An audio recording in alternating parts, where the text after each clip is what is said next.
It's 2 o'clock.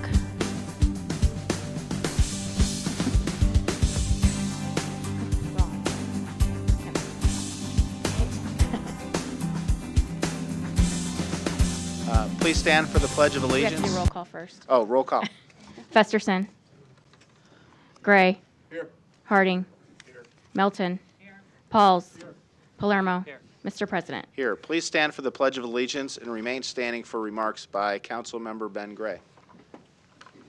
I pledge allegiance to the flag of the United States of America and to the republic for which it stands, one nation, under God, indivisible, with liberty and justice for all. I'm going to be very brief, but I would be remiss if I did not remind everyone today that the month of February is Black History Month. We have an obligation to remember a number and kinds of inventions and contributions that made this country great. As an example of that, when you all leave today, if you all get caught by a red light, a gentleman by the name of Garrett A. Morgan, an African-American from my hometown of Cleveland, Ohio, is responsible for the forerunner of the traffic signal, which is now the traffic light. Please don't blame him, don't blame me, but recognize that this is Black History Month, and we should take the opportunity and the time to reflect on the many contributions that African Americans have made to make this society great. Thank you.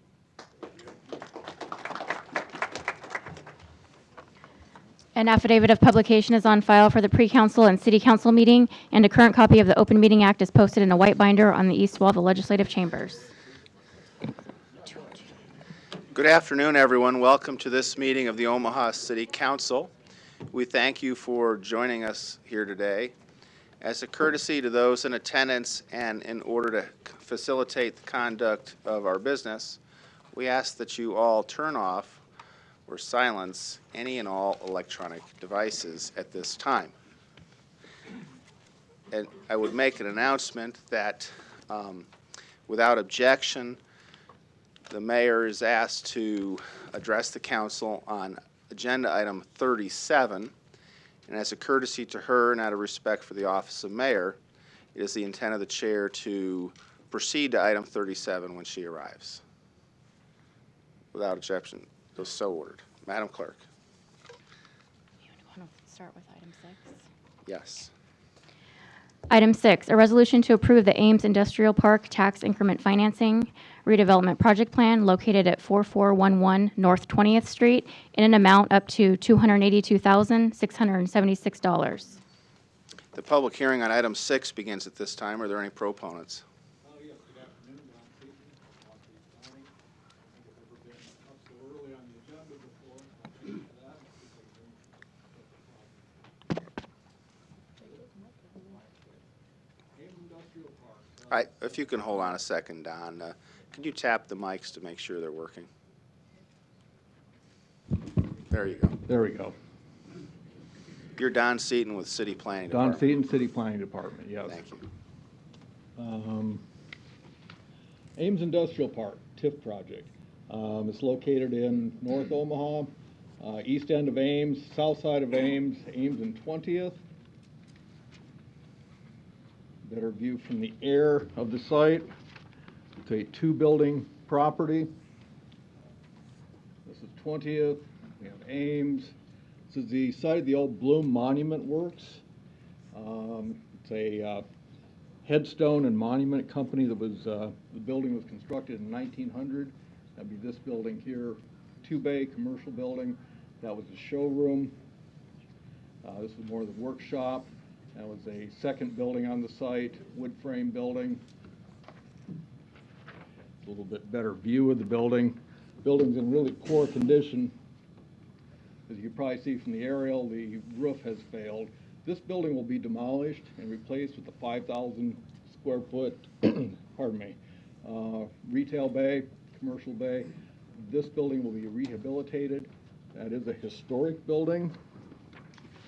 The developer is Justin Moore. He's the owner of Spencer Management Company.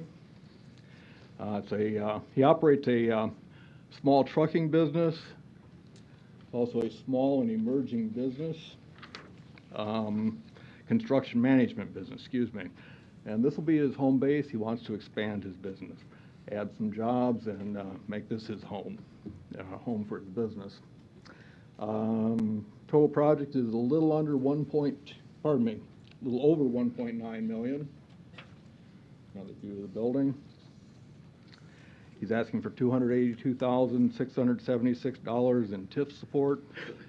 Project complies with the master plan, meets the required criteria of the TIF program, really does a number of nice things under our TIF program. Historic preservation, gets rid of some code violations.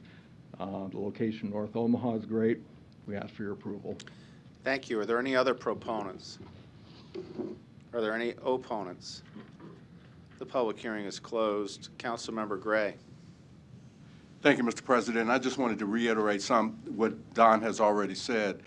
We have seen this gentleman a couple of times before. He's one of the original members of our small emerging business effort. He has developed his business quite extensively, and this is a project. He's the developer on this, and this is a project that he is going to take on. And I just wanted to note that. In a lot of instances, our small emerging business program is working, and this is one of those examples where we have a gentleman who has worked with the city quite extensively, has gotten a number of contracts with the city, and as a result, his business has grown, and as a result of that, he's doing this project. So I just wanted to reiterate that and motion to approve. Roll call. Festerson. Yes. Gray. Harding. Melton. Pauls. Palermo. Mr. President. Yes. Item 6 is approved, 7-0. At this time, I'd welcome the mayor to the legislative chamber. And before we proceed to item 37 for her presentation, I would just let everyone know who joined us in progress. She's not here to give a State of the City Union, given that's the bigger picture in Washington today. She's here to talk about her proposal on item 37. So, Madam Clerk. Item 37, an ordinance to submit to the qualified electors of the City of Omaha for their approval or rejection at the special city election to be held on May 12, 2020. The proposition whether or not the City Council shall be authorized to issue and sell without further vote of the people general obligation bonds in the amount not to exceed $200 million for the payment and cost of roads and related road work. I could give a State of the Union if you want me to. No. Thank you for letting me go first. I appreciate it. So good afternoon, council members. The condition of our streets is a top priority for me and for our taxpayers. And I know it is a top priority for all of you too. My job as mayor is to identify and study issues that need to be resolved and then to present a reasonable solution to those issues. The condition of our streets is one of those issues. That is why for the last 2 years, I have worked with a team of experts to develop a solution to stop the deterioration of our infrastructure. But it will take all of us and our constituents to agree that it's worth the expense. I first presented a roadmap to better streets to the council last summer. This analysis of our road infrastructure shows us what is needed to create a long-term pavement maintenance rehabilitation program and how much it will cost. In July, I started a series of 11 town hall meetings to present the same information to our taxpayers all over the City of Omaha. Our streets have been neglected and underfunded for at least 50 years due to the lack of action by previous mayors and previous city councils. And it's time to change that, to present a comprehensive plan to let the voters now decide. Since I have been mayor, I have proposed and you have approved annual budgets to resurface more than 750 lane miles of road in Omaha. That's the distance between Omaha and Waco, Texas. But it's not good enough, and we need to do more.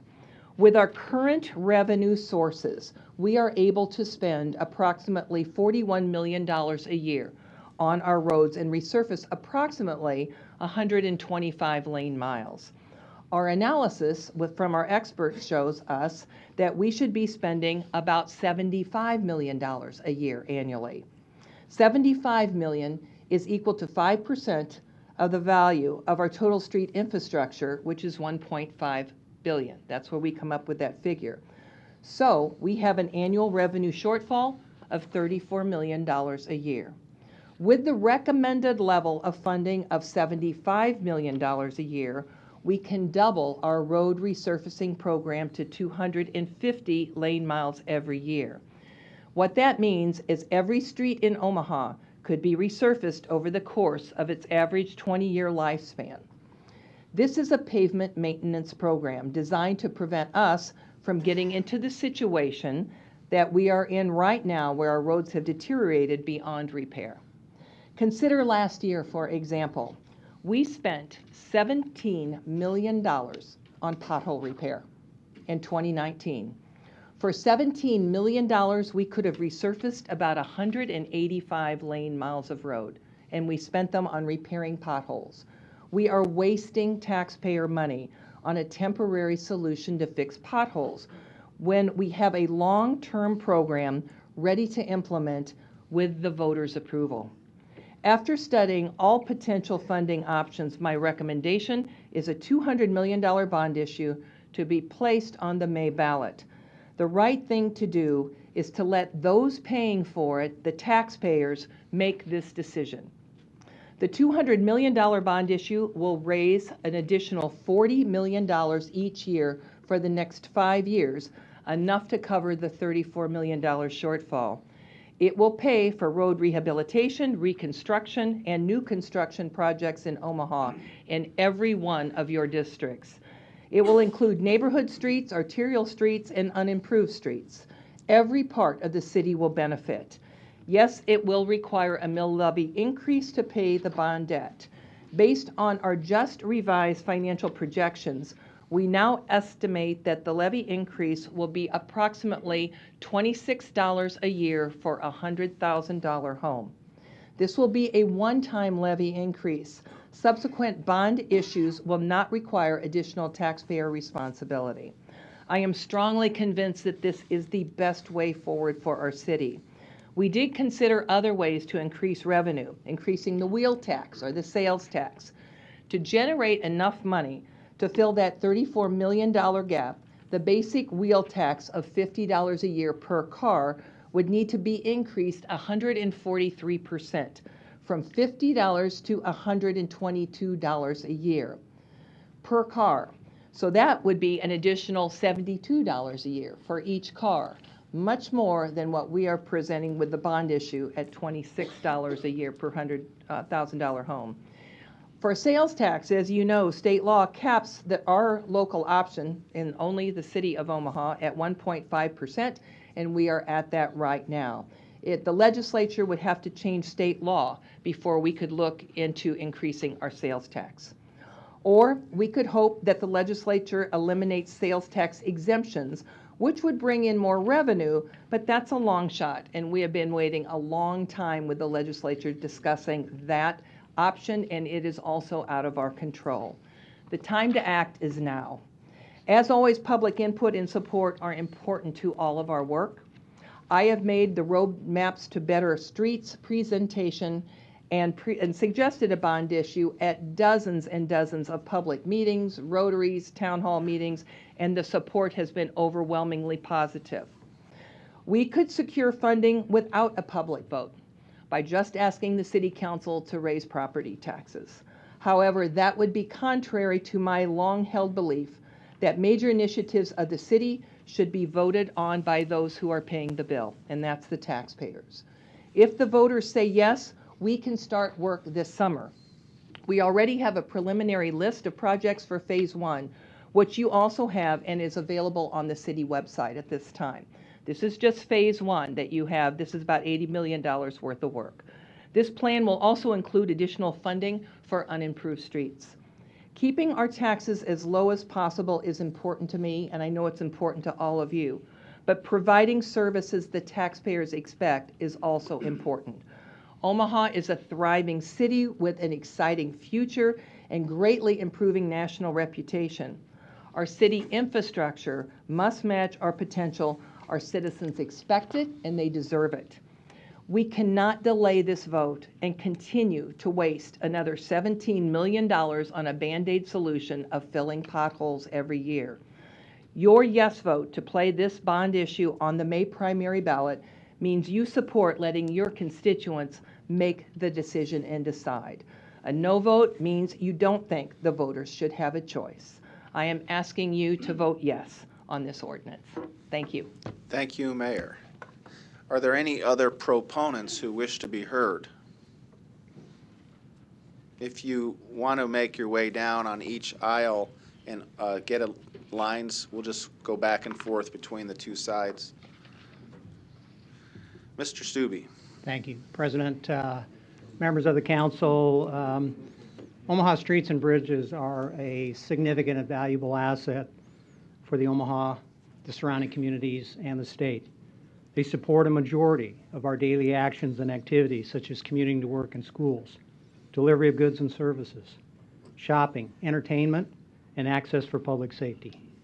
The street network is aging, and it's important to adequately fund preservation of those streets. The American Society of Civil Engineers for over 20 years has issued an infrastructure report card, and nationally roads have been given a grade of D. This is unacceptable, considering how important roads are to our economic well-being. One of their 5 key solutions to raising the grade is to increase and improve infrastructure investment. The mayor has significantly increased road funding, but that is not sufficient to adequately fund a long-term pavement preservation program. The Federal Highway Administration has indicated that for every dollar invested, there is a 5-fold return on investment in the form of lower vehicle maintenance costs, decreased delays, reduced fuel consumption, improved safety, and lower overall road maintenance costs. I attended a majority of the mayor's town hall meetings and saw the positive citizen support for this initiative.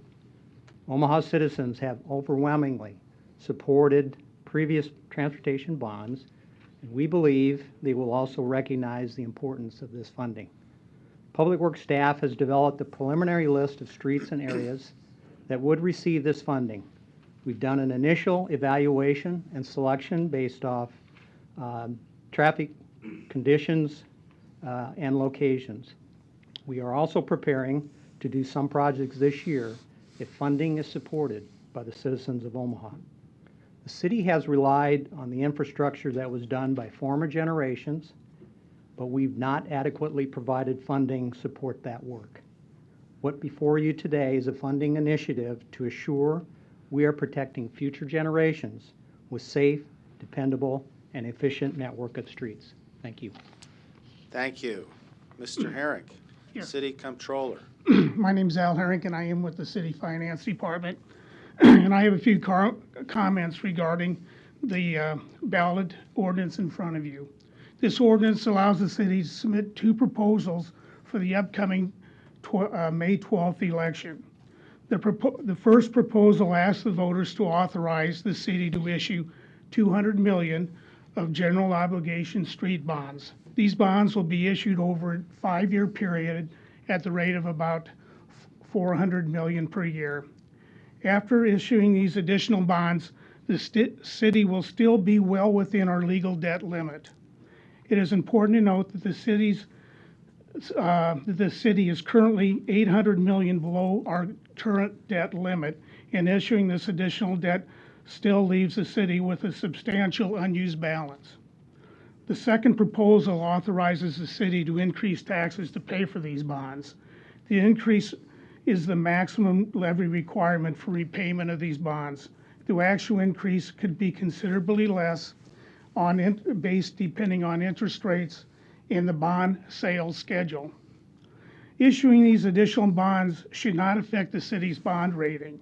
Investors look at the city's ability to repay the debt, and voter approval to increase revenues will lessen any concerns of repayment. Going forward, we expect to continue this increased funding for streets without raising taxes. This will be accomplished due to the fact the city is retiring a large amount of debt in the next few years including the debt on the CHI Convention Center. The city would then be able to dedicate these funds for additional streets and street improvements. And lastly, both issues on the ballot must be approved by the voters in order to allow the city to issue the additional debt and fund the city street improvements. Thank you. Thank you, Mr. Herring. Did you say they'd be issued in 40 million increments or 400? 40 million That's what I increments. thought you said. Thank you. Next proponent.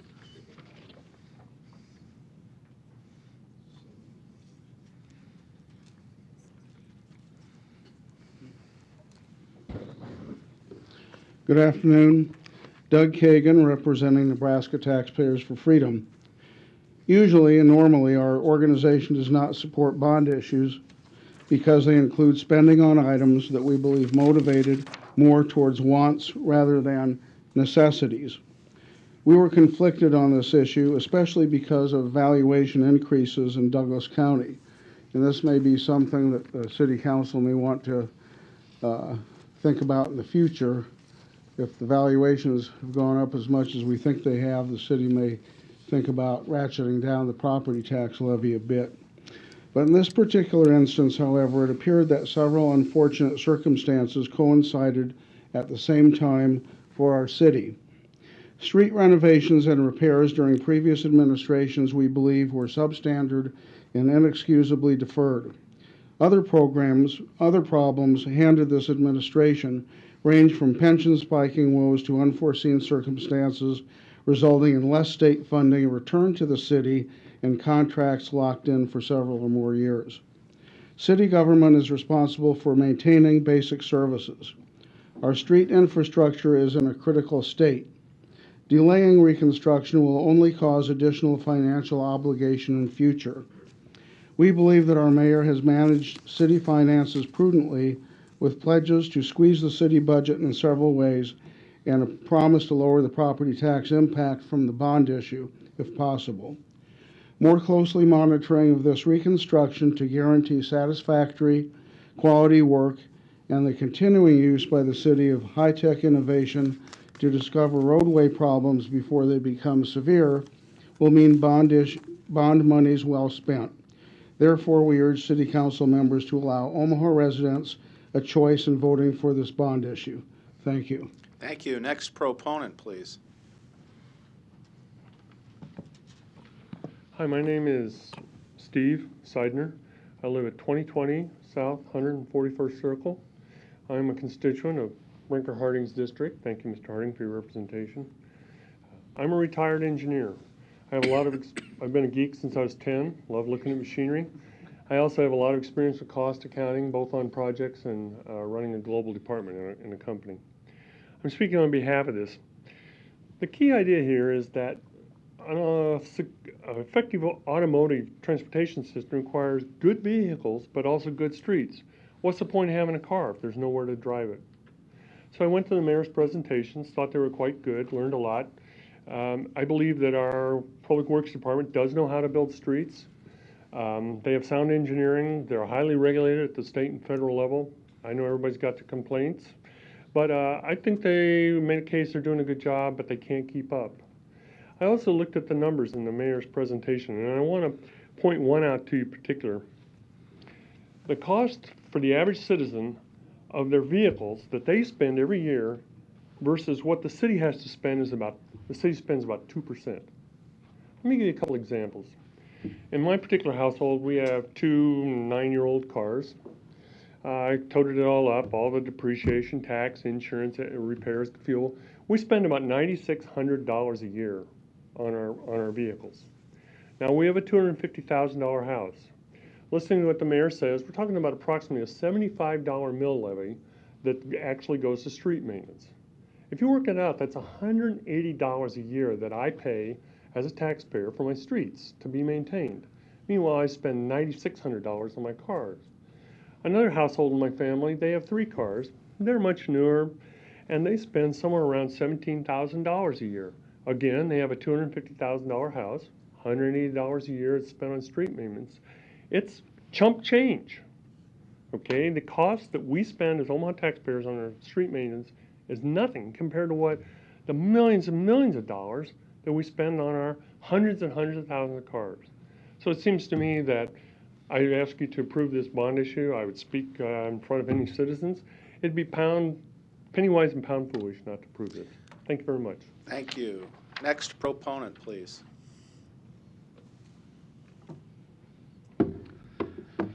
Hi, City Council President Jerem and council members. My name is Joel Cora. I reside at 3817 South 200th Street, Omaha, Nebraska 68130. I have previously served for almost 6 years in Mayor Statter administration as the Community Relations Liaison. In that role, I interact daily with residents and businesses throughout the entire city. And frequently, I hear from the needs for street repair in Miller, Elkhorn, Midtown, and particularly in North Omaha and South Omaha. I continue to be active in South Omaha organizations personally and in my current professional role all over the city, and often people mention Omaha Street aging and deteriorating conditions. I want to respectfully express a few thoughts about Mayor Statter's $200 million bond proposal to fund a long-term comprehensive Omaha Streets pavement rehabilitation and reconstruction program. Cities matter. Most people in Nebraska live in cities and metropolitan urban centers. Cities and metropolitan areas generate wealth and improve living standards while providing the density, interaction, and networks that make us more creative and productive. They are the key social and economic organizing units of our time, bringing together people, jobs, and all the inputs required for economic growth. A growing economy needs reliable infrastructure to connect workers to their jobs, enable trade, power businesses, connect supply chains, and quickly and efficiently move goods and services. We need to take pride in our city and our streets. Roads and streets are the essential building blocks of the city and the economy. It is our responsibility and civic obligation to improve our city, our streets, urban infrastructure. We owe it to our kids, to our communities, and our future generations. I totally agree with Mayor Statter. The people paying the bill should make the decision. I strongly support putting this bond proposal on the May primary ballot so voters can make this important decision, and I encourage all of you to support it too. Thank you. Thank you, Mr. Cota. Next proponent. Greg Armstrong, Swain Construction, MBC Construction, and A&S Concrete Recycling, 6002 North 89th Circle. This, guys, as you all know, you get the phone calls. This is a must to get this on our May ballot. Our roads are not only bad, but they're almost embarrassing at times and places. So maybe some of your concerns are labor shortage or something. I don't think we're going to have any trouble with that. I think you guys will be surprised what this will probably do if it passes. I think, first of all, I think you're going to find other contractors drift into this market and probably set up shop. This isn't like a 1 or 2 year thing where it doesn't pay to set up. I think this will be at least 5 years, probably carries into the 6th year, my guess. So I think you'll find new competition that arrives in Omaha that hasn't been here before. And I can tell you right now, I can't really speak to it, but there is a big contractor out of Lincoln that is coming to Omaha, no doubt about it.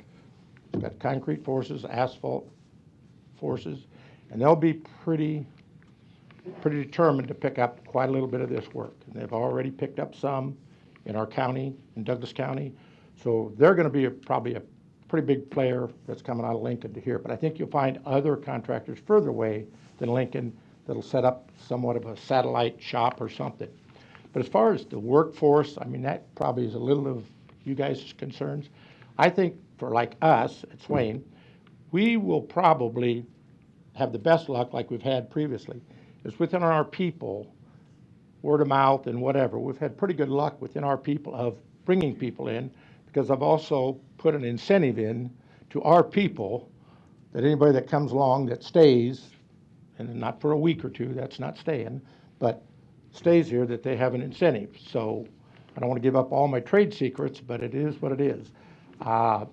I don't think we'll have a labor shortage. It might affect a few people. I don't think it's going to affect the majority of the people playing in this area.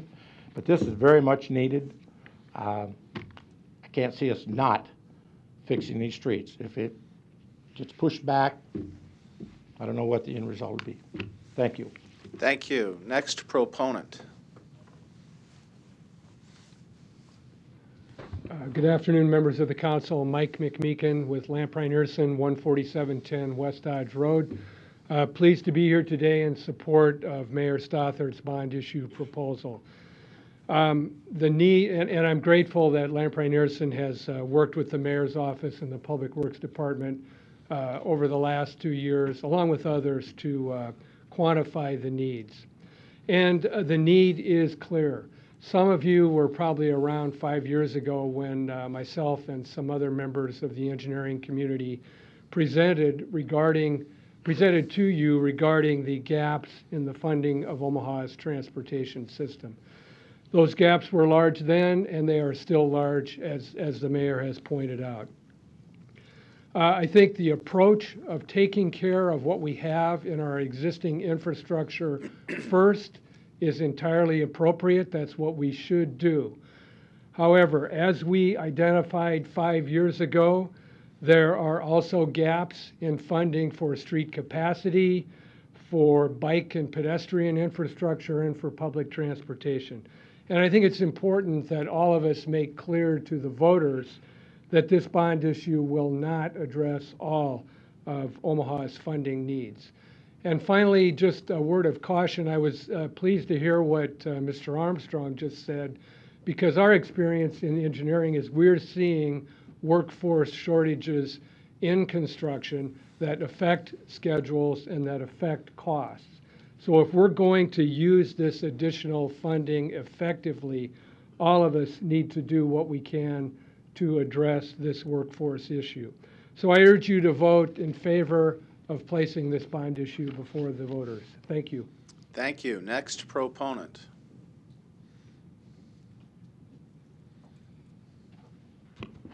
Good afternoon, Mayor Stothert, Chairman, City Council members. Michael Young, I'm actually the Transit Authority Chair for the City of Omaha. I have had the pleasure and honor to be on that board for the last 10 years, appointed by Jim Suttle, our former mayor, and reappointed by Stothert 5 years ago. I am ending my term at the end of March here, and I take great pride in not only being a taxpayer in our area, but seeing this bigger vision come together. We all know where Omaha ranks when it comes to competitive jobs, wages, amenities that attract folks to our town. And it is no secret of where we rank from our investments from a transportation perspective. And with our buses on our streets and this infrastructure, we're one of the biggest daily users. 18,000 plus service miles, typically in a month that we work with. So we definitely are the first person out there. Now, one of the things that is really powerful to see is this is a first step in the right direction of talking about multimodal transit. You know, we have a lot of proponents. You guys saw the paper over the weekend. The stars are starting to align when it comes to millennials and benefits. We have Connect Go, public and private funding and support to talk about what is the next step of our city. And I think this is that very thoughtful approach. I appreciate the mayor bringing this up here. I would ask for you to move forward, yes, to move this to the May ballot, because things of Connect Go and the smart cities, how we move around and transport our kids, how we transport and get to and from work, how our city services such as trash gets moved all around, it starts on these streets. And I think it's time that we take a real honest look about what type of city do we want to be in Omaha. And I think that starts with putting the vote to public. We're not going to do what we've seen some of our other counterparts do, which is just raise property tax dollars. And I would behoove you to do so. Thank you. Thank you. Next proponent.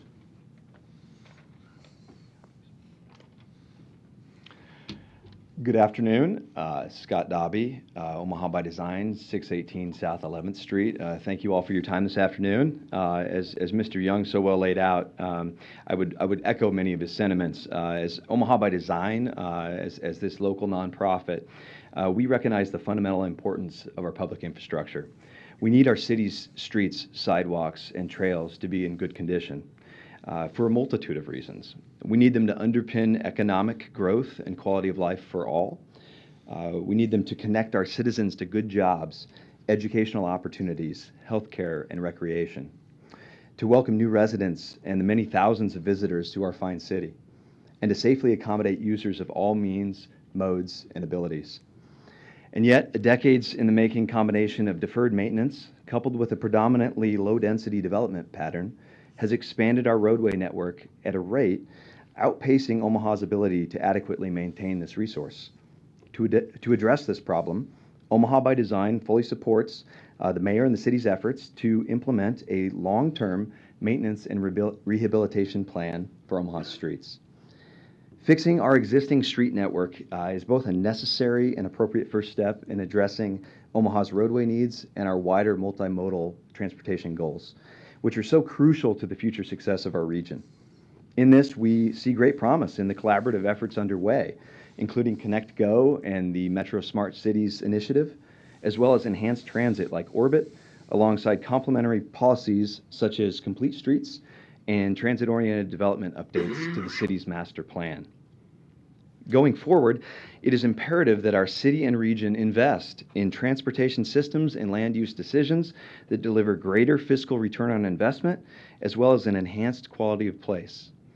And in closing, when connected to this broader multimodal transportation vision, we believe that creating a sustainable plan for maintaining our roadway infrastructure benefits all modes of transportations, as streets are fundamental to connecting people, places, and opportunity. Thank you. Thank you. Next proponent, please. Good afternoon, Mr. President, council members. You didn't retire yet. I didn't retire yet. Kurt Simon, I'm the Executive Director of Metro Transit, 2222 Cummings Street. We will put around 4 million miles in our system a year. So we're a pretty heavy user of the streets of the city of Omaha. And anything that can be done to make that a more pleasant ride for our passengers is greatly appreciated. We defer some 10,000 cars off the road every day by our 10,000 passenger trips that we have. So it's very important that the streets be in excellent condition. I commend the mayor on bringing this forward. We see this as a first step, and only a first step, toward a broader transportation improvement within our community. As persons have testified ahead of me, the Connect Go initiative, Complete Streets initiative, to the extent that these monies can be used in any of the reconstruction to take those concepts into consideration, it would be greatly appreciated. I urge the council to vote yes on this and put this matter in front of the voters. Thank you. Thank you. Next proponent. The transportation czar. Mr. Yes. Good Tondel. afternoon. Good afternoon. My name is Matt Tondel. I'm with HDR 1917 South 67th Street, and I'm speaking on behalf of the Greater Omaha Chamber of Commerce as chair of the Transportation Council. Omaha has made great strides over the past decade in addressing transportation, but there's more work ahead. For Omaha to achieve its potential and to be competitive with our peers, we have to better connect people to jobs, and we have to provide a system that the workforce of the future demands. The Chamber is spearheading a plan for a transportation system that is equitable, supports economic growth, and attracts and retains the 21st century workforce a thriving city needs. But there's more. But before these initiatives move forward, it is vitally important that we properly take care of what we have. Deferring maintenance is a favorite way to balance priorities, but that eventually catches up with you, and it has caught up with Omaha. When you spend less than half of what you should on maintenance and do that for decades, you end up where we are. This is also about the image of the city. The conditions of our roads reflect poorly on us, and to some present the picture of a city in decline. I've looked at the maintenance numbers in great detail. They are logical, and they are real, and they are growing. If serious steps are not now taken, the fix only becomes more expensive. As last spring should tell us, the time is now to get serious about maintenance. Public Works is doing all they can with what they have, but as many of us have told them, you need more money and you need to do things differently. As proposed, this bond issue does both. By maintaining at the proposed levels of $40 million a year for 5 years, you will be able to keep up with maintenance in a life cycle approach. Doing things differently means doing more concrete repairs. A good example of this was on 144th Street, adjacent to Boys Town. When the street was widened for the new development, over 500 concrete panels in the existing lanes were also replaced. This is the level of maintenance that is necessary. Although it might seem unusual to some to bond for this situation we are in requires this strong infusion of dollars to get things back on track. The Chamber supports this bonding approach now with the tax increase. I'd like to also add that the Chamber will be forming a group to promote this bond issue. Thank you. Thank you. Next proponent.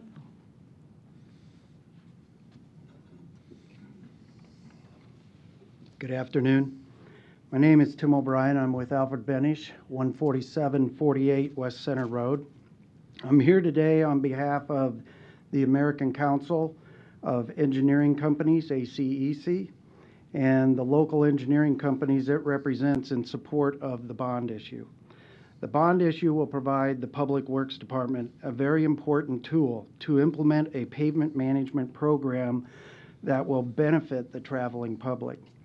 Pavement management is a systematic method of identifying road surface conditions and providing a cost-effective repair that will extend the life of the road before reconstruction becomes necessary. This is not a new concept for the city, but the necessary funding has never been available, and therefore maintenance activities have been forced to be reactionary as opposed to proactive. The funding dollars this bond issue will provide allows the Public Works Department to be proactive without sacrificing the ability to react to regular maintenance needs. The advantages of being proactive and using pavement management as a tool, reducing overall maintenance costs. $17 million were spent to fix potholes last year. Provides a systematic method to maintain the street network. It allows the Public Works Department to be proactive in maintaining the streets and extending the useful life of that asset. It improves the prioritization of pavement repair work, which in turn reduces excessive rehabilitation costs and causing rehabilitation costs by delays in actually making that repair. It integrates scheduling of city resources and maintenance activities, and it improves the effectiveness of dollars spent on the pavement network. The ACEC and its local members support this initiative and feel it is appropriate to help step forward to sustain the roadway infrastructure. Thank you for your consideration. Thank you. Next proponent, please. Good afternoon, Chris Hawkins. I work for Hawkins Construction Company, 2516 Deer Park Boulevard, here in support of the proposal, and then I'll speak just very singularly to the issue of the construction industry's capacity to build this work as proposed. I think, as Mr. McMeekin said, during the course of this year and last year, it did appear that the contractor community was fairly well tapped in terms of capacity for a number of projects. I differentiate what we saw here recently versus what we could anticipate from this bond issue for two reasons. One, although the Great Recession feels like a long time ago, believe it or not, some of what we're experiencing today is still a lagging effect from that recession. We lost 33% of our overall workforce, did not have enough demand to start building up and replacing that until essentially all at once. The floods, of course, this last year created additional issues that really expanded and compounded the effects we saw. Bond issue, contrasted with what we've seen, provides a real impetus for contractors to invest and grow our resources, both our equipment and, of course, our personnel. As we spend a lot of work, and I've been here before talking about the emerging small business inclusivity plans, and we've spent a lot of time on those issues, and of course on workforce development efforts at the high school level, at metro level. This is a reason to start employing those people, and I appreciate what Mr. Armstrong said. I really don't want to talk to out-of-town competition. I won't. Instead, I'd prefer to say that I think this is a better opportunity for us to create those jobs here, and certainly there's an opportunity for businesses like us that are longtime Omaha road builders and Omaha-based business. And I'd offer myself for any questions if anyone has one. Thank you. Next proponent.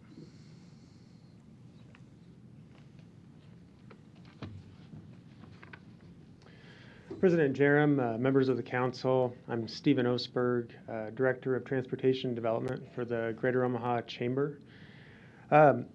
I'm here today as a proponent of Mayor Stothard's proposed street bond referendum. The Chamber's interest in transportation is just one component of our larger economic development strategy. In 2017, the Chamber, in partnership with United Way of the Midlands and the Urban League of Nebraska, launched an initiative to identify our region's most critical needs and to establish a path forward for long-term economic strength. One key finding of that endeavor was that the quality and character of the built environment are instrumental to our ability to draw talent to the region and to equitably connect that talent we already have to education and jobs. As a result, the Chamber teamed up with private and public sector partners to launch development of a new regional transportation strategy looking at all the modes of transportation from a regional perspective. We've named the initiative Connect Go, which you've heard mentioned by some of my friendly colleagues here already today. The initial phase of Connect Go, which is just concluding, has involved outreach to our business members and to the broader community. We've presented to over 1,000 people at Rotaries, business groups, nonprofits, and events. Our surveys, online and in person, have garnered over 3,000 responses. Additionally, we've conducted focus groups with freight haulers, bicyclists, public transit professionals, economic development experts, public officials, and philanthropists from across the metro area. The purpose of this engagement is to help us learn more about the primary issues facing our region and to develop transportation projects, policies, and programs to help us meet our greatest needs. We have volunteers from more than 40 organizations working to develop components of the overall Connect Go strategy. This engagement will not only continue in future phases, it will grow. So what have we been hearing so far? Well, there's near universal support when it comes to re-examining the priorities that guide our transportation investment. Primarily, people tell us there is need for more equitable access to employment, education, healthcare, or culture. And people tell us about the need to offer a range of development patterns from rural to urban to support a diverse set of lifestyles. In particular, we hear about a need to bolster our public transportation system, to make it safer and more comfortable for people of all ages to walk or ride a bike. We hear that we should prepare for emerging technologies like autonomous vehicles and find ways to speed deployment of smart traffic signals. Underlying this broader vision is a desire for us to take more pride in the condition of our city and its infrastructures. We hear substantial agreement on the need to address the condition of our deteriorating streets in Omaha and throughout the whole region. Improving the condition of our streets is foundational to our broader multimodal vision. It's an important first step in modernizing our transportation system and ensuring it meets our broader community goals. We appreciate Mayor Stothard's leadership in developing a plan to address the condition of our streets, and we urge your support on this measure. Thank you. Next proponent.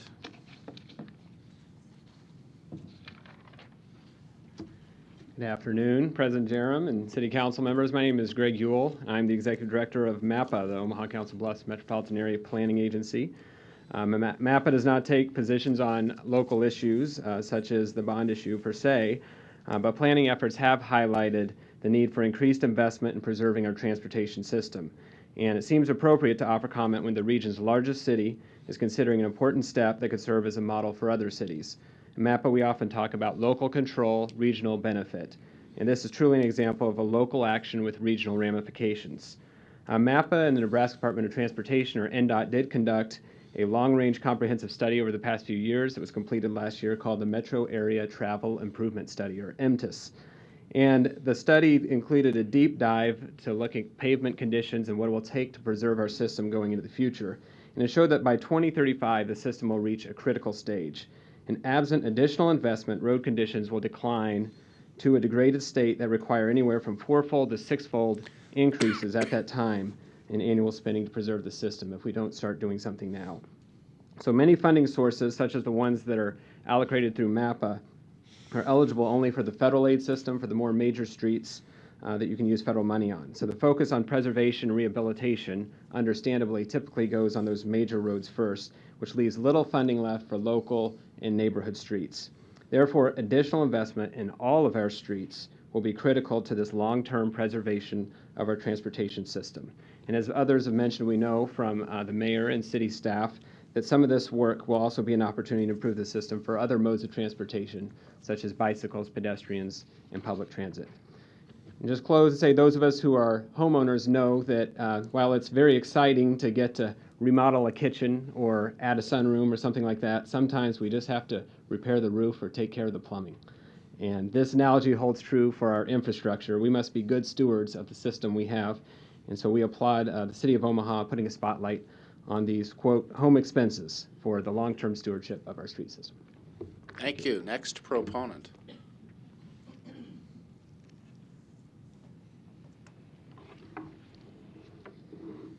Council President, council members, Mayor.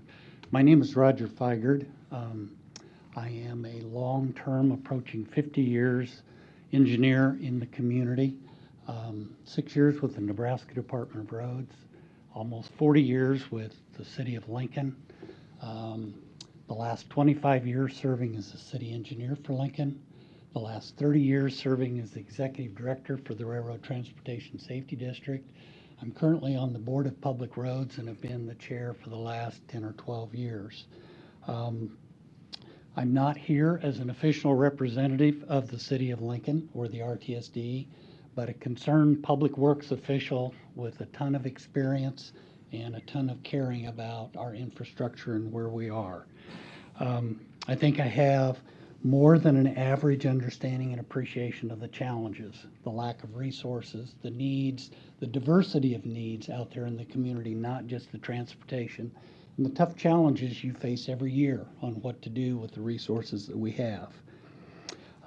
I think my biggest disappointment as an engineer and working for Public Works over my career has been the inability to adequately and appropriately take care of the infrastructure and the resources that we have, not being a good steward. I think there are 3 significant reasons why the climate has changed and where we are today makes this opportunity something we can turn around, and I commend Omaha for that. I'm going to quickly touch just on local ownership and responsibility, taking care of what we have, which is asset management and new standards for streets and highways. No longer and ever have we been able to fully depend on the federal government to give us what we need to do. So I commend Omaha. You are taking accountability and responsibility for what's yours, what you want to be, and how you're going to take care of it. Lincoln has done the same thing with a recent sales tax initiative there. You just can't depend. We haven't seen an increase in federal funding for transportation or an increase in the gas tax for a long time. So I commend you. You're looking to what to do here locally. Taking care of ourselves. Taking care of what we have. It sometimes doesn't seem very sexy. We build it, we want to get on to the next project, what's the next thing, but not adequately taking care of what we have, doing true asset management is just something that has changed. And over the last, I would say, decade, we've begun to do public education. I think there's a better understanding in the community with our stakeholders what true asset management is. It is spending the money to take care of what we have. We all know the silly thing, you wouldn't buy a brand new car and drive it till it ran out of oil and burn up the engine. You spend a little money every few months taking care of it. We need to do the same thing with our infrastructure for that fairly small amount, and I won't repeat some of the numbers that folks talked about. It's a relative, inexpensive investment. We just don't communicate it very well to the public. So within that taking care of what we have, which really is preventative maintenance, it's 3R, it's repair, rehabilitation, resurfacing. It's been repeated a couple times. Every single dollar spent in 3R computes to a savings of $5 to $8 you don't spend down the road for heavier replacement and repair. It's just efficient and it's money spent up front. Single biggest detriment, I think, to our pavements is water and moisture getting in, whether it's in the summer underneath and undermining or in the winter melting, going into the pavements, freeze and thaw. Simple things like crack sealing, fog seals, rejuvenation, those help protect the pavements, but they're things we need to do up front. And I think that your Public Works Department and the community are working on that. The other single biggest thing that's happened in the last 50 years as far as making this bond issue more productive and more efficient and valuable is in 2016, the Nebraska Board of Public Roads created a whole new set of 3R standards for cities and counties. That means that your dollars can now go to lighter maintenance and efforts that don't cost as much. Previous to this set of standards in 2016, you either did maintenance or you had to build or reconstruct a new road. Now there's a whole range of rehabilitation, resurfacing, resealing, fixing sidewalks, doing ramps that no longer invoke new and reconstructed standards. That means every one of the dollars, if this bond issue is approved, can go much, much farther in your community to do that. So I'm here supporting this bond issue and the concept of pavement management, asset management, do the right thing, take care of what you have. I encourage you to put this on the ballot, let the people vote. I also encourage you in Public Works to continue to get the positive message out there of how this investment protects the future and saves money in the long term as well. Thank you very much, and I'd answer any questions you might have. Thank you. Next proponent, please. Luis Jimenez, 3306 Birch Street. Council members, I am convinced that what the mayor is talking about is going to happen with the streets if this is passed. Often you hear residents confused or wondering why the streets aren't being fixed. They're paying taxes and they're like, why are there potholes and so on? So this kind of brings some explanation on how fixing the roads can happen. Mr. Gray, you spoke about history, so I want to do a cautionary tale on your vote here. In 2008, the economy tanked, and it's not really a miracle, but it's very fortunate that we're at this point in the economy. Infrastructure and the economy is directly related, and we know that. So in 2009, when the stimulus passed, that was about as much help that President Obama can provide, because after that, the Republicans in Congress obstructed almost everything. The way they did that, they blocked every effort since the stimulus to maintain infrastructure, hire teachers, raise the minimum wage, give equal pay for women, stop special tax breaks for millionaires, corporations that send jobs overseas, and so on. Luis, I need you to bring it back on topic. Yeah, well, this was through the Senate, and so No, they obstruct. Luis, the item number is whether to put this on the bond issue on the ballot for the people. And while I appreciate and respect you have concerns about talking history, about your we need to vote talk about on this. item. I'm talking about your vote on this, and So to not I'm repeat going to rule the you out of mistake. order unless you bring it back in. The infrastructure that is needed is being financed by this bond, and right now, you're being asked to vote yes or no. Please vote for this, and don't make the same mistakes in the past where we don't tie the economy to infrastructure spending. Okay, thank you. Thank you. Next proponent. Hello, Lee Myers, 105 South 9th Street, Omaha 68102. Yes, we need to spend $75 million on maintenance. That's good. I hope it passes because we need to do that. But if it doesn't, all you need to do is take $35 million out of the CIP and redirect it to reconstruction. So the money is there one way or the other. So the $75 million is a good number to have. We need to spend it. If it passes, let's make sure we get an MIP, a maintenance improvement program that puts out what are the projects, what's the pavement scores, how are we going to spend that money so that we can see annually, just like the CIP, where this money and where is it going. And I think this is a good time to look at transportation squarely. When we look at a streetcar, when we look at a bus rapid transit, we always look at the total cost. When we look at these road projects, we never look at the total cost. Like, it is equal for a streetcar expense is equal to widening 144th Street. So that capital improvement money that you have could be spent on maintenance and reconstruction. As the mayor said, it's been your choice for 50 years not to fund maintenance. And I'm wonderful to hear this support of maintenance, but let's carry it through. And if you need the money, the capital improvement program can supply some of it. Thank you. Thank you. Is there anyone else in attendance who wishes to speak in favor of this proposal?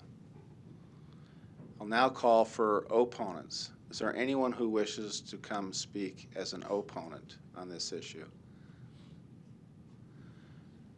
At this time, does the mayor wish a minute or two to respond to anything? Then the public hearing will be closed. Councilmember Harding, you're recognized. Thank you, Mr. President. First, I want to thank all those who came down and spoke on the issue. You raised incredible points and thoughts for all of us to consider.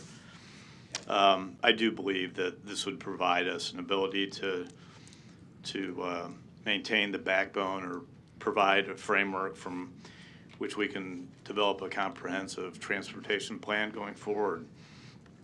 Be it for vehicular traffic or bike traffic, other forms of mobility. In short, it is a true multi-mobility transit plan that we're really taking the first step on.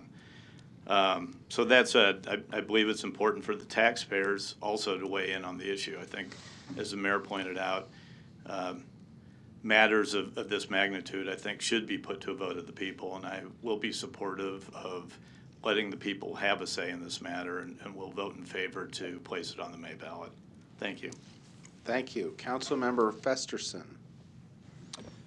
Thanks, Mr. President. I'd also thank everyone for their testimony here today. We appreciate all the inputs, and I think by a show of how many folks and interest groups are here today, it is an indication that I agree with, that the poor condition of our streets is one of the most pressing issues we have right now in our city.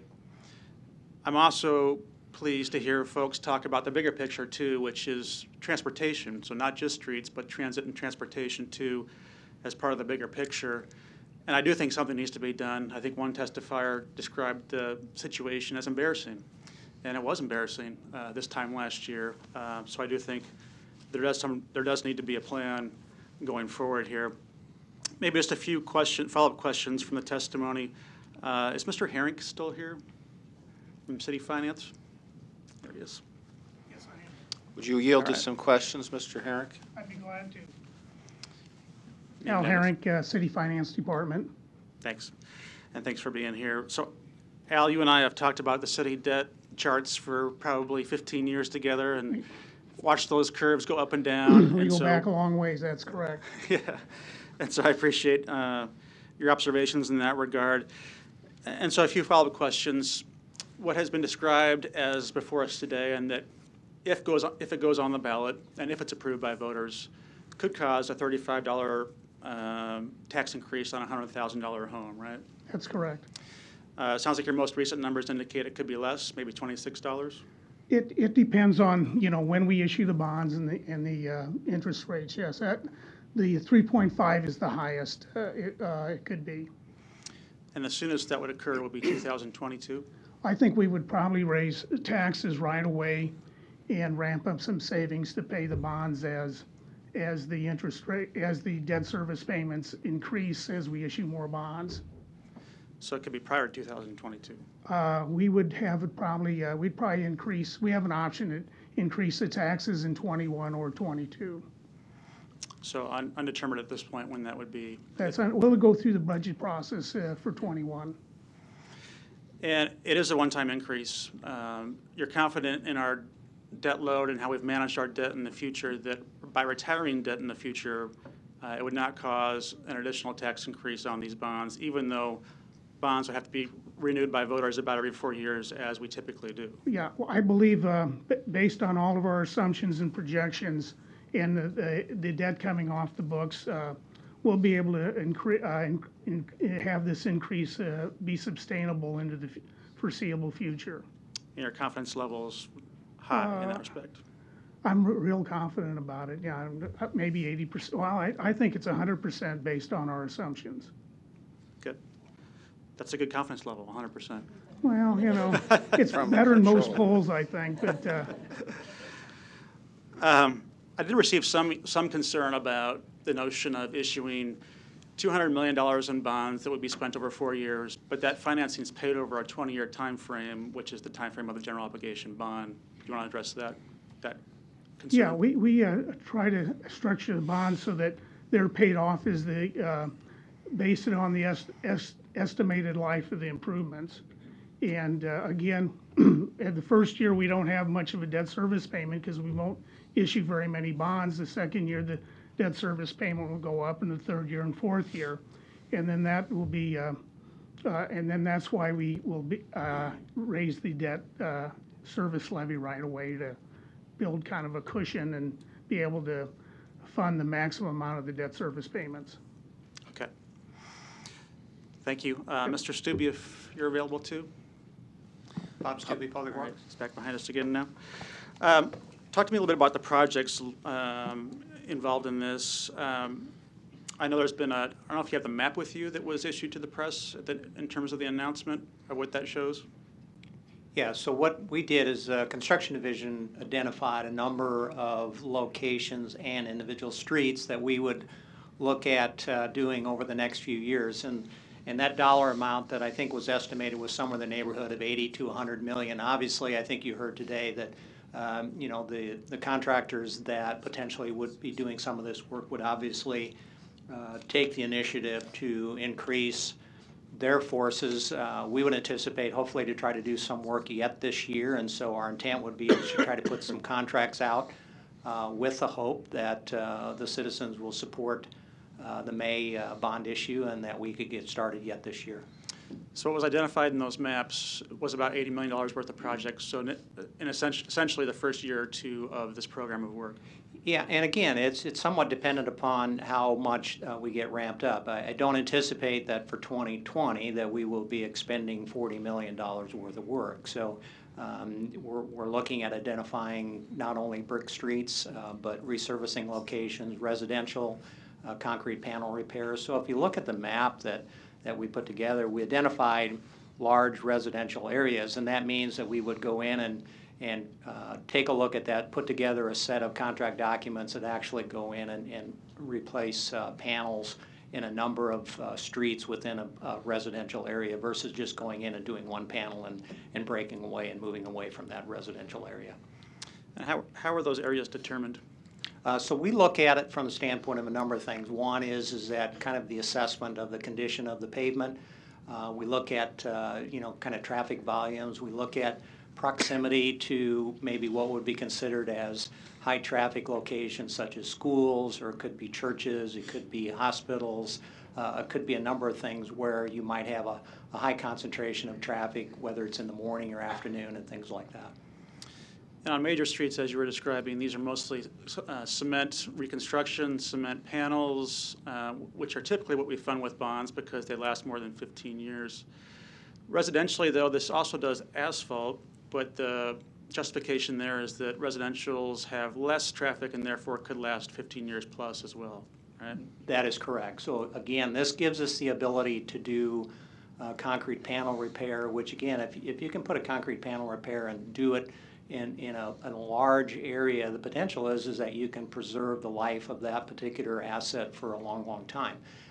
We've got a lot of streets that have been resurfaced in the past, and so yes, we would essentially resurface those locations, and we would anticipate that the life would be longer than 20 years just because of the fact that you don't have the quantity of traffic, you don't have the impact that it might have from the standpoint of utility companies coming in and putting their service lines in the ground. And the shaded areas on those maps, which are mostly the residential areas, does that mean residential streets in those shaded areas all get redone, or that's just an area you're focused on? It's an area that we would focus in, and again, if it's concrete streets in those areas, it's our intent to try to preserve what's there. I mean, we've got streets that have been around for 100 years, and the intent would be to preserve, but there's locations within those areas that have cracks, that have settlement. Those are the locations that we would identify, and so it could be 1 or 2 panels in one location, or it could be multiple panels in a location. And in your opinion and experience, will $40 million more per year solve the problem? There's no question that we've utilized outside professional engineers to help us determine, what that gap is. And so, again, as I think the experts indicated, is that they believe that $40 million gap will help us in the long run. And citizens will notice a major difference? Yes, I believe that citizens will notice a major difference. I think if anybody drove 144th Street last year, and once it got completed, I think they would recognize a significant difference in the travel in that particular location. I mean, it's not only improves the ride, but it eliminates the potential for citizens to slow down and things like that, what can end up creating some issues from a standpoint of safety. So I don't think there's any question that people will recognize the difference. And then tell me a little bit about complete streets as well. So we have adopted a complete street policy. This is the notion that when we reconstruct streets or build new streets, it's not just repaving, but it's taking into consideration things like pedestrian infrastructure, bike paths, landscaping, public transit amenities, things like that. Correct. Will that be considered in these reconstruction projects? Complete streets is something that we have adopted as a guidance document to help us to address all modes of transportation. It's no different than what we do today when it comes to potentially adding lanes to an existing roadway. We take into account all modes of transportation. I always like to look at 144th Street north of Dodge Street, where we widened that a number of years past, and we extended a trail all the way along that particular corridor. And so that's obviously is a location where we identified as a continuation of the trail system in that particular area. And so there's no question we would consider it in any locations where we're actually reconstructing a street from what might be considered as an old county road section. So that would be the major street portion of this bond issue, probably not the residential portion, right? Keep in mind the residential portion, traditionally, they're somewhat constrained from the standpoint of the right-of-way that's there. And so definitely those particular locations probably wouldn't be as conducive to adding bike lanes or adding trails or things like that. But there's no question that we've already identified locations such as 24th Street south of Leavenworth, 30th Street north of Cumming Street, where we've identified those locations as being corridors that no longer carry the quantity of traffic that they did in the past. And so we are looking at doing road diets and increasing the ability for multiple modes of transportation to exist on that particular roadway. Okay. I think it's important that is included in this discussion. The last thing I have for you is unimproved streets. So the mayor and I were just talking about this right before the meeting, and I believe the notion as it applies to the bond issue would be an increase in the amount available into the fund that implements the current street policy and current matching funds throughout the city, right? That is correct. So we have a policy in place that addresses a number of cost-sharing mechanisms. The intent would be is that some funding would be added to what exists in the capital improvement today to allow for more opportunities where citizens decide that they want to improve the streets in front of their residential property, that they have the ability to do that. If you know that the policy itself identifies criteria that we would consider relative to if we've got a lot of applications, there would be criteria to decide who would get the priority. But having more funding available within the CIP allows more projects to be done.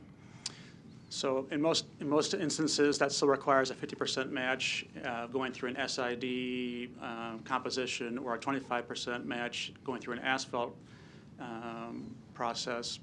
But in areas of poverty or census tracts of poverty, that funding could be available to 100% pay for certain streets that need it, that are unimproved, right? Absolutely. The policy already exists today that allows for 100% city cost associated with unimproved streets within the poverty census tracts. And so, again, I believe the mayor's indicated that she supports putting more money into the capital improvement program relative to unimproved streets, and obviously that would be one category that would get additional funding. Okay, thank you. Welcome. Last questions, and I'll yield the floor to others that have their lights on. Mr. Tunnell or Mr. Osberg, if you would come up. I appreciate a number of the testifiers that were in support of the bond issue here, and I think describe it as necessary infrastructure, but also are observing that we can't stop here. This is a conversation not just about streets, but also about transit and transportation and what we want to be as a city going forward, and what that implication is onto our future growth and our future workforce attraction efforts and all that entails. So I don't want to put you on the spot to say anything you're not willing to say yet, but I am interested in having you provide some context as to if this is approved by the voters and if we are taking this step forward to improve our basic street infrastructure, what comes next in terms of a more comprehensive plan.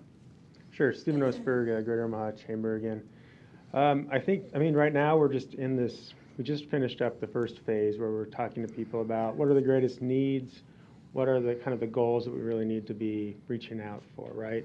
Pretty soon, like in the next week or two, we'll be kind of rolling that out in a more formal way. After that, we move on to talk about strategies, specifically what types of, if people want transit, what type of public transit are we talking about? Is it more improvements to the local routes? Is it an expanded BRT network? Is it improved stops, whatever? Same with the road system. Are we looking at connected signals? Are we looking at widenings? All of that. Kind of aiming for the first half of this year yet, kind of having a set of strategies that we would roll out, and then really doubling down on public engagement and trying to get feedback. We're aiming for, I think, 50,000 comments on that to really flesh out, like, what are we going to do? So I would say that I can't tell you exactly where we're going with this because it's built around public and stakeholder engagement, but I do know we're going towards improved transit of some sort. We're going towards accounting for new technologies somehow. We're talking about improving the walkability, all of that. And by the end of the year, we'll have a finalized plan with funding sources all tied into everything, and we'll be looking at local, federal, state, everything. Okay. And so if this goes in the ballot and if it's approved by voters in May, there could be actionable plans for the bigger picture or a more comprehensive plan yet by the end of the year. Yeah, that's the goal. Okay. All right. Thank you. Thank you. Thank you. Councilmember Vice President Palermo. Thank you, Mr. President. I too want to thank everybody that came in support of this.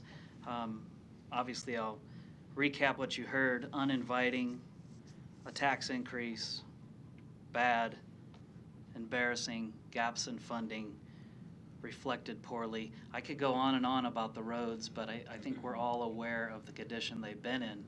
So what I'm going to do is I'm going to rewind a couple of years when I brought forward, and I'll tell you where I'm going with this, a couple years back where I had addressed and brought forward the need for union jobs, skilled jobs, and general maintenance construction workers that we were lacking in the city.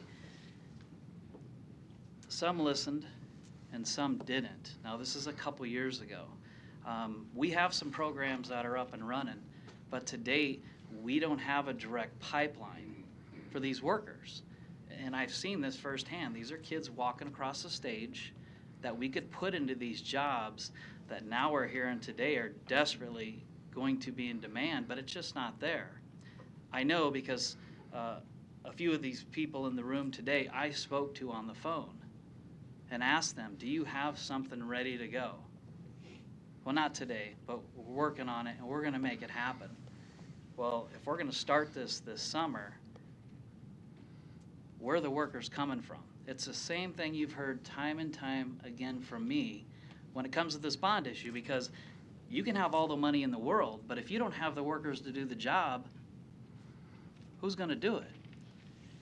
So we hear that for the last 2 years, people have been working on putting this together. But as I review my prior notes, we see that even in our own backyard, and when I say our own backyard, I'm talking the city of Omaha, we were in public works on average in 2018 and 2019, 16.5 employees short. So we can't even take care of the roads we have. And that's why you'll hear there's $17 million wasted on potholes. Well, maybe if we had the workers out in front of these potholes, they wouldn't be potholes. So believe me, I believe in democracy, and I'll be supporting this going to the ballot. But if this passes, I'm going to ask, what are we going to do? And if this fails, I'm going to ask, what are we going to do? So somebody's going to have to step up with the money that's going to be available and actually find a way to get some workers. Not from out of town, not here for a little bit, but to actually put those who are looking to better their quality of life into these jobs that there's going to be plenty of. Thank you. Thank you. Councilmember Melton. Thank you. I was wondering, I wanted to call up Mr. Armstrong and Mr. Hawkins, if Chris is still here. Sorry, and Greg Armstrong. thank you, Mr. Armstrong, and I don't mean to. I know you're both in the same business. Maybe you're competitors. I'm putting you up here, Yes, we next are. to each other. But yeah, I don't even want to. Hi. We'll be okay today. We'll be We'll civil. be All right. fine today, but not tomorrow might be different. well, except so Councilman Palermo brings up a point which I think that both of you had addressed, and it's probably something that you both would work together on, because you're both in the same boat of needing those workers that are going to show up every day, day after day, and then actually complete the work.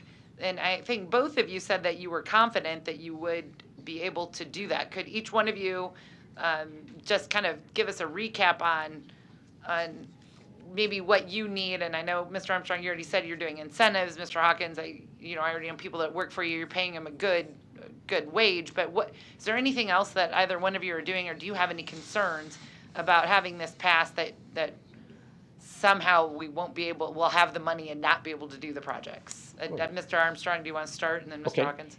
Yes, and like I said before, I think this is gonna attract some out-of-towners. Chris mentioned that, we're not in favor of it, but I think it's gonna bring in some out-of-towners that's gonna be able to do some of this work. But also, I think we'll have enough workforce to do this. Now, that depends on how everybody approaches things, but I think we are gonna have to be a little more assertive on our side as owners, basically, of getting those people in here. But I think they're gonna be high-paying jobs. What we're gonna do here on our side is our people will be getting a fairly good raise that are here. That should attract our new people to come underneath that wage and work their way up. So I think they're gonna be good paying jobs, number one, to start. Number two, we're gonna look at the work that we normally have, and then this additional work, we're gonna be working a lot of overtime. So they'll be getting overtime pay after 40. So that there is gonna make a huge difference in their bottom line or their take-home pay at the end of every week. So I think there'll be enough, at least from our side, I think, to handle this surge of 40 million a year. And of course, we all know the first year is not gonna be, Mr. Stubbe, there's no way you're gonna do 40 million the first year. If you do half of that, Bob, the first year, probably best case scenario, is that correct? You're shaking your head yes, I'll say yes for you. So, yeah, so I think that means that's probably gonna tail down into the 6th year in this program. So I think maybe when you look at it, it's probably closer to a 6-year program by the slow start here, and maybe we don't quite get 40 million each year. Maybe you only get 35 million done each year, meaning maybe it tails into the 6th year. I'm not really anticipating any real issue with this. Like I said, working the premium time, the overtime, I think we're gonna keep everything on track like we have in the past with you guys. Thank you, Mr. Armstrong. Sure. Mr. Hawkins? Yeah, and I mean, to answer the question directly, number one, we're speculating a little bit about how much workforce we actually will need citywide as a whole with an increase of 40 million. But first off, on the heavy highway side of the construction industry, I'd look at what is the overall percentage of cost that normally goes towards labor. Really, it's 15%, give or take, and call these with benefits. These are good jobs. These should be $80,000, give or take, or plus type jobs, but you can run the math there. We're not talking about a 10,000 person increase in workforce either. However, I do think Councilman Palermo has a valid point. While I stand by my statement that we will be able to increase our workforce as necessary, it does not happen overnight either. Now, some of these jobs, the amount of skill level that it takes to get people in a position where we can really deploy them into full productivity, it could be anywhere from 6 months to 2 years, but let's say it's 6 months for the majority, at least before they can really be oriented and be safe and we're comfortable that they're in the workforce. By midsummer, are we ready? That's a little tight, Bob. By the end of the year and into next year, yeah. So you're not totally off track with the timing, I don't think. I think that if we wanted to do this tomorrow, that might be a poor decision if we were going to spend $40 million tomorrow. If we're talking about $40 million next year and beyond, the point I was making is that in and of itself gives us enough time to plan and to get that 6 months to 2 years type. 6 months, certainly, that's enough time to get people. Your question about what can the city do different? Well, no, I think what you said and what I heard you say is you will hire people and then you do the training. Because what I just heard, and I think Swain Construction, Mr. Armstrong, you do the same thing. That's correct. You hire people and then you have guys that have gotten to that position. And so you do training, kind of on the job OJT, training. yeah. Correct. You will hire people, I mean, if they can do the work, if Right. they have the physical, because I mean, let's face it, the job that they have to do for has to be, you have to be in fairly decent physical shape to be able to do it, but as long as they can do the work, you'll train them.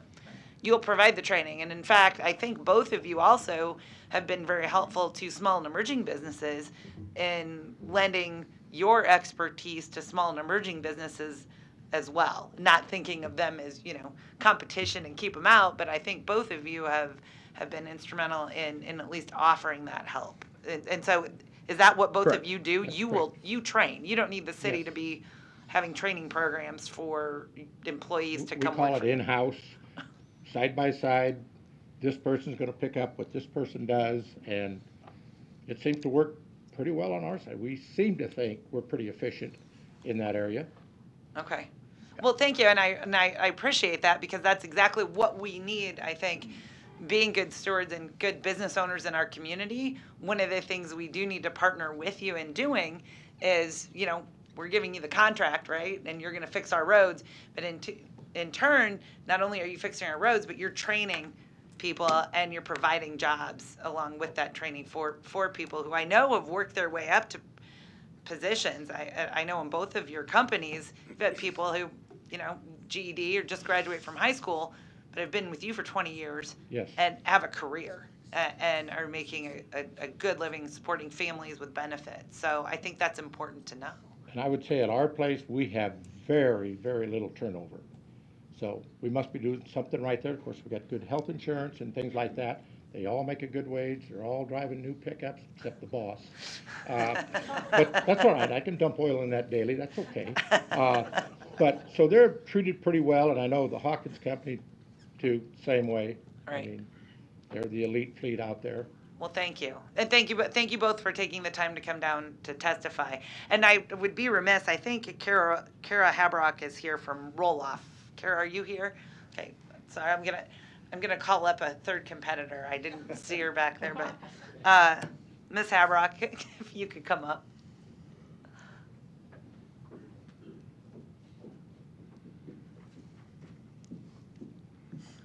Hi, Kara Haybrock with Roll-Off Construction. Hey, Kara, and do you have anything to add to that? Because again, you need a workforce. What struggles or what things does Roll-Off do and offer in order to incentivize people to come work for them, stay with them? And do you feel that you'll have any problems with getting the workforce needed to take on any contracts you bid on? I would echo what Chris and Greg said. It is up to us to find them and train them, and a lot of that is OJT. It's not, I think to your point, Mr. Palermo, you're talking about the connection of the people to the job.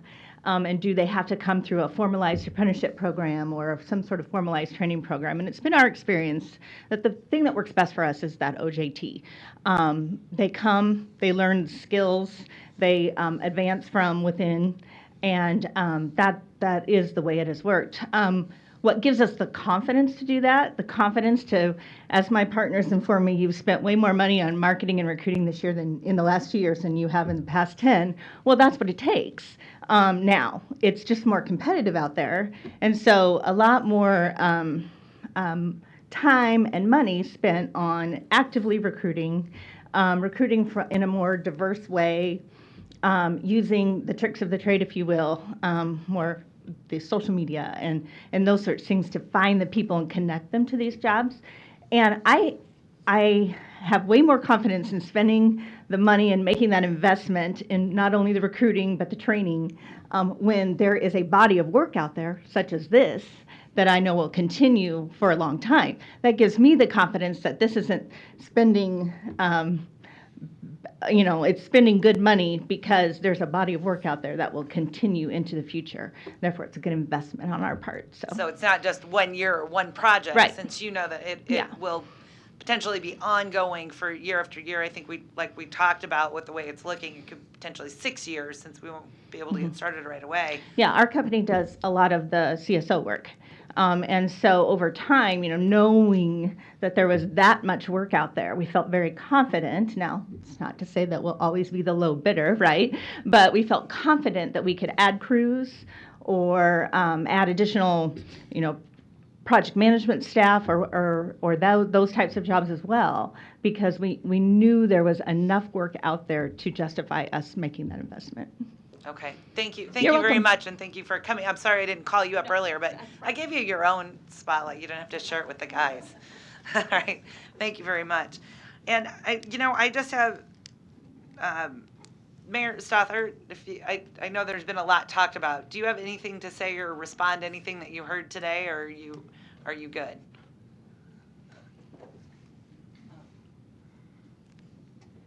Just an additional comment, not really to respond to anybody's particular testimony, but I wanted to go back into the unimproved streets.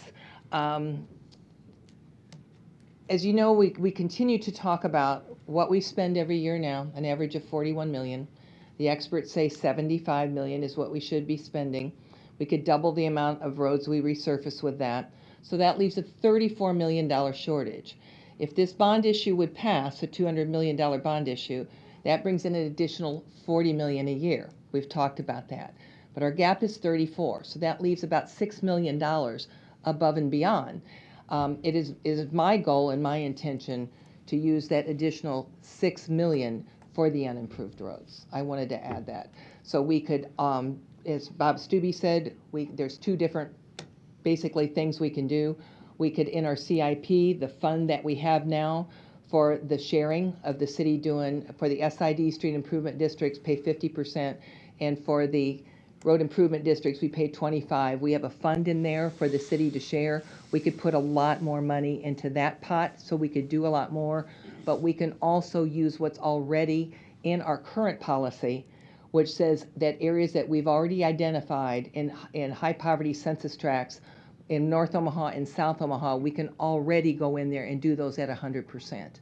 And so we could use some of those, that extra $6 million more a year will really make a dent in especially North Omaha, South Omaha, for the higher poverty areas, to do those streets that are considered unimproved. So that's what my intention is doing with the unimproved streets. Thank you, and I appreciate that clarification. Now, this bond, most of these bonds, they're all going to be bid out. So, I think we have at least 3 or more of the companies that tend to bid on those that are represented here. But so none of these are going to be jobs that your current public works employees are doing. We're still going to have potholes. I mean, we live in Omaha, so we're not going to make potholes go away. No. But we always have potholes, and we fill potholes, 12 months out of the year. We don't just have pothole season. But what this bond issue will pay for is rehabilitation, construction, and reconstruction. It will pay for almost everything that we use, from concrete panel repair to brick streets. There's about two things that we can't use these bond dollars for. That is potholes and crack sealing. Almost everything else that we do, whether, like I said, whether it being concrete panel repair, whether it being rehabilitation, reconstruction, all of those things can be paid for with this bond issue. Asphalt streets in the residential, concrete and for the arterials, but the only thing which is considered just annual maintenance, pothole repair and crack sealing, which we do, those bond dollars can't be used for that. But again, when we start rehabilitating these streets, that huge amount of money that we are paying every year for our street maintenance workers to go out and fill potholes. Last year, again, in 2019, $17 million in potholes. We filled over 68,000 potholes last year, which took a lot of city workers and a lot of overtime and a lot of 12-hour days working 24/7. We won't have that annual street maintenance bill that we have now. We're wasting that $17 million now. So a lot more can be done as far as rehabilitation. A lot less will be needed to be done for the potholes and the crack sealing, which is annual maintenance, which would be done by our crews in the city. And that's what would be done by the crew. So it Right. would lessen the amount of pressure that they have. Otherwise, the in street spring. projects, even concrete panel replacement, brick streets, they're all bid out. They're all bid. Right. Okay. Thank you, Mary. Yes. Thank you for your time. And I just want to say what I appreciate with this, and I know you had mentioned, for the last 2 years. I think over the last 2 years, you were just putting together a comprehensive plan. You've been working on this road issue, well, since I became a council member and you became mayor in 2013. I think we've talked about it. I know you've talked about it with other mayors in other cities, as I've talked to other council members and mayors as well, and looked at all the different plans that numerous other cities, similar to the size and weather conditions that we have. So I do understand when I see, well, this is what we should do. We should do a wheel tax, or we should do something else in order to pay for it. I do understand that you have looked at everything possible, and what you found was this was kind of the least the least of what we could do in order on the taxpayer. I've been the working least with the amount. Public Works Department and Finance Department since I've been mayor, and every year you guys approve a budget that puts more and more in street resurfacing. To put it in perspective, I recall when I was on the council, 2010, there was about $2.5 million in the budget for the entire year for 5,000 lane miles of road for resurfacing. So you could see why we have been underfunded for many, many years. Right now, this year, we have about $12.5 million. Every year we have put more, but $12.5 million is not going to do it. We're just chasing our tails, and we recognize that. It was just 2 years ago when we decided to really take that deep dive and get the experts in, many of which testified today, and really ask the question, why are our streets, why do they look the way they do? What should we be doing? How much it costs, and what are options to fund that? That's what we've really been working hard on for the last 2 years. And like I said, I kind of went out on the road with it this summer. Once we got it all compiled, I presented it to all of you first. Did 11 town hall meetings, did multiple, probably dozens of Rotaries and other community groups, and almost every one of them at the end, I would say, if I would put a $200 million bond issue on the ballot in May, and I was using the higher number at that time, and if you had a $100,000 home, it would cost you $35 more a year, would you vote yes? And the overwhelming majority in every one of those said yes. Well, So that was kind of me taking the temperature of the community. I can tell you this, both of my sons blew tires on potholes last year at this time, and I spent way more than that in my loan that I will get paid back someday to help them with their car Hopefully. repairs, right? That cost way more than this annual amount in repairing those tires. And I just have one other thought. Since you've been mayor, you have actually reduced the levy twice. You've reduced property taxes for the taxpayers of Omaha twice. So with this, if this bond passes, and I think I know the answer, but I think everybody should hear it, would you still be committed to, if we get, like Mr. Kagan recognized with these higher property valuations, if it were possible, would you be willing to reduce property taxes for a third time, possibly even to offset this, if we could in the future? I look at reducing property taxes every single year. We do. When we do the budget, that is my goal, to lower the levy. And when anybody looks at their property tax bill now, they will see that 61.5% goes to the schools. 21.5% of your total property tax bill goes to the city of Omaha. This levy increase is on that 21.5% of your total property tax bill. So that's why that amount is low. But we are always looking at ways to lower taxes, and we will do it when we can. This year is a particularly challenging as we go in. We're already working on the 2021 budget, but we also have a new trash contract that is costing us at least 10 million more than the one previous. And then when you add the recycling cost, almost another 2 million, you're talking 12 million more that we have to try to budget within the revenue that we have coming in now. And that is with that lower tax levy. So yeah, we have some challenges coming up, but especially with the trash contract, and we can handle that without a tax increase. But we really feel like after the long study of the roads and understanding the need and understanding what we should be doing, that this bond issue is the best solution. My job is to come up with solutions to problems. This is my solution to do that. Yes, it will raise the levy to pay the debt. But one thing, Al Herrick, when he was talking about why we feel like it would, we know, he said 100%, so I'm going to say 100%, it would only be one levy increase because we not only are refinancing bonds all the time and getting better rates, all of our GO bonds, but we pay off our bonds early too. A lot of our 20-year GO bonds, we typically will pay off in 10 years. And that's one thing that the bond raters really give the city of Omaha kudos for. And then also we put into that equation retiring old bond debt. And the one that we all talk about a lot is CHI. And we pay CHI right now $19 million a year in bond debt. And in 7 years, CHI will be paid off. So if you think we do a 5-year bond issuance now, and if we would have to put it back on the ballot again in 5 years for another bond issue, and that's a good thing because then the voters could say we did what we said we were going to do.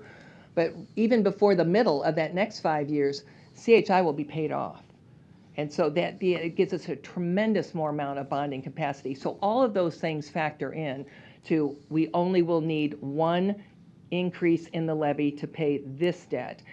The 3.5 pennies or the $35 per $100, that's the maximum, as Al Herrick said. That's the maximum. Right. It's most likely to be lower than that.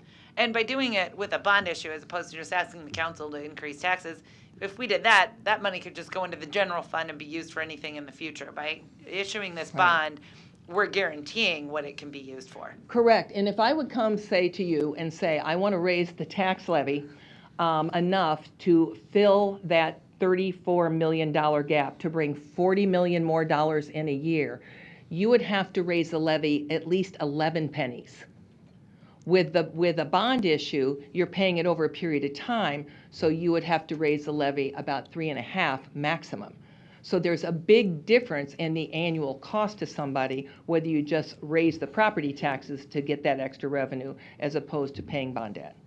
Thank you very much. And I think that is a key clarification that needs to be made for people. It's not just an increase in the property tax. If we were to just increase property taxes, number one, the money could just be used. And it could be used for anything. And number two, it would be the 11 cents. It'd be 11 cents. Not the 3.5 Correct. for the bonds that can only be used for the street. These are street rehab bonds. And resurfacing. So it can't even be used, like you said, to fill potholes. Right. So it has to be used for actual rehab and resurfacing. It's very restricted. They're transportation bonds, and we call them street bonds.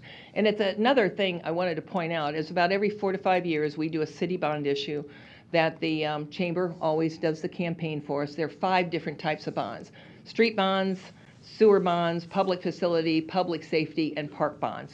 There's 5 different types of bonds, and they're each listed on the ballot separately. It's the street bonds that always pass with the highest percentage of votes because I think people do realize, the taxpayers realize how important our infrastructure is. Thank you, Mayor. Thanks for all your work on this. Thank you. Thank you. And I thought it was our Tom Doyle that got the highest votes on the ballot every time, our county engineer. Councilmember Pauls. You know, this is where I'm coming from. I had a little bit of on-the-job training. For those of you, I want you just to visualize the water tower by Millard. And for a period of time, I had all kinds of complaints about the 144th Street there. And then I was invited out because Swain started doing some construction work on it, and I invited out, and he did me some on-the-job training. I saw how it was done. I saw how he treated individuals. So I do see that's probably one reason why they work for you. I was really impressed with how it all went about. But just to give you an idea, I had all kinds of complaints before that happened. That road is finished, and guess what? The complaints have gone down. My life is a little better. On 108 between Q and Harrison, I had another on-the-job training by Hawkins. I went out there and watched what he did, and I listened to how he treated his individuals. And I had all kinds of complaints from people out in that area. Now that that is done, guess what? Those complaints have gone away. So I see that people are very, very concerned about that, and I do thank those two individuals because they did talk to me and they did a little bit of training on this is how it's done, and they showed me various things which I did not realize. I didn't realize how complicated it was out in West Omaha. You think everything was all the problems were the old streets in downtown Omaha? No, out in West Omaha, there's some major issues there. So like I said, I did learn something from there. But Mr. Stubbe, I do have a question. I see, if I can recall, on the map that you gave us, I saw the words Inglewood, Walnut Grove, Westchester. Now that is not Old Millard, that is newer Old Millard.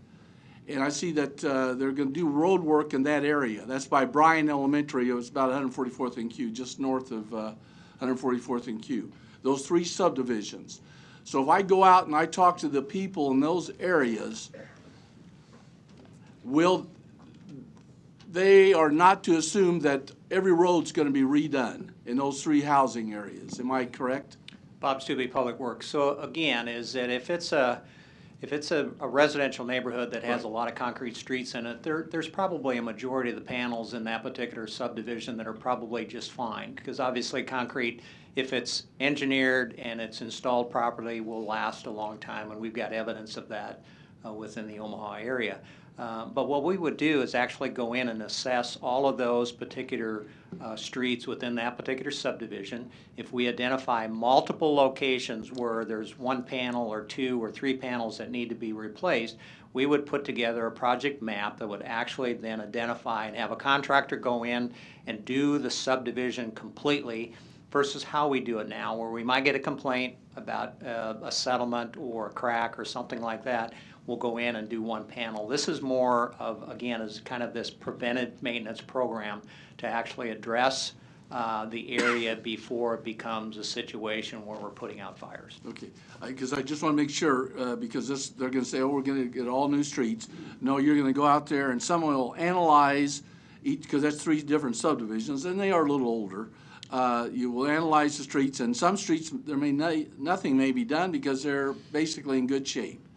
Correct. Keep in mind too is that $40 million is a great infusion of dollars into a long-term pavement preservation program.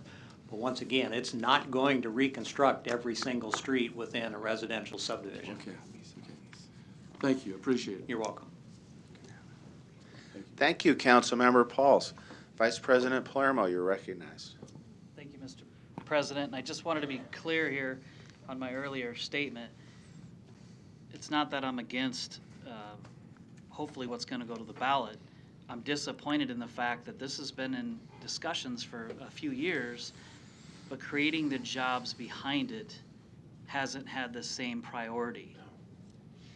I have the largest elementary school 2 blocks from my house with kids and parents. I have the largest junior high in OPS a few blocks from my house with kids and parents. I have the largest high school in the state of Nebraska in my district. I talk to these people all the time. What do they say? Find my kids some jobs. Because not every kid is going to college or the military. Find them a job that's going to change their quality of life. We just heard Mr. Armstrong say that some of these jobs would pay $80,000. I'll come fill out an app tomorrow, Mr. Armstrong. You're welcome. Yes, that is how you change the quality of life. So my disappointment here is that the fact that we don't have a pipeline of kids, because we have the people, they don't have to come from out of town, standing in line to get these jobs.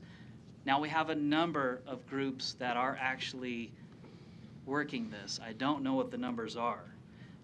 Because believe it or not, we can solve a lot of problems with creating jobs. So what I'd like to do is, and I know one of them is within the city, which is great. I've spoke with this department, but I would like Dr. Thompson, if you could, elaborate a little bit on what your department is working on, if you could, please. Franklin Thompson, HRR Department. Councilman, in absence of the fact that at one time there was a school that produced these workers, it was called Tech High School, and they closed it down. And in the absence of that, then there was a void, and Metropolitan Community College is trying to fill that void. But you are correct in that the schools have to get more involved. Mr. Hawkins was a little bit humbled, and he didn't tell you everything that he's doing. Hawkins Construction has a pre-professional, a pre-apprentice program that he's going to do with the city. And that is work with these high schoolers when they're sophomores, juniors, and seniors. And then they get credit for their high school. They get credit at Metropolitan Community College, and then when they graduate, they're hired by Hawkins and as apprentices, and they're paid a salary. So this is something that Chris decided not to talk about, but we want to highlight that we are working behind the scenes to get that going. It's a pilot program that we'll be announcing very soon. However, it would be nice if other industries or under other entities such as Armstrong or Roloff and others join the pilot. I have a person that works for me, his name is Jared Anderson, and it would be an early Christmas present if he could hear from several other companies outside of Hawkins. And so I do want you to know that we have to start the problem solving at an earlier age than what we're doing. And yes, this program will take time, but it's part of the puzzle that you're trying to put together, Councilman Palermo. And so we spoke about it. And in addition, we also spoke about a special effort that REACH is doing in terms of reaching out to South Omaha with non-Spanish speakers. And so I agree wholeheartedly with your vision, and HR&R is 100% behind your effort. Thank you, Doctor. And obviously the three companies that were mentioned here, there's others in the audience. These are groups that we see each and every week on the agenda. They're the cream of the crop. This is probably where the employees are going to go first. So they may grab those employees willing. It's those below that that are going to have trouble filling those spots. There's just one more question I had as well, and I believe Finance could probably answer it without the mayor coming back up. Mr. Curtis, I read here in number 37, it's basically $35 per 100,000 for home value, but I thought I heard the mayor say 26 per 100,000. Are we going to make an amendment to this, or did I hear something wrong there? Steve Curtis, City Finance. I think what we decided to do was, when we first rolled this out, we used very simple math so everybody could follow it. And it was that you'd need for a $200 million bond issue, if you had level payments, which we actually don't, we have level principal payments, you'd have a debt service of 13 or 14 million. If you used our 2020 valuation, which was all we had at the time, that would put you at about 3.5 cents. And that's where that original $35 came from.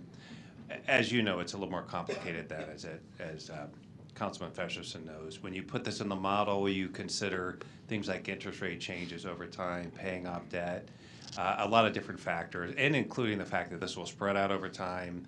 That first year may only be 10 million, maybe 20 million, we're not sure. Once you put all those factors in, it's liable to produce a much lower number, like the 2.6 cents, which is where you get the $26. We decided in this, though, it was better to use the maximum number so that we weren't constrained if a lot of variables changed over time, but that's where the 26 comes in. Okay, thank you. And again, I want this to pass. It gives me 200 million more reasons to ask where the workers are coming from, so I appreciate it. Thank you, Mr. President. Thank you. Councilmember Harding. Thank you, Mr. President. I want to circle in a couple, again, the people I thanked earlier, everyone for testifying, but I wanted to pick up a little bit on something a couple of you said and tie it all together. When Mr. Kagan talked about needs versus wants, I think from everyone's testimony, there's no doubt this is not a want. This is a need for the city of Omaha. So then the next step is, how do we go about looking at the different options, how to pay for that need? And I'm sorry, the mayor was here for all this testimony and stuck around for a long time. And I know her time's valuable and maybe had to take off after 2 hours. But now we look at, and the administration has looked at those different financing mechanisms of how we get to paying for this and what's the best way to do that. And when I was at the town hall meetings and some of the other meetings where she's talked about those different options of how to look at paying for this, I mean, the city did an extensive study of how you might go about doing that. And I just want to credit the administration for taking a look at those different options, which included, and I think she touched on them a little bit, raising the wheel tax. Well, if you raise the wheel tax, it's going to get to a point where it's still, you would have to raise the wheel tax so much in order to make up that deficit or to make plug that hole of what we're not spending, that's really not an option. The second, another option was to look at the just raising the general fund levy, which Council Member Melton discussed with the mayor. And again, because of the we all plan on doing something with the money we're putting in the jar, and then we think of some other projects that maybe we'll take a little bit of that and take a little bit of that, and then those funds aren't dedicated to what we're trying to accomplish here. So then you go to the option of the bond, and knowing that those revenues are direct and specific for that purpose alone. And you take away any temptation of being able to take some of those monies and use it for other things that come along the way. And taking the approach I think the administration has, I think makes the most sense financially for the city, because again, as we talked about, you can take those funds and pay them off over a 20-year period rather than just including it into the general fund and having to raise the levy by about 3 times what we'd have to do it as the approach we're proposing to take here. And again, I think that the citizens, when they're looking at this, again, I really think it's a need for the city, and looking at how it is best to finance that need over time, I think this is the proposal that makes the most sense. And I hope that they consider that. I know there will be a great campaign and education effort if this gets put on the ballot, which I hope it will. There will be that education component that I think needs to get across to the citizens so that they understand that the approach taken, again, it's a need, and then the approach taken of how to finance that need. This makes the most financial sense to the city of Omaha. Thank you. For those who are inquiring, we will not break at 4 to see what happens in Iowa, but we'll go to Councilmember Pauls, who has turned on his light for another round. I have information right here. No. Just for a clarification, I'd like to ask the law department, do we need 5 votes on this to pass this? Only 4?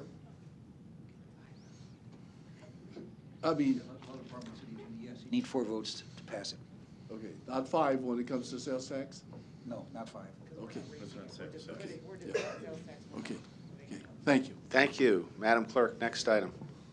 Item 7, a resolution to approve the Redfield Tax Increment Financing Redevelopment Project Plan located at 1901 Howard and 435 South 20th Street in an amount up to $1,650,000 $662,342. The public hearing on item 7 begins at this time. Are there any proponents who are willing to be concise? Mr.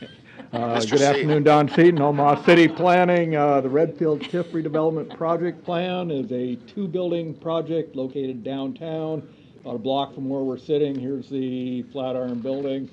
We're on top of the building we're in now, looking this direction southwest. This is the Redfield building.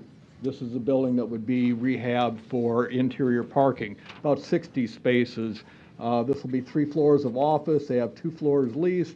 Bottom floor, they're looking at doing a restaurant and are seeking a tenant. It's a historic preservation income tax credit project. And they're making a $25,000 contribution into the downtown incentive fund, improvement fund, excuse me. Total project investment is $14.8 million. They're asking for $1,662,342 in TIF support. Developer is 1901 Howard Owner LLC. Neeraj Agarwal is the authorized representative. He complies with our TIF program requirements and is a good use for the site. Somebody had looked at it for mini storage at one point, so we're enthusiastic about the project and we ask for your approval. Thank you. Are there any other proponents? Are there any opponents? Public hearing is closed. Roll call. Festerson. Yes. Gray. Yes. Harding. Melton. Pauls. Palermo. Yes. Mr. President. Yes. Item 7 is approved, 7-0. Item 8, an application to consider an addition for Arboretum's Class I liquor license located at 8141 Farnham Street for an outdoor area approximately 46 feet by 43 feet to the east. A is communication from the Planning Department regarding permits. The public hearing on item 8 begins at this time. Are there any proponents?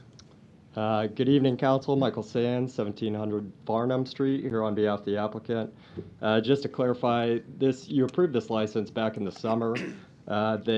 They did the reconstruction or development on the inside of it. They hadn't, some construction delays caused the outside to be delayed, so they had to shave that off of the licensure for the liquor license.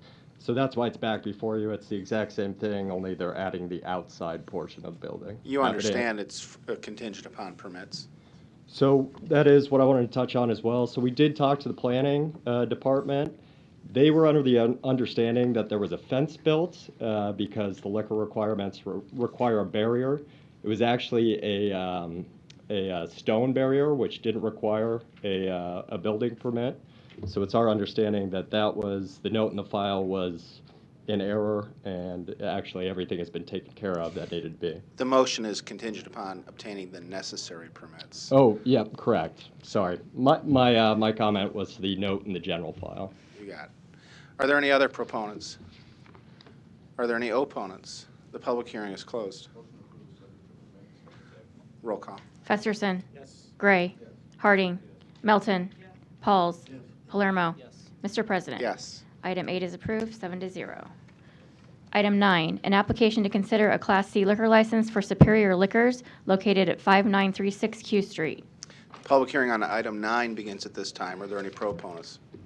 Yes, Stephen Ranum from Croker Huck Law Firm on behalf of the applicant Superior Liquors. Thank you. Are there any other proponents? Are there any opponents? The public hearing is closed. Oh. Don't move so fast. I wouldn't overlook you, Portia. Okay, thank you. Reverend Portia Cabot, coming on behalf of myself, but also 1819 North 115 Plaza. Coming to stand before you. Yes, I know it's taken 2 hours for the item that you moved up, so please don't go fast on these liquor licenses. I've come before you numerous of times asking you, why do you give liquor license so quickly and so easily? And so on this one, I'm a proponent for this, and I've had time to sit here and read while you handled the streets, and thank you, Mr. Primero, for making sure that they realize that they need to hire people that live in Nebraska, and we're not concerned about Iowa right now. But want to make sure that, or ask the question, why a C license? Because a C license allows them to sell spirits, wine, beer on and off sales, consumption on or off in the original package, why not an I license, which is alcohol or liquor by consumption on the premises if it's a tavern and a bar? So please, if you could ask those questions, and please help me to understand as I follow your city rules. Thank you. Are there any other proponents? Any opponents? Public hearing is closed. It's noted. No, I'm an opponent. He asked for opponent. Let's maintain order and allow the council to run the meeting, please. Thank you. There's a motion and a second.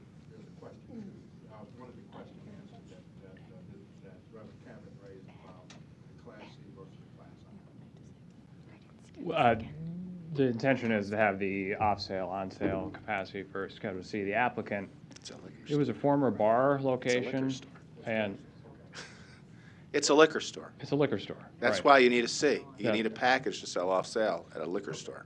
That's the answer, right? That's correct, Your Honor. Thank you. Roll call. We missed the motion in the second, sorry. I just did the motion. You did the motion? Okay.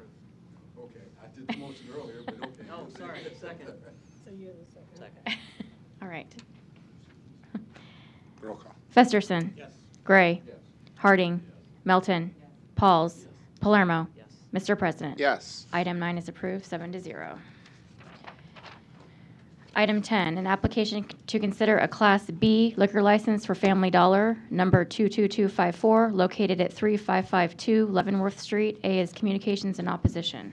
The public hearing on item 10 begins at this time. Are there any proponents?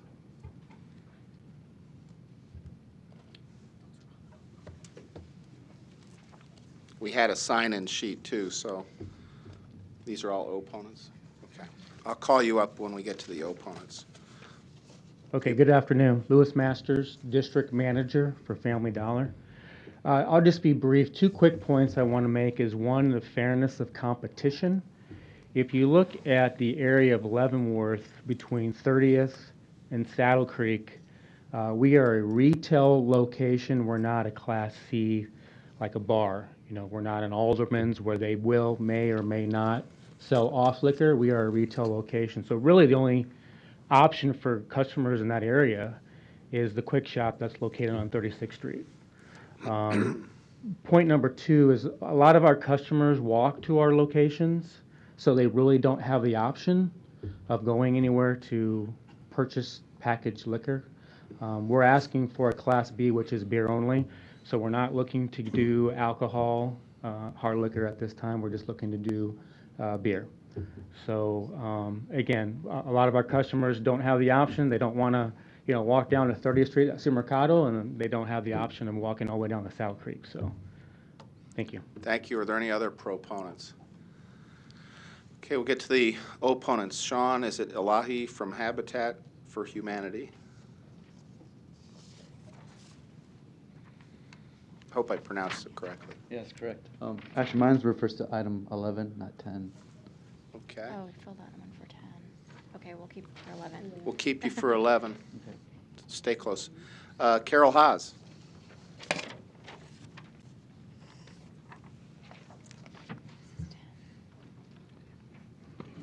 Thank you. Good evening, and I'll be brief. And I am opposing the liquor license at the Family Dollar. I live at 806 South 35th Avenue, which is less than 200 feet from the Family Dollar. Right across the street from the Family Dollar is a bar, which I know it's not the same, but you can get alcohol there, beer. And within a block is the Quick Shop. Within my 4 or 5 blocks of my house, there are 4 or 5 different places that I can go and get beer or alcohol. And on the Leavenworth corridor, there are many places. I didn't count them from Saddle Creek to the interstate, but there are a lot. And I just think enough is enough. I think it's not healthy for the neighborhood to have another place. I think it's a safety concern as well. And as has already been said, there's a lot of foot traffic in our neighborhood. And that's fine, except that I wish I'd have brought all of the cans, bottles, and other trash I pick up in my yard and the alley every week from people walking and disposing of their beer cans, bottles, and other junk in the neighborhood. So I think from a standpoint of the livability of the neighborhood, this is a detriment to that. So that's really all I have. I want to encourage you to consider denying this license. Thank you. Jim Thank you. Thompson.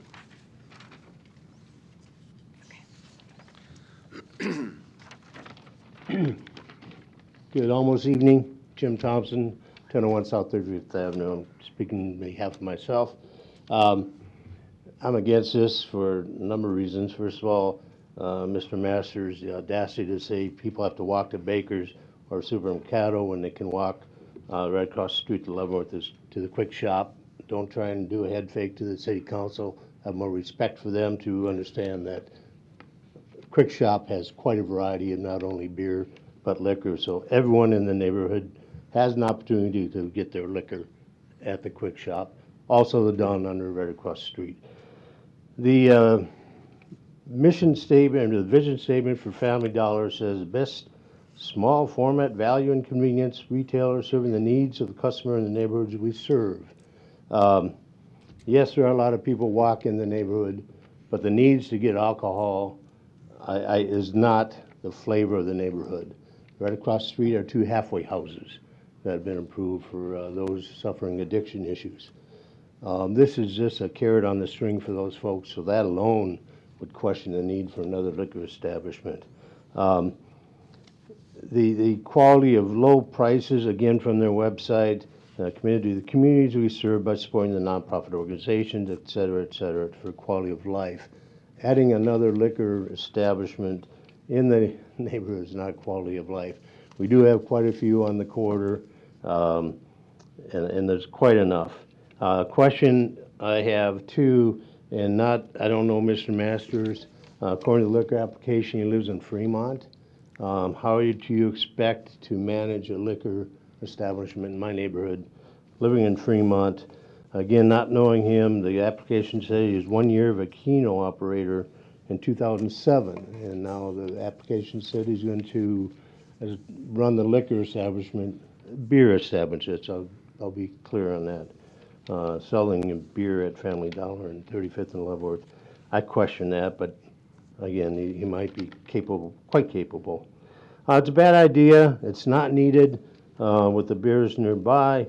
I have to add that there's a good landlord involved in this. He does pay to get the trash picked up. It goes beyond the boundaries, as Ms. Haas stated. Also, the landlord is approved the neighborhood by adding a mural on the west side, so he's a good guy, and that in alone has been a good asset to the neighborhood. Adding liquor is not a good asset to the neighborhood. If, in fact, a beer license is approved on the end, I would strongly encourage the disapproval of single cans of beer. If you look on Family Dollar website, there's no less than 16 cans of beer, individual cans on the website available at Family Dollars. That does not include the 5 questionable, is it a beer or liquor? You know, the Seagram's flavored drink, is it malt liquor? Does that come under the beer license? Individual cans of beer, including 2 of those being bottles, the big Magnum bottles that you can consume and 2 blocks away, throw it out the window. We know that happens. I know that happens. I pick up the litter as well, all the way down Park Avenue in Leavenworth. We don't need any more of that. It's bad enough the liquor is sold at Quick Shop is airport bottles and single bottles that contributes. I'm fearful that this would contribute even more. Thank you. Okay, we have some more sign-in for this item. Sabrina Taylor, did you wish to speak as an opponent on the Leavenworth application?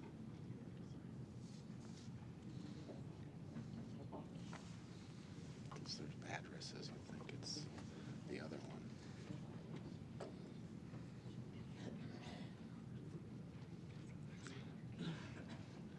Dwayne Hayes, you signed in on this one too. You're next. Hello, my name is Sabrina Taylor, 38 to 65 Decatur.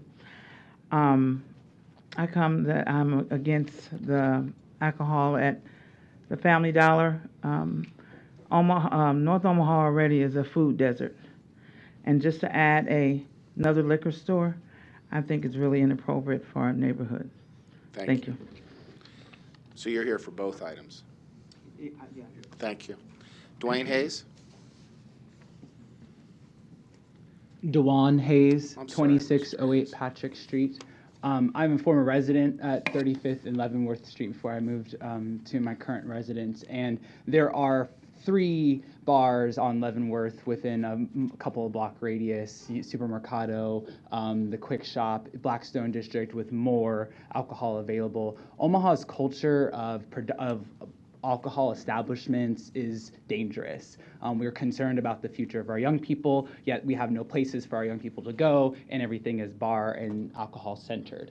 And to create another place that's called Family Dollar and to be able to have that establishment sell more alcohol is not going to improve the well-being of our community, nor fortify places for young people to participate, or create a culture in which that is inclusive and that does not favor substance use over community building. And so I stress that you deny this and oppose this liquor license, because we are looking for the future and to fortify our communities, and more beer and alcohol is not going to make that possible. Thank you. Thank you. Camille Wesson, did you wish to speak on item 10? All right. Public hearing is closed. Luis Jimenez, 3306 Burt Street. I'm sorry, I thought maybe this was going to be considered, these 2 applications considered. Yeah, we announced there was a sign-in sheet, so you must have missed that announcement. No, I signed in, but I signed in for the 24th Street. So we're not on that one yet. Right, I want to speak with the Leavenworth. All right. I just want to say, I live there in the neighborhood, and I'm familiar with the establishments as well.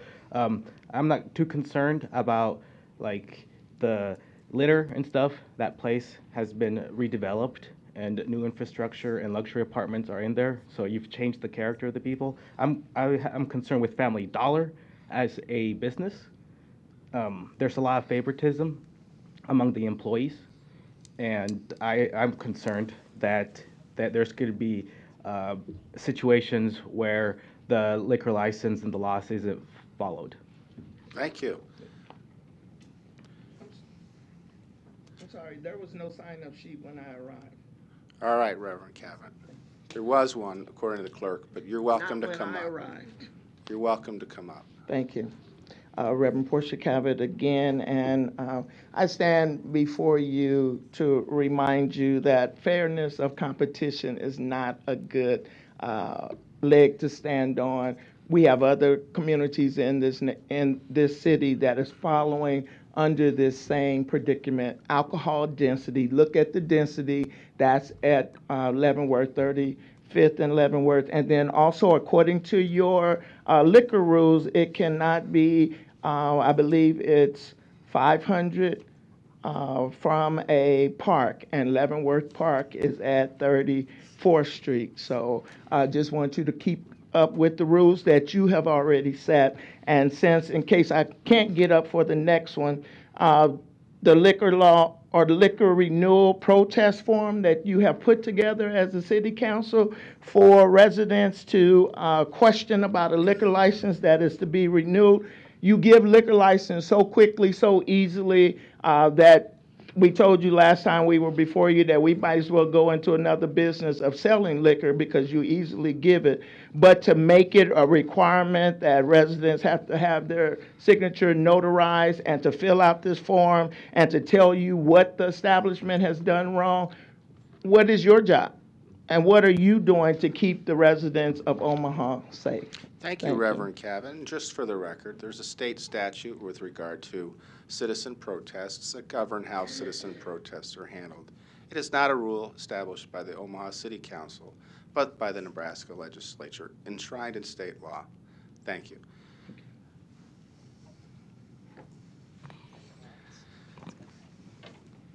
Oh, Councilmember Festerson. Thanks, Mr. President, and thank you all for your testimony here today, too, and for sticking out for what was a relatively long item before these. I've been pretty consistent in my judgment on individual liquor licenses in terms of giving folks a chance when a chance is warranted, but also not supporting liquor licenses when I think there's an issue in the neighborhoods or an issue with density. as has been called out here today. And I think that is the case with this one, and I think it is the case with the next one too. Maybe even in a bigger way, the next one that we'll address here in a minute, which happens to be right across from the school as well. But sticking to number 10 right now, I'm not supportive of this item, and I would move denial. Second. Councilmember Harding. Thank you, Mr. President. A couple questions. So I think it was brought up, this is within so many feet of a public park, and can I have someone either from law, probably from law, address that issue?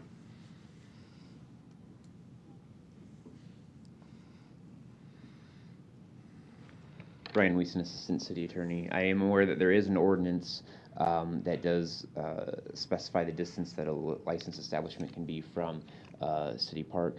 I'm also aware that in the past, the Liquor Control Commission has viewed that as only a city ordinance that's not enforceable for their liquor licenses, and has generally ignored any recommendation that the city has based upon that particular city ordinance. So it exists. I don't know that it's ever really been enforced by the Liquor Control Commission, though. And I also don't know the exact distance of the park in question to this particular establishment.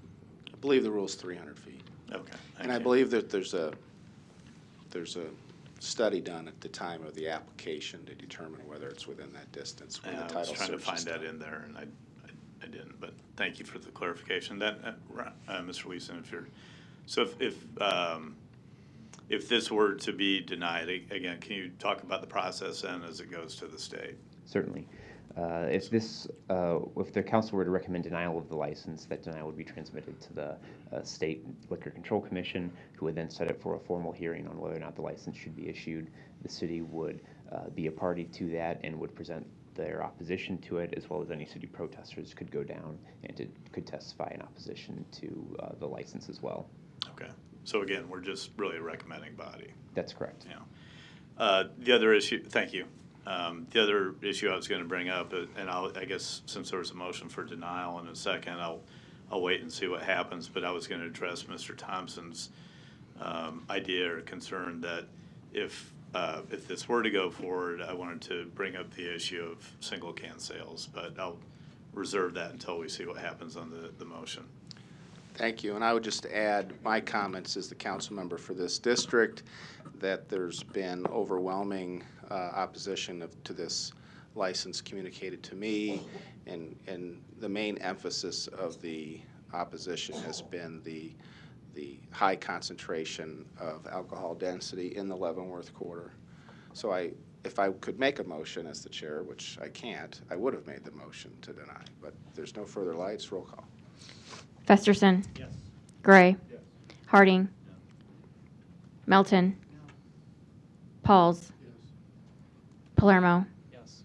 Mr. President. Yes. Motion passed 5-2.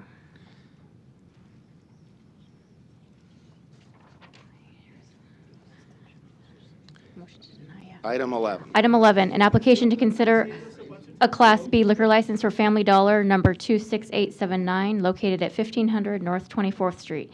A is a communication from the Nebraska State Patrol regarding the distance to school. The public hearing on item 11 begins at this time. Are there any proponents? Again, for record, Lewis Masters, District Manager. I am aware of the opposition to the feet of within 150 feet distance. So I guess my question would be, from Investigator Zost, was the measurement from what to what? Are we aware of that? Is it front door to front door? Is it back door to back door? The State Patrol normally does not attend our meetings, but as I understand, the measurements are usually done with a wheel, and they're from the licensed premises on the application to the boundary of the school property. Okay. So with that being said, again, I've done my due diligence, knowing that the option of our customers from Cummings Street to Ames Street is non-existent. There's a Sinclair on the corner of 24th and Cummings, and there's a liquor store on the corner of 24th and Ames. Between those distances, there's absolutely no options for customers to purchase beer. I would like to add that Family Dollar is not in the business of single beers. We are in the business of 6-packs, 12-packs, and cases of beer. And again, it's beer only, it's not wine, and it's not liquor. So again, in the essence of fairness and in competition, and again, our customers not having the option of going anywhere else within that walking distance of really almost a mile, I would offer that as evidence of them not having that option. Thank you. And just for the record, the distance on the state patrol measurement will be sorted out by the commission, not by the council. We will be talking about the character of the neighborhood if we do so. Are there any other proponents? All right, for this time, Mr. Elahi, we'll get to the opponents, and since you signed in first, we'll bring you up first. Carmen Tapio is next. Sean Elahi, General Counsel at Habitat for Humanity of Omaha at 1701 North 24th Street. Habitat for Humanity of Omaha does not support a liquor license for the Family Dollar at 1500 North 24th Street. We are concerned about the type of activity and situations that may occur due to this increased access to alcohol. We strive to help build and support communities throughout our city. This includes the neighborhood surrounding our main office. We, like so many of our neighbors, want to create a family-friendly community that is and feels welcoming to the Omaha residents who visits our office every week, and make it safe for the children who attend Cullum Elementary School, the Learning Community, and Blackburn High School. We fear that extending a liquor license to Family Dollar may hinder these efforts. Thank you. Thank you. Ms. Tapio, followed by Jody Pesek. Good afternoon. I'm Carmen Tapio. I'm owner of North End Teleservices that's located at 24th and Hamilton. Some of you have been to visit our location, and for the record, we are not the ones that are telemarketing you. That's not what we do, okay? We provide outsourced contact center services in a variety of sectors. I have some supporting documentation if you're... Well, if you just give that to our city clerk. Thank you. Thank you for the opportunity. We are a for-profit enterprise located at 1500 North 24th Street. We are in Suites 104 through 111, so we are at the north end of the strip mall that Family Dollar is also in. We are a mission-oriented company. While we are for-profit, our mission is creating jobs and changing lives. We opened our doors in 2015 with 0 employees. We now employ 120 full-time employees, and our minimum wage is currently approaching our average hourly wage is approaching twice the minimum wage.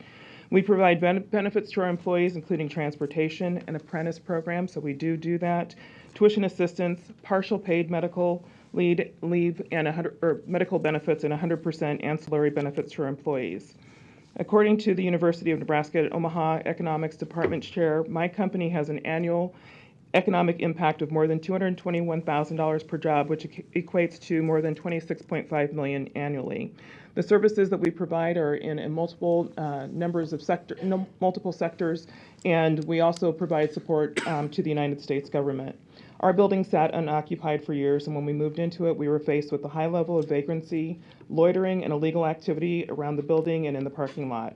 We have dealt with trash, fires, camping around the building, sleeping on benches, sidewalks, drinking and drug use on and around the premises, including unmentionable activities that I will not address to this council. The use of our sidewalks as a toilet is one that I will mention. As a result, we've invested in ongoing on-site security with our own money and our own resources to monitor the area as well as take action to handle and report these issues. Our security patrols the entire strip mall all the way down to the Family Dollar. Family Dollar provides no security whatsoever. In addition, Family Dollar has not adhered to Section 18-91 of the Public Nuisance Provision and has allowed activity resulting in demonstrable adverse effects to health, peace, and safety of persons residing in the area, working in and using the area. This is included but not limited to ignoring loitering, littering, and consumption of alcohol on the property and neighboring property, and illegal drug use and other conduct. It is a known place for vagrancy to be accepted, and Family Dollar has not taken the appropriate steps to ban and bar such activities, despite the fact that there are many children in the area daily. Located in the immediate area are Kellum Elementary, the Learning Community, Blackburn Senior High Alternative School, the Boys and Girls Club, and Conestoga Magnet School.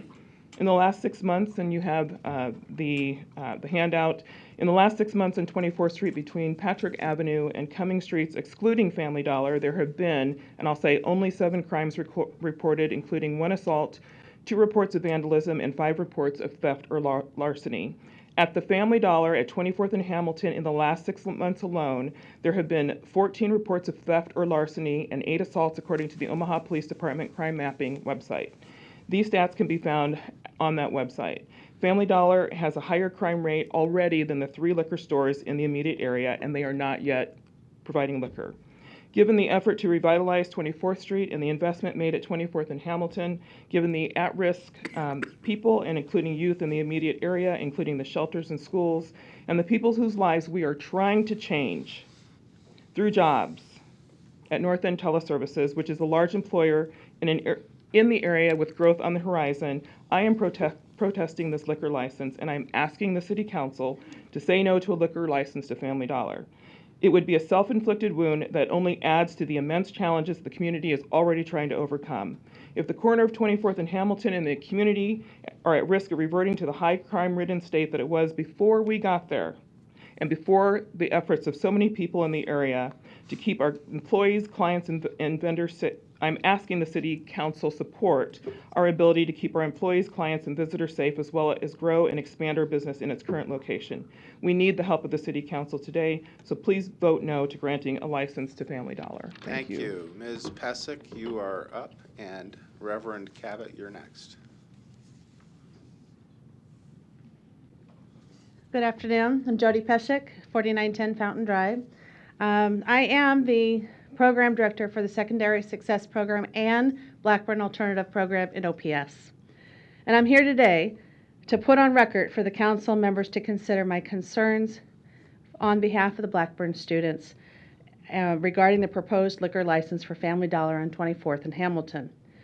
While I understand it's likely to go through due to the State Liquor Commission's often ruling in favor no matter what the council decides, I still felt I need to voice my concern today about a license to sell alcohol being approved for an establishment that is surrounded by churches, schools, and organizations that serve youth and neighbors.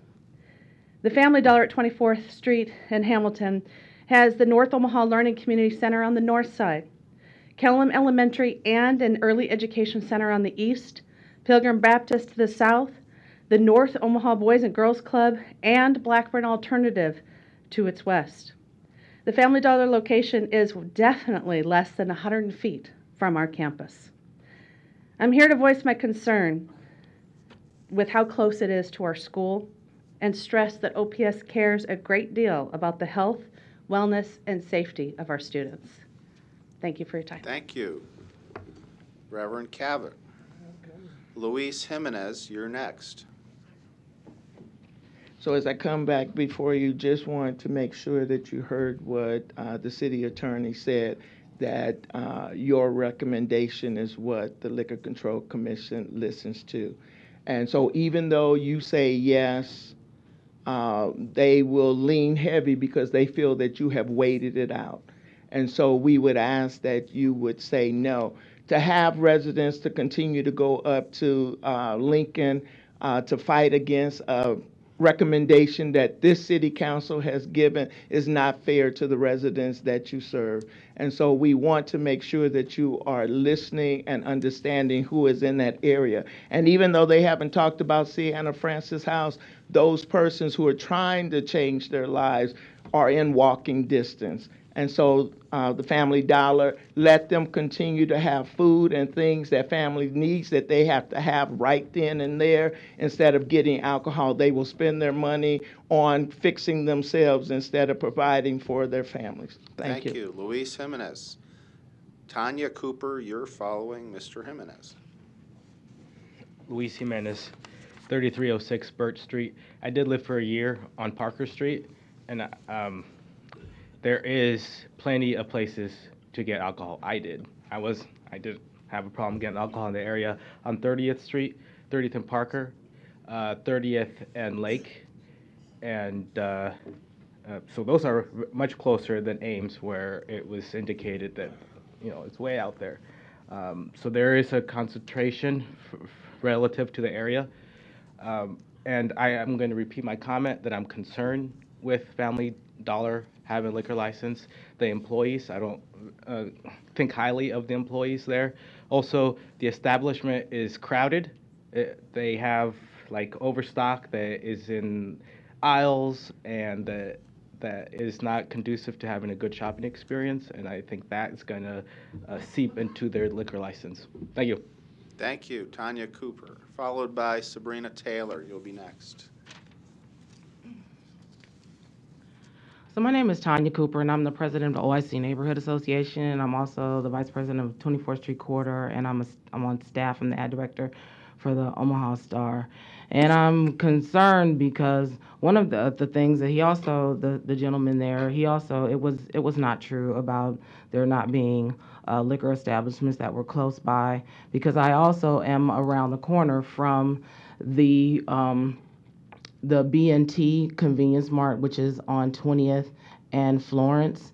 And last year, this council approved another liquor store to go directly across the street, Blue Nile, to go across the street, directly across the street from another liquor store. So there are actually two liquor stores on Florence Boulevard that are right directly across the street from one another, one on 20th in Miami, and the other one right directly across the street between Miami and Ohio. They're directly across the street from that, less than 150 feet from one another. So, and that's not that far from the Family Dollar that is going on 24th and Hamilton.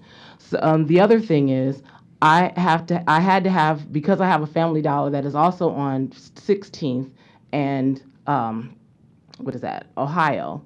I had to have a personal relationship with corporate because of the one on 24th and Hamilton and the one on 16th and Hamilton, because they don't keep their locations clean. So now I have a personal liaison that I deal with at the Family Dollar, the corporate location, because they don't have bags to put their stuff in. So if they don't, for the customers to have put their purchases in, they were putting their purchases in garbage bags and having their customers carry garbage bags down the street.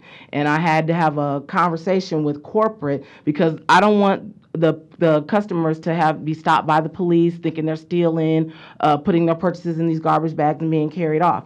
If this is going to be the case, if they're not going to have bags to put these purchases in, people are going to be carrying these alcoholic beverages or whatever in their pockets or carrying them down the street. This is going to lend into someone getting stopped because they don't have bags. They don't carry bags like they're supposed to. They weren't ordering them like they were supposed to.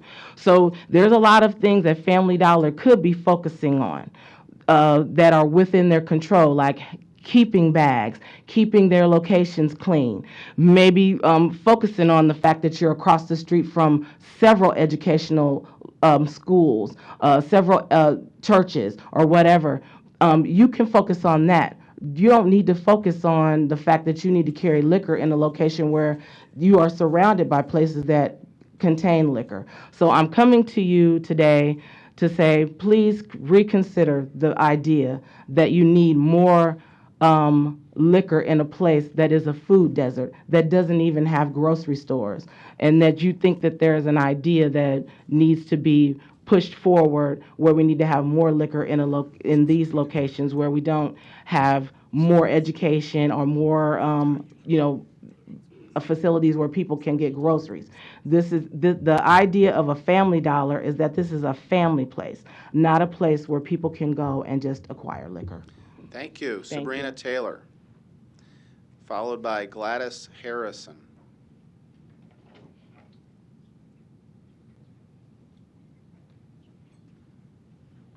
Sabrina Taylor, 3865 Decatur.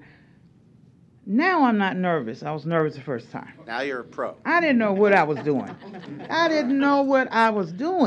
I just signed the papers It's and everything. see one, do one, teach one. Hey, I'm up here now. I'm up here.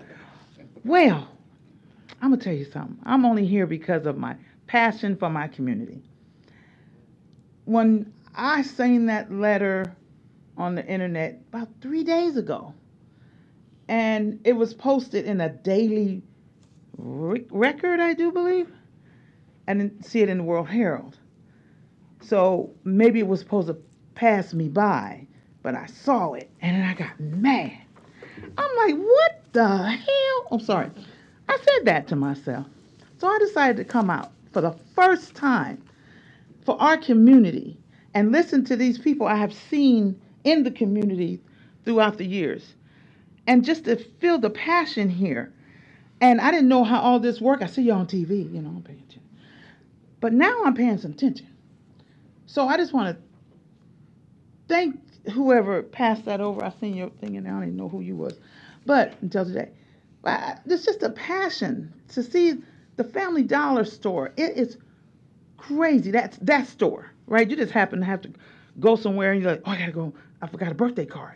Okay, 50 cents. Let me go get it. And then how nasty, how unorganized, the loitering, and you careful. Don't take nothing in your pocket. Just hurry up and get on out because all the it's a community of people around there. All the schools and just to see where the community is going to go back. So anyway, that's all I have to say. Now I know what to do. I'll be back. Thank you.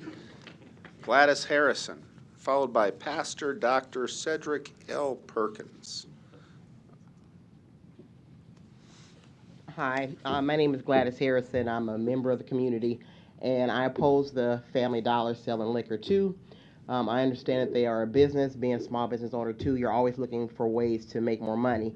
You can certainly make more money selling liquor, but there's a need for fresh fruit and produce in that community, and I would encourage the folks who own Family Dollar to carry fresh fruit and produce rather than liquor at that store. Thank you. Pastor Perkins, followed by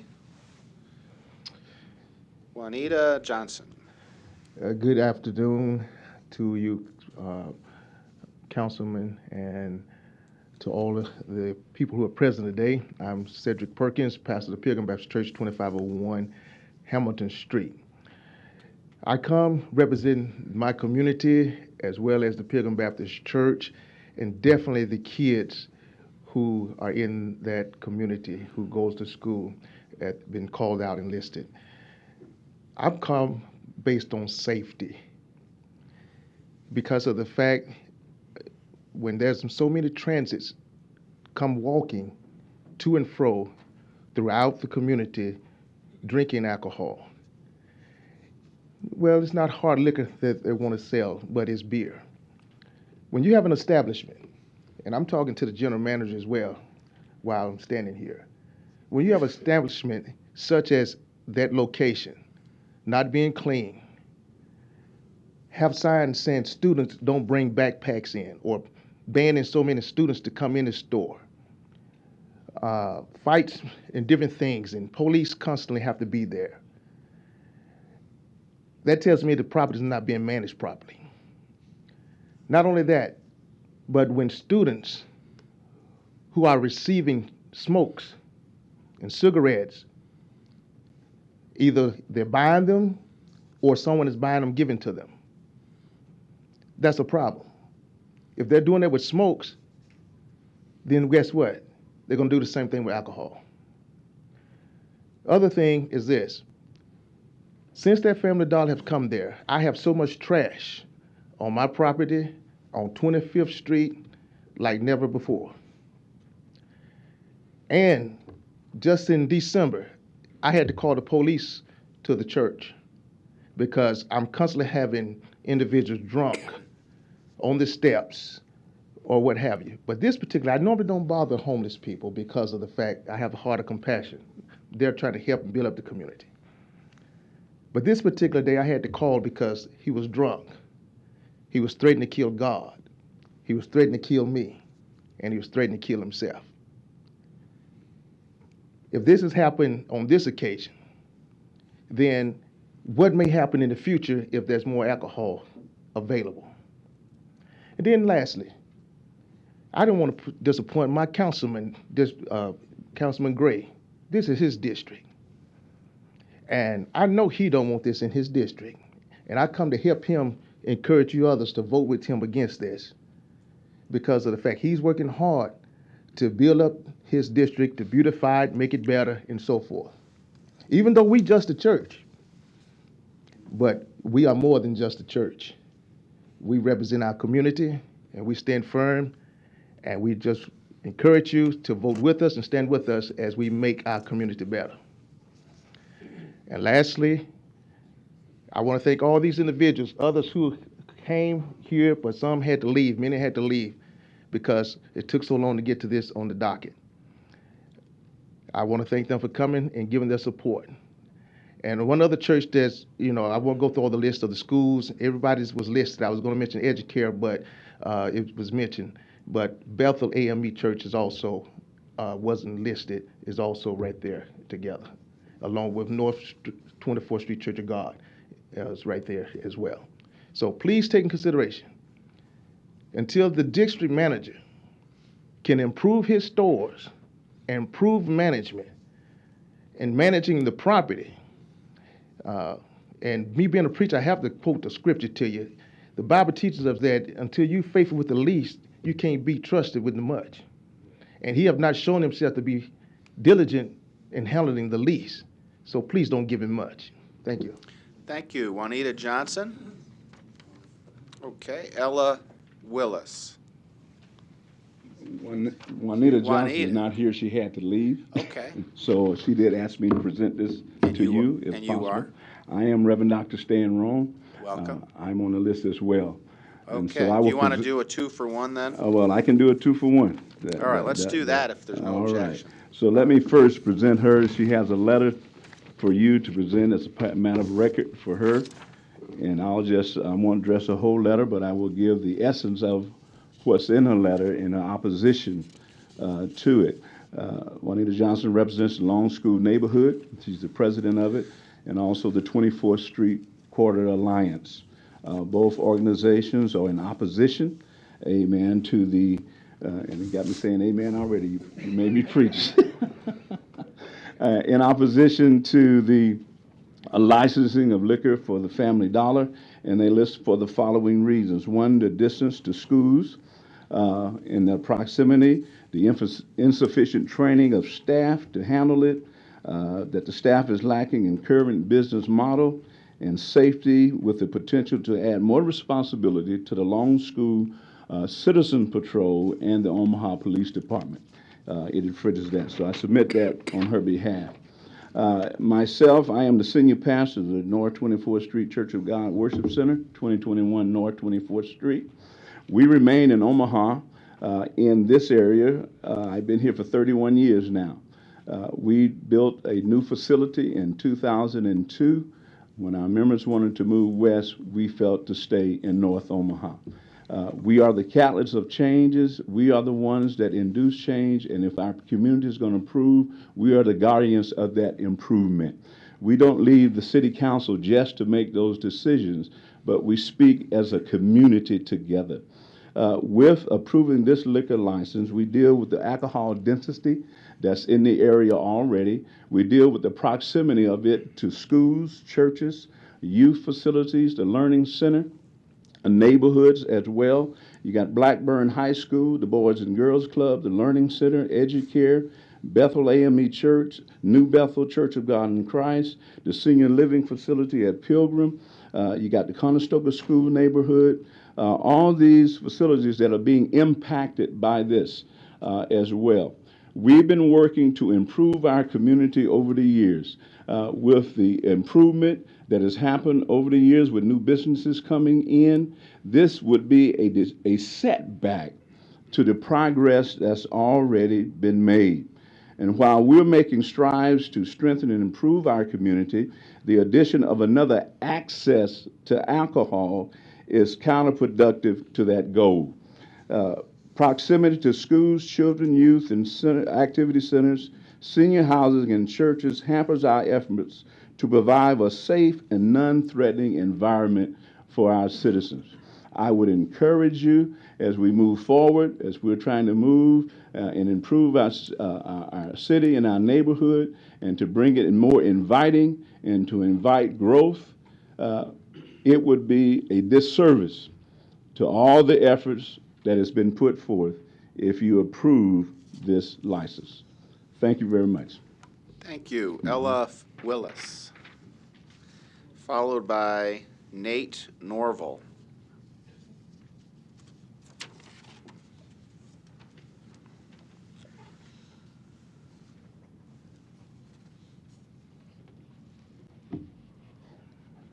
Good evening. My name is Ella Willis, and I'm the president of Neighborhood Action and Facts Association, which is located from Worth Street to Ames. And we already is having enough problem in that area.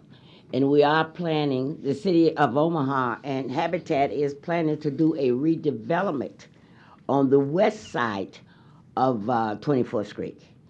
And as you can probably have heard about it, on 24th and Sprague, we're having enough problem with people sitting out under the trees on 24th Street. They are drinking, they are smoking. And we have enough problem, we don't need no more alcohol establishment down that way. We have a Sacred Heart Church down on 24th Street, people coming in and out, coming to church, and we don't need no alcoholic down there on the streets. We just had a motorcycle club to move over across from Sacred Heart Church, which they is beginning to create a problem. But we don't need another alcohol in that area. Then again, on the south side of the Family Dollar, we have Creighton students. They are going to learn. They're going to Creighton to learn. They're not want to come and get alcohol. And that's a place where they can go get alcohol to get involved with more drinking. So I wish that you all would not approve the liquor store, the liquor license for the Family Dollar. Thank you. Thank you, Nate Norval, followed by Dewan Hayes. You're next.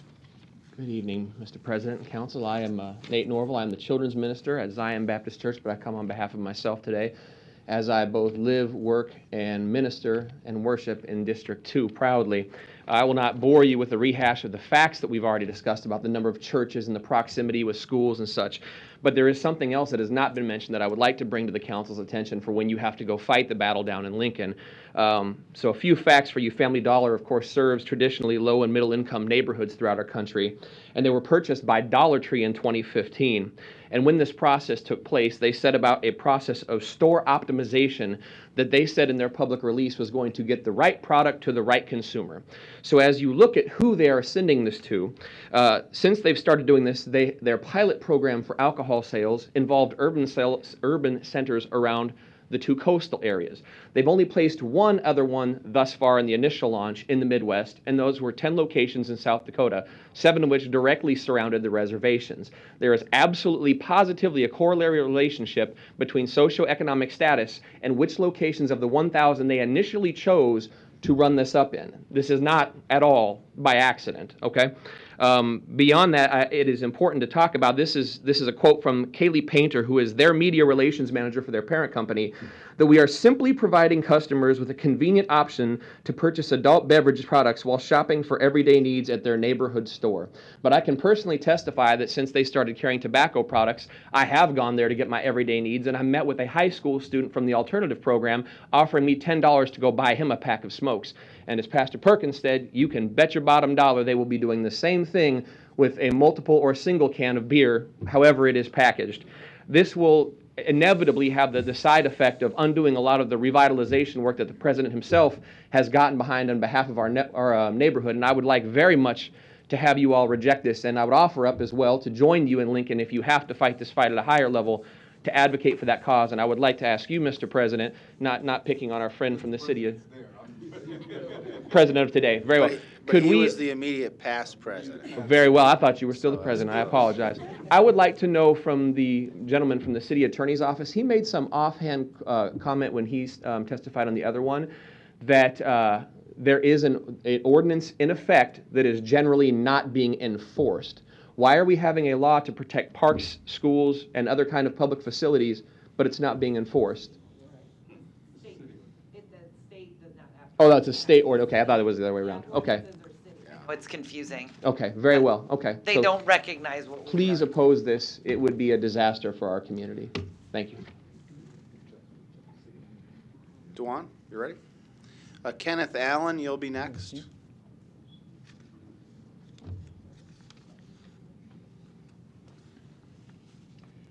So, Dewan Hayes, 2608 Patrick Street. Actually, on my way here, I was walking to check out an e-bike, and this is the alley right off of 24th, off of 24th and Lizzie Robinson. So this here is a bag full of beer bottles, beer cans, soda bottles, and cans that was just in this cart already. The white bag you see on the side there is a bag of trash I collected, mostly consisting of Bud Light bottles that were just strewn on the ground. There are mini bottles, Bud Light bottles, you've got liquor bottles here, and this is a frequent daily occurrence. You could walk down 24th Street right now and find these bottles strewn everywhere, smashed, splintered, and a major hazard. If you want to bike, they'll pop your tires. If you want to walk, it is a hazard for you. There are children that already have an issue with this passage, and so and this right here is pollution in itself. So not only would there be alcohol more present in the community, what are we doing with the receptacles in which they come in? We no longer have a glass recycling program in the city, so many of this stuff goes into the landfill and then becomes a problem for a later time. We're still not doing something about the substances in which they come in today. And so it not only is it a substance abuse hazard or substance hazard, it also becomes a physical hazard in our community that we do not have an effective program to mediate and address right now. Adding another establishment that would be able to have the sale of these products adjacent to all of the establishments, as noted earlier, would increase this hazard. And so, I strongly urge to also consider beyond this what we are doing about our waste management, because if recycling is too expensive, when are we going to take care of it? If we're not going to take care of glass, what are we going to do about it? Glass is 100% recyclable, can be used in our street process. So there is an opportunity here to look at this hazard as more of as a chance to do something different and to keep our community safe and improve them. If you would like these made a part of the record, you're going to have to come over and figure out how to email them to the city clerk, okay? Can do. Thank you. Kenneth Allen, followed by William King.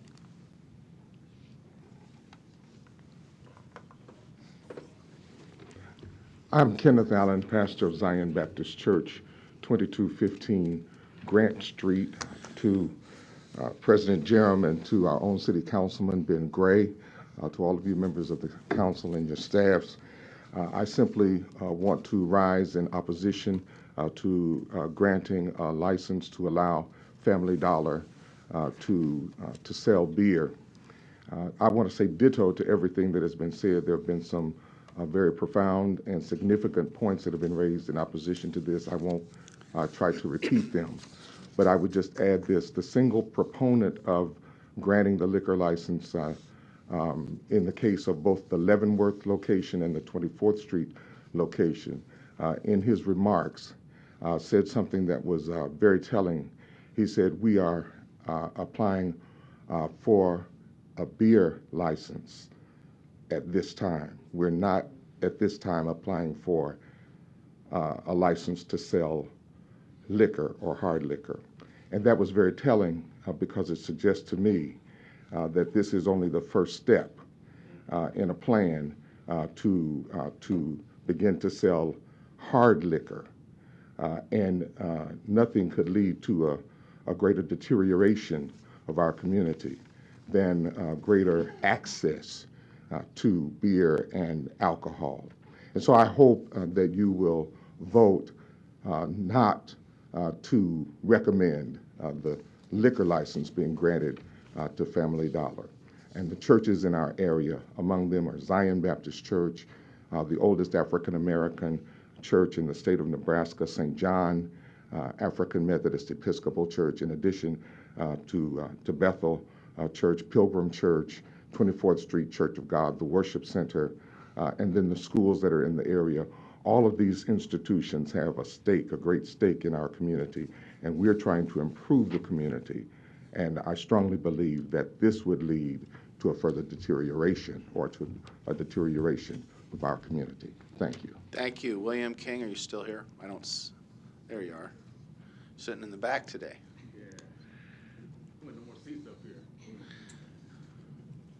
You're supposed to be on the radio, aren't you? Yeah. I had to take a break. My name is William King. I'm the owner of 95.7 The Boss.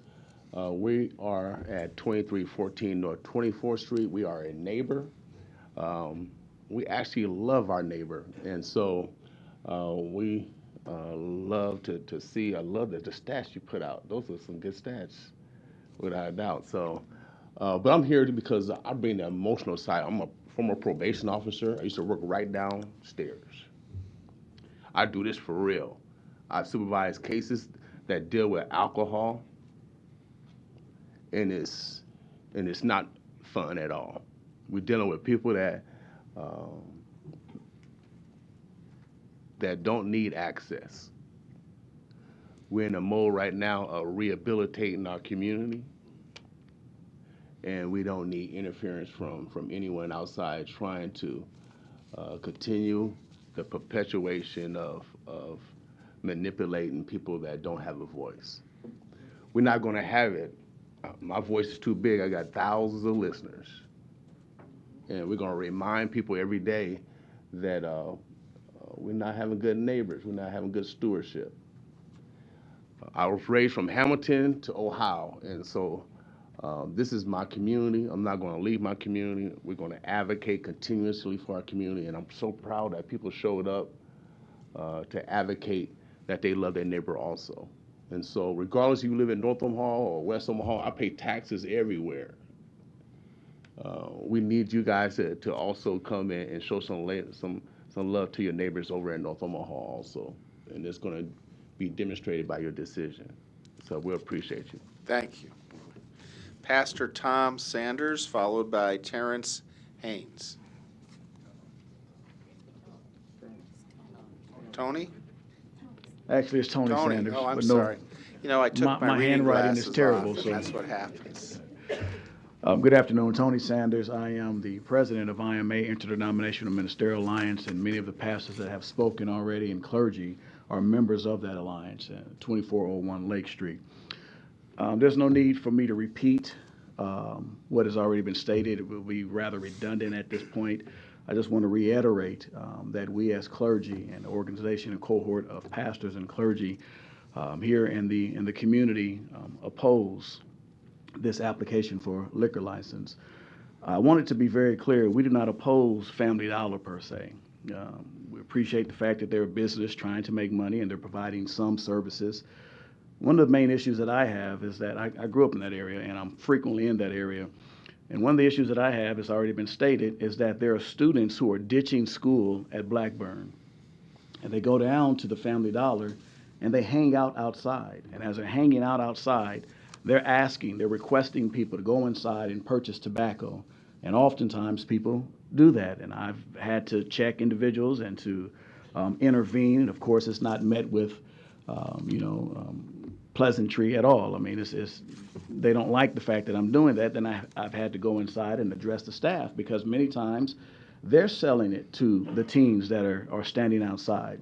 In addition to what's already been stated, the litter and all those things. And I've received phone calls, text messages about Family Dollar changing its practices, as well as offering fresh fruit. I think has already been stated on that as well. Someone has made reference to that. But there's no fresh fruit in there. You can go to the gas station and even get bananas and apples.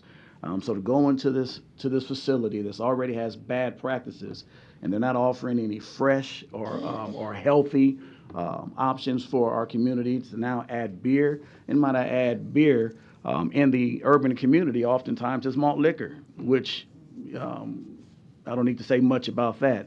So once again, there's no need for me to be redundant, but with the schools, and actually there are 7 churches within 300 feet of that facility.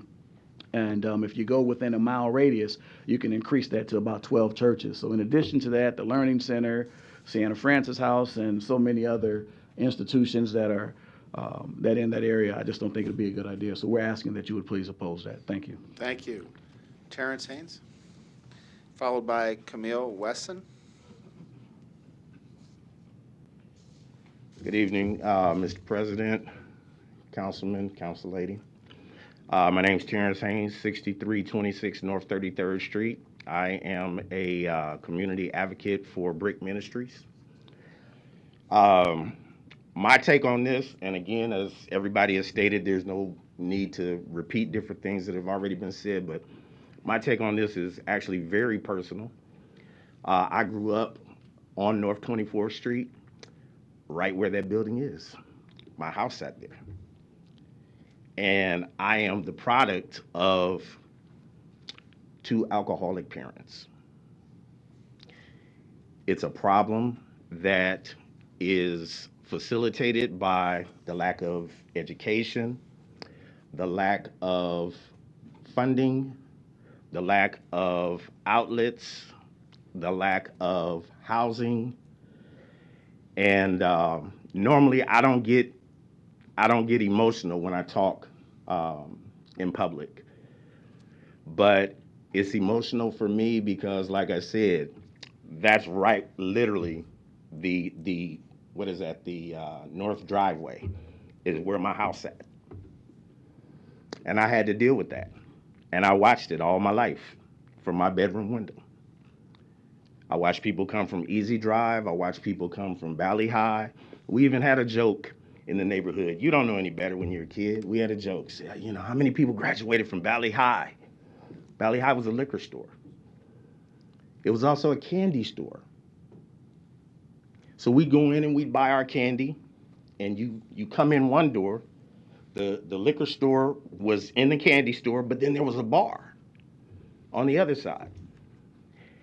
And from the doorway, you could see the women dancing on the table in their go-go boots on the pole.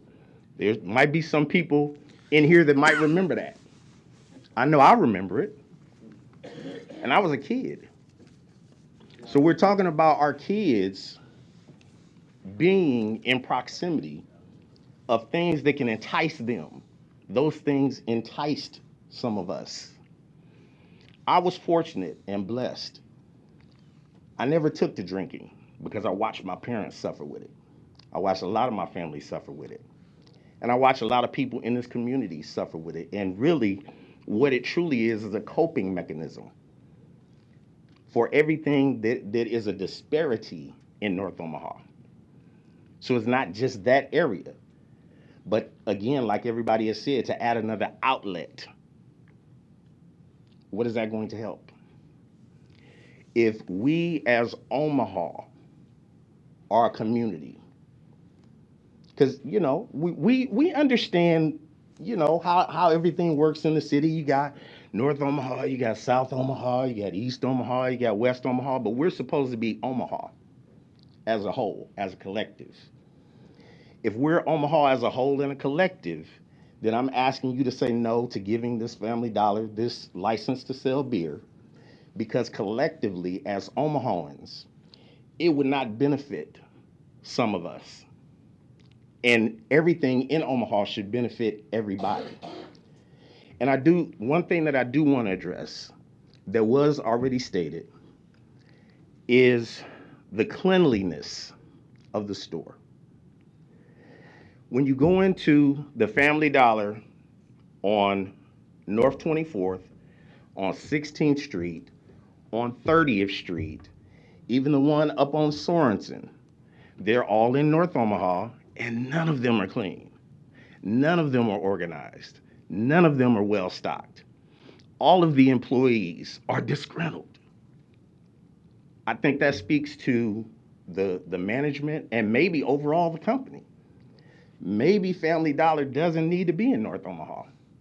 And me, myself, I say, if you're not a benefit to my community, if you're not going to bring value to my community, I'm not going to give you any of my money, and you're not going to be in my community because you can't survive without the money.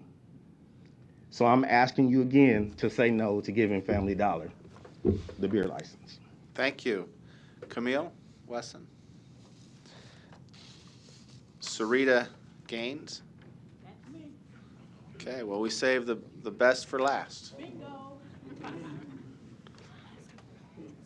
And we'll need your address when you come to the microphone, please. When you come up here, I do, to the mic. This is my pastor.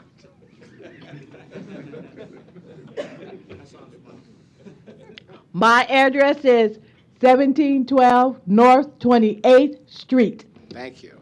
Got that? Sarita Gaines. Cerita Gaines. Gaines. Okay.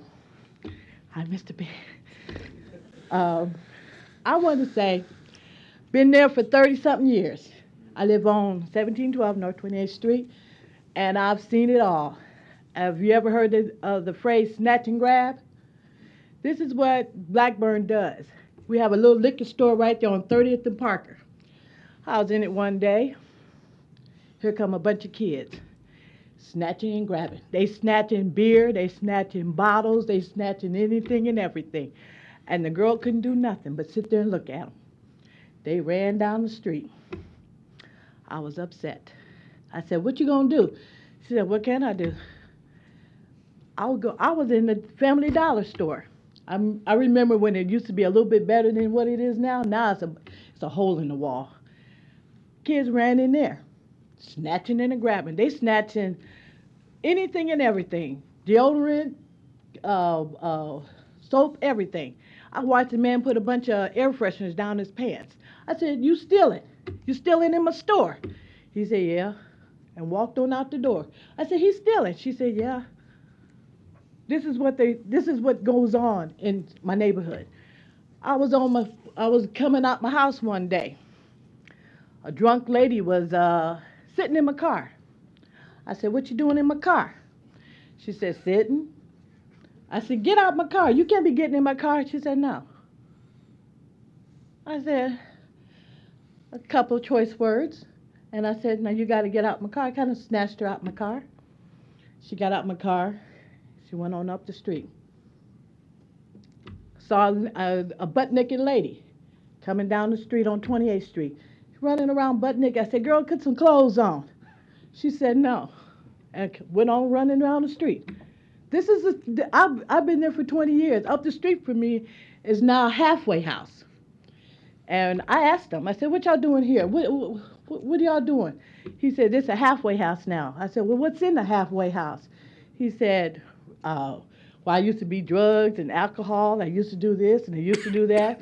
So temptation is all around my whole neighborhood. Temptation is there.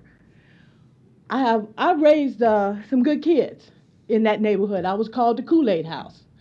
I raised all kind of kids. My daughter now is a police officer. My other daughter is the manager for Ford Motor Company. My son used to work for DCY, the youth detention thing. And then now he works for Union Pacific Railroad. I said, "I'm a pretty good person. But if y'all let that liquor stuff go there with all the stuff going around, y'all crazy. Y'all are literally crazy. Y'all don't live in that neighborhood, so y'all don't know what really goes on, but I do. And I'm going to tell you, that's a bad decision. And if I have, I ain't got nothing but time. I'm on disability. I ain't got nothing but time. I can come here every day and talk." No. Pastor says no, but, but I'm really upset about this because liquor license, please. Family Dollar, have you seen the little hole in the wall? Nobody in that store likes it. It's nasty. The people that work there, they looking at you like it's just a job. It's just a job. Nobody cares. I put little lights around my house. Came there one day, no lights around the house. Somebody in there stole them. Little dollar lights. I've caught people in my trash. I caught a transient coming up from the St. Francis house. I said, "Well, hi." He said, "Hi, how you doing?" I said, "Fine." He said, "I'm hungry." I said, "Well, here's a trash bag. Go pick up some trash. I'll fix you a sandwich." I ain't gonna do it for free.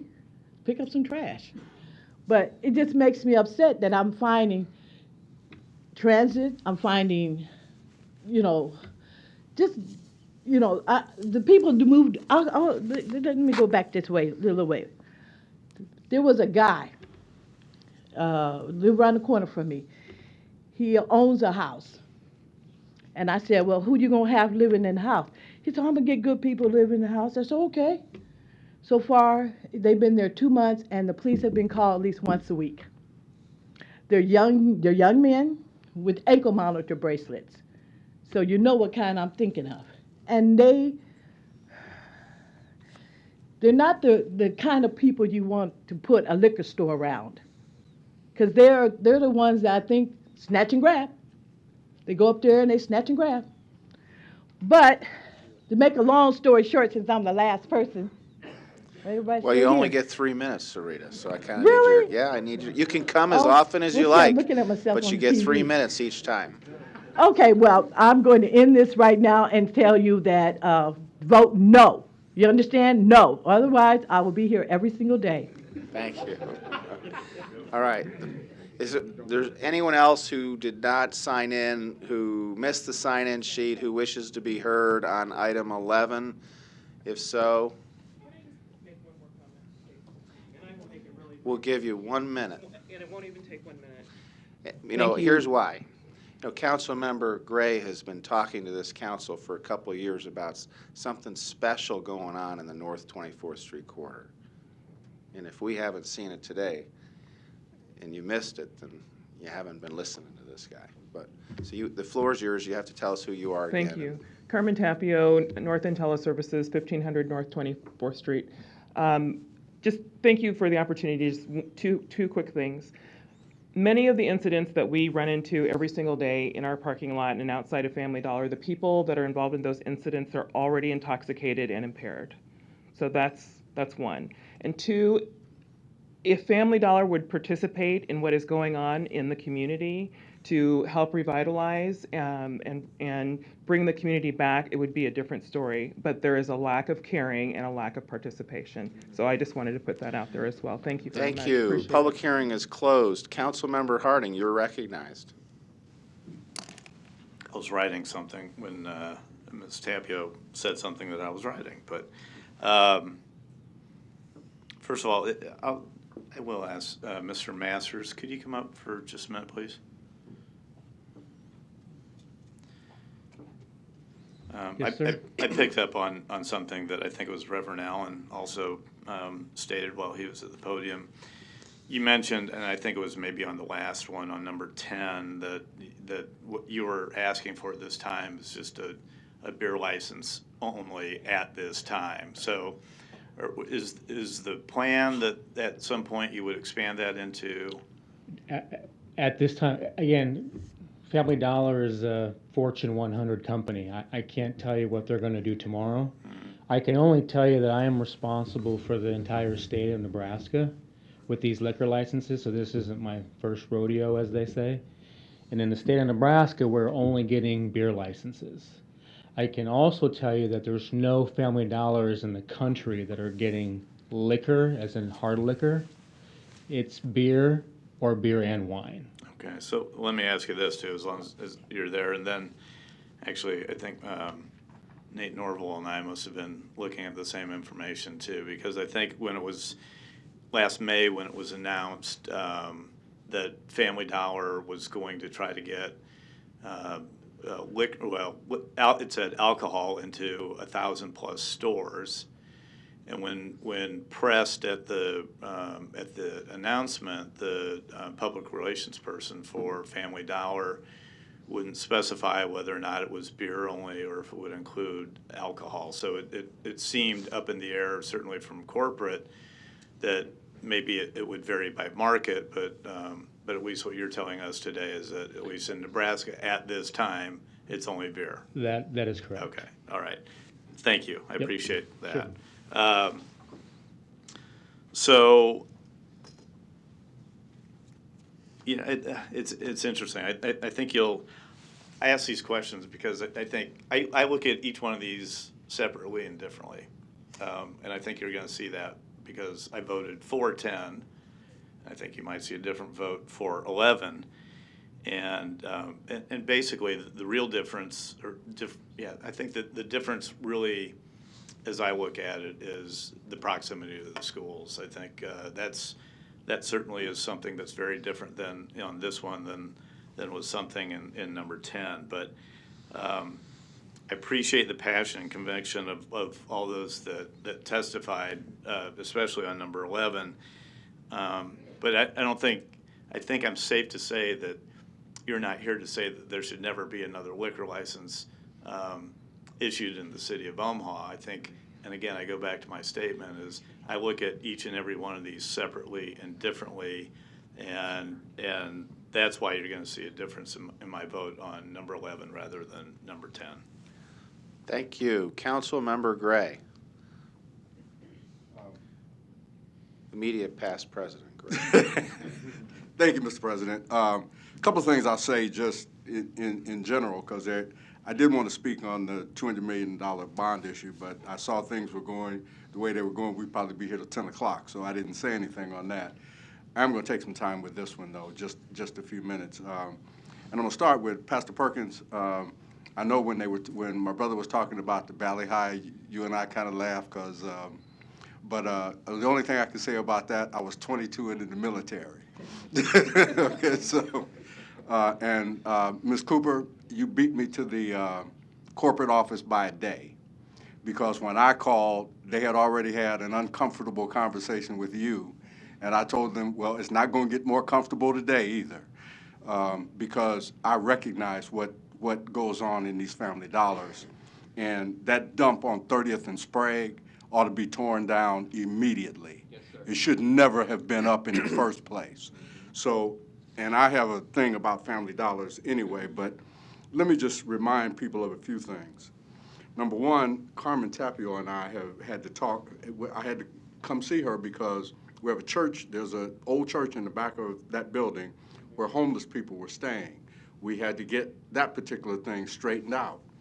I want to remind us that we have a new individual at Sienna Francis House who has put together a plan that many of us have gotten behind that we think will bear some results and get some of the people that have been in our communities and in our neighborhoods. There's going to be an individual or a couple of individuals that will do outreach to a number of those people. But keep in mind, the philanthropic community spent over $30 million. This city council and this city spent over $3.5 million renovating and making that Sienna Francis House get this plan in order and get it together. That's no small change, and I think we need to take that into consideration. Secondly, the business that is there, North End Telemarketing, she's been there for a couple of years with the great potential to grow exponentially. And if we do something now that will inhibit that growth, and those employees who could potentially be hired, we do a disservice to the community.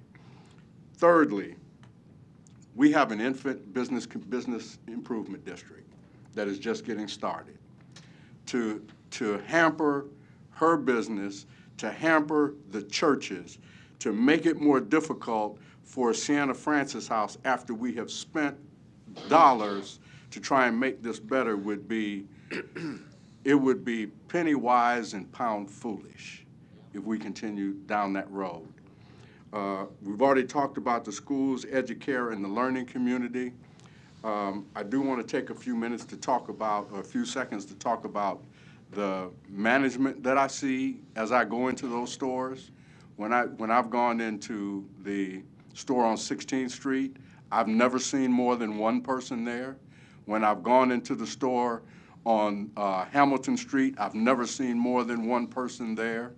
When I've gone into the one on 30th and Sprague, which is a dump that should have been torn down, fire guys, we need to take that place down. Well, I won't go there. But anyway, you know, we've got the management problems that exist there, the continued trash. People said something about putting food in that particular, I wouldn't want any food in a place like that. Not right now, not the way those Family Dollars look. So I'm not going to be supporting this, but my reasons are going to be many, and they're going to be inclusive of the fact that this city and this philanthropic community has spent dollars to address a homeless problem that we need to get a handle on. And Councilmember Melton and I know it really well because we were out visiting with these folks. So, you know, to spend those dollars, to spend those resources, and then turn the clock back and do something like approve a liquor license for an establishment that, in my judgment, doesn't really deserve it. They have been not supportive in the community. They have done, when you go into these stores, you have to trip over stuff to get from one thing to the next thing. It's just an untenable position, and it is one that I cannot support, and I make a motion to deny number 11. Second. Thank you. Councilmember Melton. I'll make this quick, but I'm going to kind of mirror a little bit about what Councilman Harding said. You'll find my vote on this to support the denial for Councilman Gray's recommendation of a denial. And Mr. President, it's not personal, but the place on Leavenworth, the Family Dollar on Leavenworth, actually does have a quick trip across the street. It has multiple bars surrounding it. I don't know that the Family Dollar just selling beer is going to increase that at all, or increase any problem that there may be. That's wholly different from what we have here. And I'm really hoping that the Liquor Commission, because there's a 7-0 vote on this one, and not on the first one, will actually take a harder look at this. Again, we're not passing the liquor license today. I just want to, we don't get to say whether or not they get a liquor license. We just get to recommend. But so frequently, Lincoln ignores potentially what our recommendation is because they get to make their own decision. I'm really hoping, because they also have paid attention, and this is what I can tell you. I want to make it clear to the Liquor Commission that my reason for denying this isn't just because it's within 150 feet of Blackburn High School. But they need to consider that. But this actually has a unique position, and I really like, I know she had to leave, but Juanita Johnson, president of Long School Neighborhood, I love her map because it literally shows how it's completely surrounded by churches, schools, and learning communities. I mean, maybe there's a B Street Collision Center, that's good. But I mean, you have Kellum Elementary, you have Fontenelle Park on one hand, Habitat for Humanity, and then 7 churches in addition to Boys and Girls Clubs of the Midlands.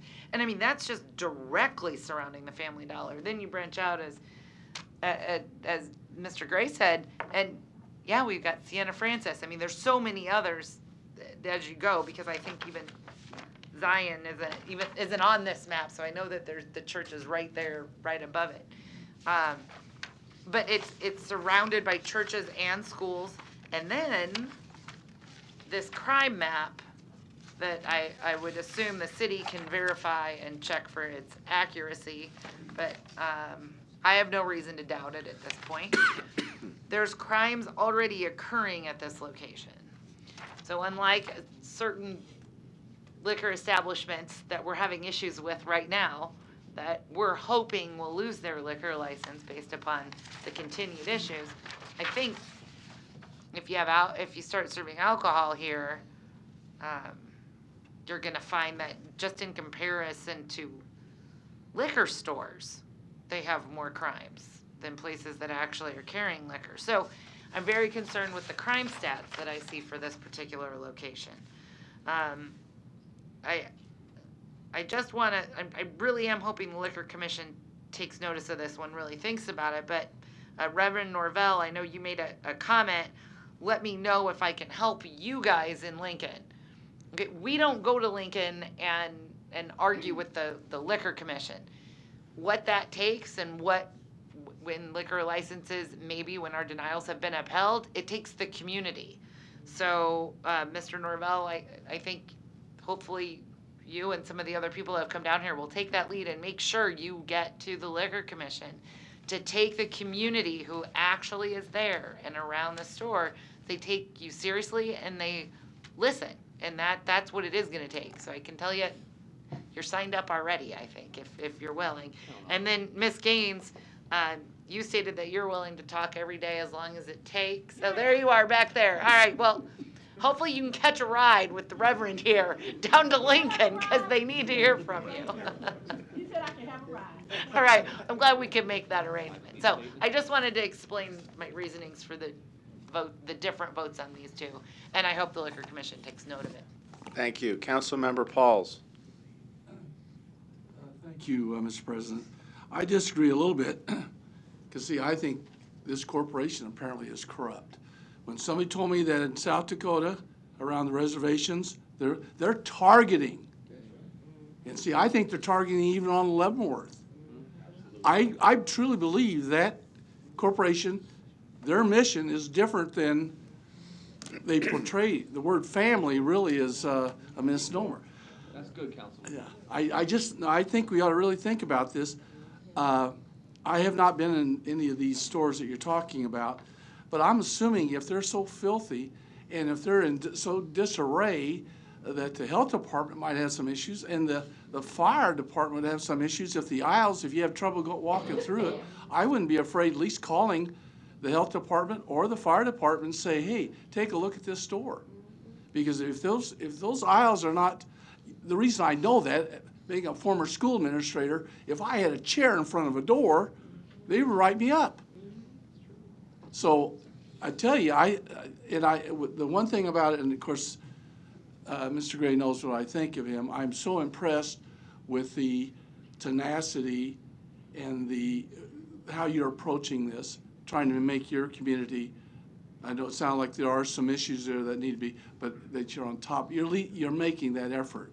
So I think that we ought to help you out at this level. Like I said, I don't know what the commission will do, but to me, it's a corporation, no matter where they're at. I have a feeling. And if I sat in this and listened to this, if I was a manager and I heard people being so disparaging of my store, I would walk out today and I would go visit that store. If I'm the manager, I would truly do that. I would be embarrassed if you were making that comments about a business or like a school of mine that I had in the past. That's the part that irritates me. Enough said. Thank you. Thank you. Councilmember Gray. Thank you, Mr. President. And I'm going to be very short. The only other comment that I want to make is I feel so strongly about this, and you all have elected me to be on the city council, so I have this obligation that I have to do first. But my intentions are, if I'm at all available, I'm going to the Liquor Control Commission with you. Thank you, Mr. President. Thank you. Vice President Palermo. Thank you, Mr. President. I just wanted to say thank you, everyone, for hanging out and expressing your views on these couple stores we've heard about. And I know you're here doing the right things for the right reasons, right? I mean, that's why we're here. The irony is that's what it is listed under Family Dollar as their values, but it's just not working that way. So, and we get to hold that judgment on each one of these licenses until they hold their end of the bargain on this. I'm not approving any alcohol sales that come before us. So good luck to you. Thank you, Mr. President. Thank you. You know, I have to echo the sentiments that, if true, and I have not researched it, but if the Family Dollar Corporation is targeting the perimeter of a reservation, I mean, that's just sick. I mean, that we had that here in Nebraska with white clay, and we lived with that. So if you could come down from Family Dollar, I've got a question for the manager for the entire state of Nebraska. Well, let me clarify. So my name is on the liquor license for all the stores. I don't manage all the stores in the state of Nebraska. That's 70 stores. So on behalf of your company, and you are a corporate representative, you were employed by Family Dollar, correct? Yep. Are you familiar with the companies putting the beer licenses around the reservations in South Dakota? I am not. You're not saying they're not, you're just saying you're not aware of that. I don't know the state of South Dakota, what they're doing, how many stores, how many ones sell alcohol. I don't know any of that information. Do you hear the concerns about Oh, targeting absolutely. Native American reservations? Absolutely, absolutely. You're familiar with the White Clay situation in Nebraska? I have heard about that, yes. Supplying the reservation, the Pine Ridge Reservation, I believe it was, of South Dakota, just across the border. Right. What were you told by corporate as to why your company was adding or proposing to add liquor licenses in Nebraska, and why start here with these two, Leavenworth and North 24th Street?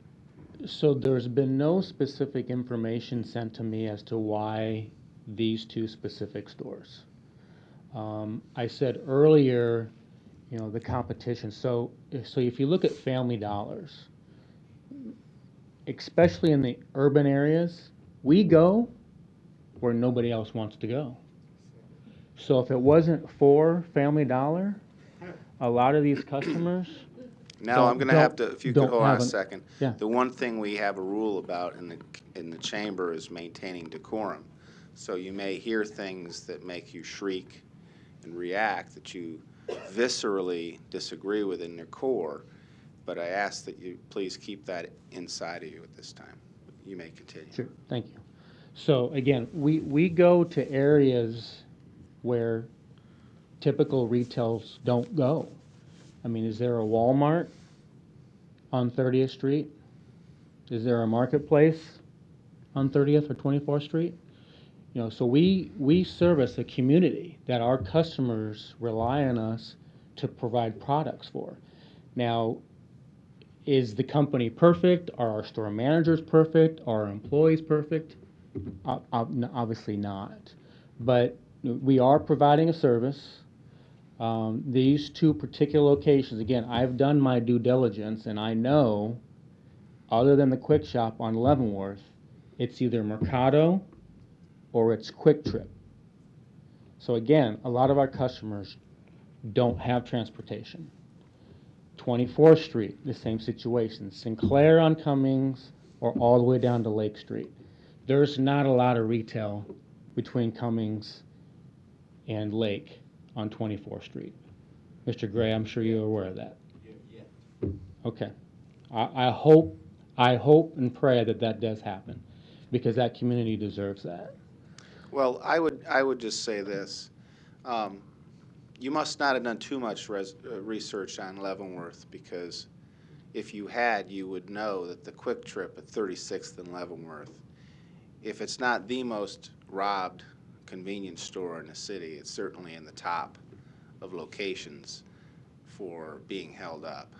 Violent gun, pistol whipping the attendants, and it happens repeatedly. And the police, it's a regular stop. And I don't know why, when you want to introduce alcohol into an area of high crime, you think you're going to bring, you're a value add rather than another burden on the neighborhood, as you heard from the well-intending neighbors from that corridor. Mm-hmm. When you get to the North 24th Street one, I think of the old saying of preying on the weakest of the herd.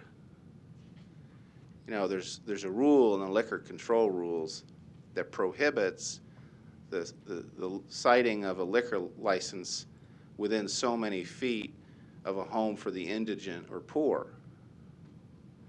It seems to me rather odd when you're completely surrounded by poverty that we shouldn't be mindful, and although not directly applicable of the rule to this case, why would we not at least respect the intent of protecting the poorest among us who are vulnerable and have the issues that we heard from Mr. Haynes, who sometimes they're just so down on their luck, they make the store into their neighborhood cooler, and they go back and forth, which I might add, we've had on Leavenworth at 24th. and we've had at Leavenworth, on St. Mary's in 26th. And this is the sort of thing that people go in and they come out. They go in and they come out. They go in and they come out. We had it at 40th and Cumming.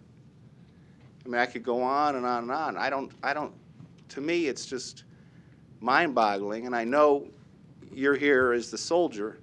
Your company sent you, and you're going to take the shots. But the shots, no pun intended, are, to me, shouldn't be coming as a surprise. And, I mean, when you see the kind of neighborhood rise up to shield itself in all of the efforts that they're taking over decades and decades of decay, they're just now rising from the ashes, taking the neighborhood back into their own hands, forming a business improvement district. We've had every business come in here from Creighton on the south end to the Loziers on the north end, and everyone in between, the churches, the schools, the residents. They all want to rebuild North Omaha, the 24th Street corridor. I just don't see that what your company is proposing at this time. I mean, it just doesn't fit in. And it's as simple to me as the Sesame Street rule. You know, one of these things doesn't look like the others, one of these things doesn't belong. When you see what they're doing, this just doesn't belong. Well, let me just, and I appreciate that, what you're saying. I just want to add one other quick thing is, you know, Family Dollar tries to provide a one-stop shop. So ultimately, is that what they're trying to do, is to find a one-stop shop? I don't know. In this particular location, they don't want to drive across town to pick up something. They can go to one spot. We've got beer now. We've got apparel. We've got baby food. We got diapers. We got cereal. You know, we got the whole gamut now. Well, I don't hear apples. I don't hear oranges. I don't hear bananas. Due to our I don't hear logistics, I don't know if that's carrots, feasible at this green point. I don't know. beans. No, Right? I hear you. You know why? Because you don't make the profit on those items, and they take up a lot of shelf space. And you know it, and I know it. And it's all about maximizing what the company earns on the backs of the poor people. You may not want to hear that. It may be uncomfortable, and your business is entitled to its business model. Sure. This is America. But at some point, when you hear what you hear from the neighbors,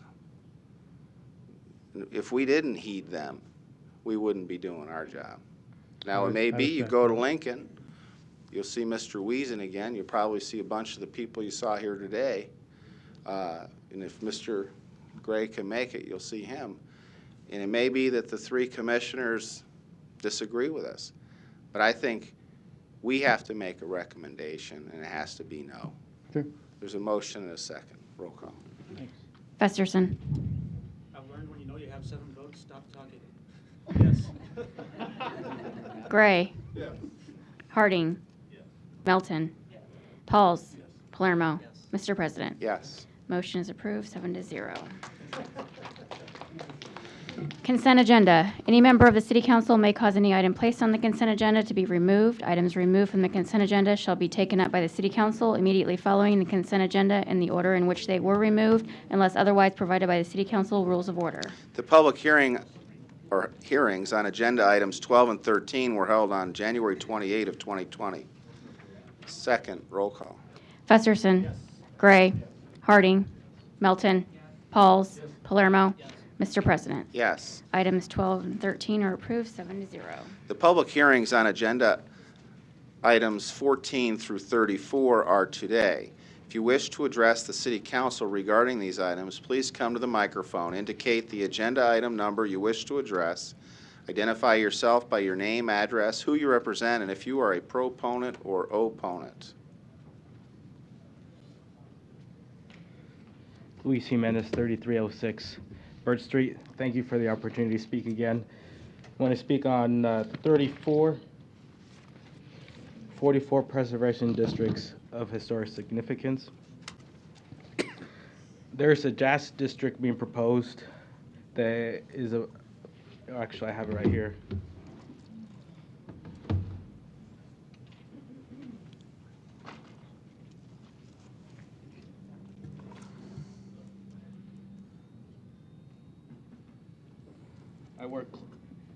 I work closely with Preston Love Jr., so I'm sure he's very interested in that. I just wanted to relate an idea because these districts are going to have buildings, empty buildings probably, that can be used or redeveloped, remodeled. And today there was a lot of talk about nutrition and access to food. So one idea I've had for years that I haven't been able to communicate is having a tax-funded grocery store. And I know you guys like to look at other cities. Dallas Luis, has this is a historic preservation district survey. You got to get back on topic. Right. This is going to be used. These surveys are going to be used for revitalization.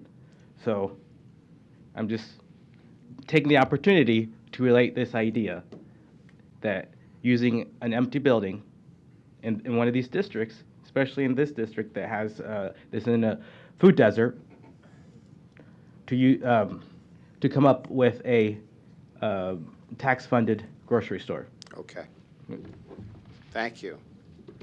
Public hearing is closed. Second, roll call. Festerson. Yes. Gray. Harding. Yes. Melton. Yes. Pauls. Palermo. Yes. Mr. President. Yes. Items 14 through 34 are approved, 7-0. Item 35, an ordinance approving a redevelopment and tax increment financing redevelopment agreement for the Hub 1401 Tax Increment Financing Redevelopment Project Plan located at 1401 Jones Street in an amount up to $836,191. The public hearing on item 35 begins at this time. Are there any proponents? Yeah, Don Seaton, Omaha City Planning Department. I'm available if you have any questions. Thank you. Are there any other proponents? Are there any opponents? The public hearing is closed. Roll call. Festerson. Yes. Gray. Harding. Melton. Yes. Pauls. Palermo. Yes. Mr. President. Yes. Harding. Councilmember Harding passed twice due to potential conflict of interest. Item 35 is approved, 6-0. Item 36, an ordinance to approve the collective bargaining agreement with the Professional Firefighters Association of Omaha, local number 385, for the payroll years for 2019 through 2023. Personnel Board recommends denial. The public hearing on item 36 begins at this time. Are there any proponents? Good evening. David Grauman, Labor Relations Director, here to answer any questions you might have.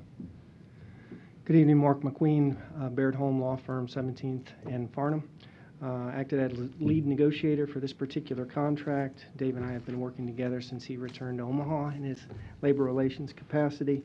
A couple quick shout outs and thanks to those who participated in this contract are important to mention at the outset.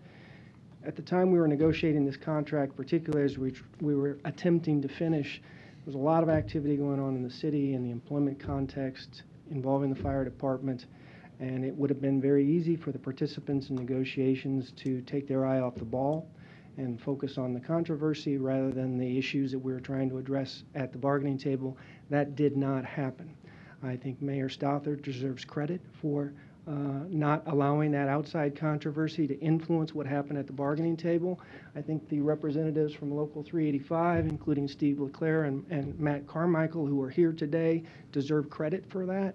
These guys were entirely professional and appropriate throughout the entire bargaining process. That doesn't always happen. Sometimes these negotiations get emotional.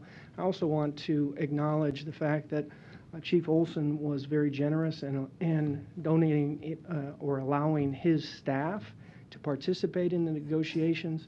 Assistant Chiefs McCormick and McCaw are here today also in support of this contract, and they were leaned on very heavily throughout this process, and it was a long process.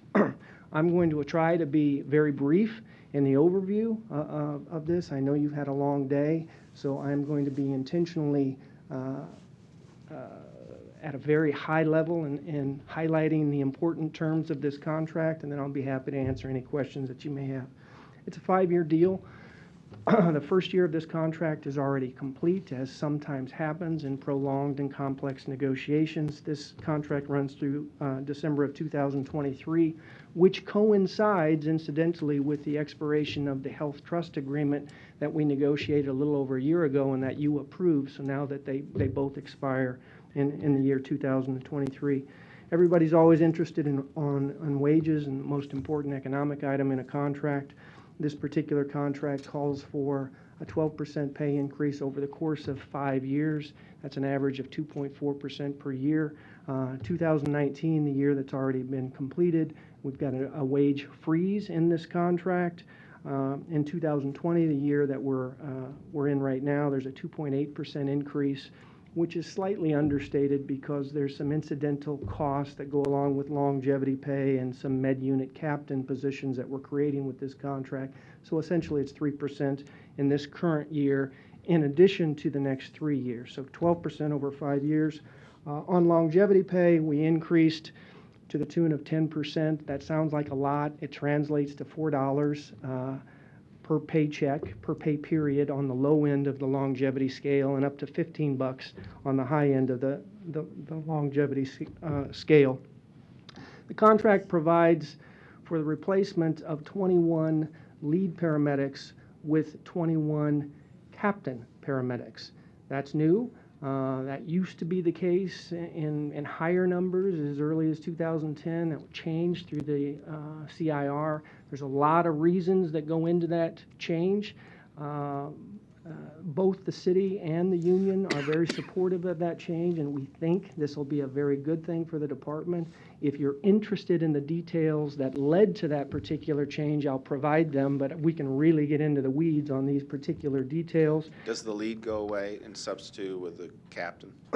Correct. We'll have 21 lead paramedics go away, and we'll have 21 medic captains created as a result of this contract. We also negotiated provision that provides for emergency EMTs to, at times, substitute for paramedics to help with the fatigue and the rotation problems that we have on emergency medical service units. It's been an ongoing problem that we're struggling with, and this particular solution is just one small piece of an overall strategy to enhance the EMS services in the department that both the union and the city support. On pension, the only pension-related language that we added is a reopener for either party during the term of the contract in case the unfunded liability of the pension plan unexpectedly increases during the life of the contract. Unlike some previous contracts in the past, there's no mandatory apparatus increase or staffing increases. However, if the city and the fire department, the chief, want to add an apparatus, then we will add staff, of course, to staff that apparatus, and that will influence the minimum staffing numbers. But again, that's in the city and the department's sole discretion. We added a new 5-day limit on the use of sick leave to take care of family members. Previously, there was an unlimited amount of sick leave that could be used for that purpose. We added some clarity on the 35-day time limit for imposing discipline so as to provide flexibility if there's an ongoing investigation that helps the department and the union to deal with that uncertainty that previously existed. We added language that prohibits grievances challenging the discharge of a probationary firefighter and to prevent probationary firefighters from getting tuition reimbursement. We added some language providing for discipline or discharge in the event of off-duty misconduct that enhances the city's position there. We added some language that provides for a mandatory 48-hour advance notice if firefighters need to be taken off the job for union leave that didn't exist before. We added language clarifying how college credits would translate to an advantage during the promotion process. That's been a headache for human resource to administer for a number of years, and so we've eliminated that problem, and that will make it a little bit more efficient moving forward. We changed to some degree the callback procedure for battalion chiefs and captains. It's still a limited callback opportunity, but it's a better opportunity than existed in the previous contract. The reason being, battalion chiefs and captains were disproportionately adversely affected in callback opportunities under the previous contract. I think another change supported by both parties. We increased the honor guard number from a total of 22 to 32. They're stretched pretty thin. Everybody thought that that was appropriate, and it's a very inexpensive cost to the city. We changed the way vacation accrues. Instead of a per pay period, we did it on an annual basis, lump sum. It's going to cost the city nothing, but it allows a little bit more efficient vacation scheduling process. We changed the language dealing with the consequences of a DUI, off-duty DUI, to adjust to the new sentencing standards dealing with DUI. This is all about retaining talent, not for safety problems on the job, but for folks who get in trouble off the job, but still represent a good investment for the city and good firefighters while they're employed by the city. We clarified that 2 battalion chiefs can take furlough at the same time. Previously, it was 1. We've increased the number of battalion chiefs over the years. We clarified that firefighters who are injured off duty up to a total of 6 can have an opportunity to go to work for the Bureau in a non-suppression responsibility. There was some uncertainty as to whether or how many firefighters who were injured off duty would be eligible for restricted duty assignments, and both parties are entirely comfortable with that. We made clear that if the city makes a change on deferred compensation, and that's something that's being considered, we've talked about this before with other contracts, that those changes would automatically apply to the firefighters without the need to renegotiate. And we're going to be collaborating with the firefighters as the analysis and the recommendations move forward in that particular area. That's an area being driven by Stephen Curtis in finance. We've increased the orientation time period for the union to work with new firefighters, in part because remember they're administering their own health insurance plan now, and they have to enroll new firefighters, and they need to take the time to explain the plan to them. So we increased the orientation period from 2 to 4 hours. That's consistent with what already exists in the police department. We also changed the provision having to do with the payout of annual leave or sick leave accrual at the time a firefighter retires. Currently, it's a 14-month delay. That delay was a legacy from the early 2000s created by a budget-related problem. We're now going to be consistent in the fire department as compared to the police department. That payout will occur much quicker, but that change doesn't take effect until 2022. We did that very intentionally so that the city could budget for it, but we want to make sure that the firefighters are not suffering some sort of unfair delay that is not imposed on other sworn employees in the city. We added the arson dog handler language that had been negotiated away from the bargaining table long before we started these negotiations. It's now part of the contract. And I'm happy to say we reduced about 20 pages in the contract. It's too long already.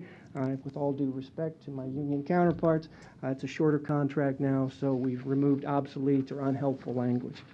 I know that was quick. And you're happy to answer any questions. I'm happy to answer any questions. Thank you, Mr. McQueen. Are there any other proponents? Mr. LeClaire, Local 385. Thank you, Mr. President, Vice President, members of the council. Steve LeClaire, LECLAIR, President, Omaha Firefighters Association, 6005 Grover Street. Mark's done a wonderful job of, I think, giving a good summary. I just want to make sure we've had plenty of contact over the last several weeks. I know that the council's had the agreement for a little over a month now. It is pretty straightforward. One of the advantages of having such a seasoned bunch is you understand the language and you know how to read these contracts. So I just want to make myself available if there are any questions. But I do ask that you approve the contract and we get this thing rolling. And I will add, if you add the healthcare MOA to the contract, we actually increase our overall paper size. All right, thank you. Fair enough. Did your members already vote? So, yeah, I believe it's a city ordinance when the bargaining units come forth with a tentative agreement that the bargaining unit vote first. Just to give you a sense of how we do it, it is a very process-driven, rules-driven process laid out in our Constitution bylaws. Once we've reached tentative agreement with the city's negotiating team, we'll then rally up with our executive board, which is 17 folks. At that point, we'll spend as much time as it takes. We've been there till 4 or 5 in the morning. We've been there for a couple of days. We'll spend as much time as it takes to make sure that the executive board understands every page of this agreement. At that point, the executive board will then make some recommendation, either a positive or a negative recommendation, and then it will go to the membership. In this instance, it went to the membership with a positive recommendation. We post that to all members for 15 days. In that 15-day time period, we have 2 informational meetings on 2 separate nights since we work the 24/7 shift. And then we also, subsequently, we have then 2 vote meetings, which can't be the same night as the informational meetings. And in addition to that, we expended a heck of a lot of time, I think close probably to 400 union hours over a 3-day period to make sure that every single executive board member got out to every single one of their stations, and that there was contact, from obviously, there's 4 principal officers. We're not going to be able to get to every single station over a 3-day period, but we did that over a 3-day period, with the exception, I think, of a couple places that we had to go back and hit. But as with any negotiation, I've been before I think 3 different times on 3 different agreements, and it just is what it is. There are parts that I think the city's very happy with, and I know there are parts that the union is happy with. And I will add, just to be redundant, this was a very overwhelming vote. We typically just the numbers are posted at the union hall for members to come in, but we had about 83% turnout and about 80% of the about 80% approval. So 515 people voted, 405 yeses. Thank you. Yep. So I'm available. Any questions? Thank you. Thank you. Are there any other proponents? Are there any opponents? The public hearing is closed. Councilmember Harding, you're recognized. Thank you.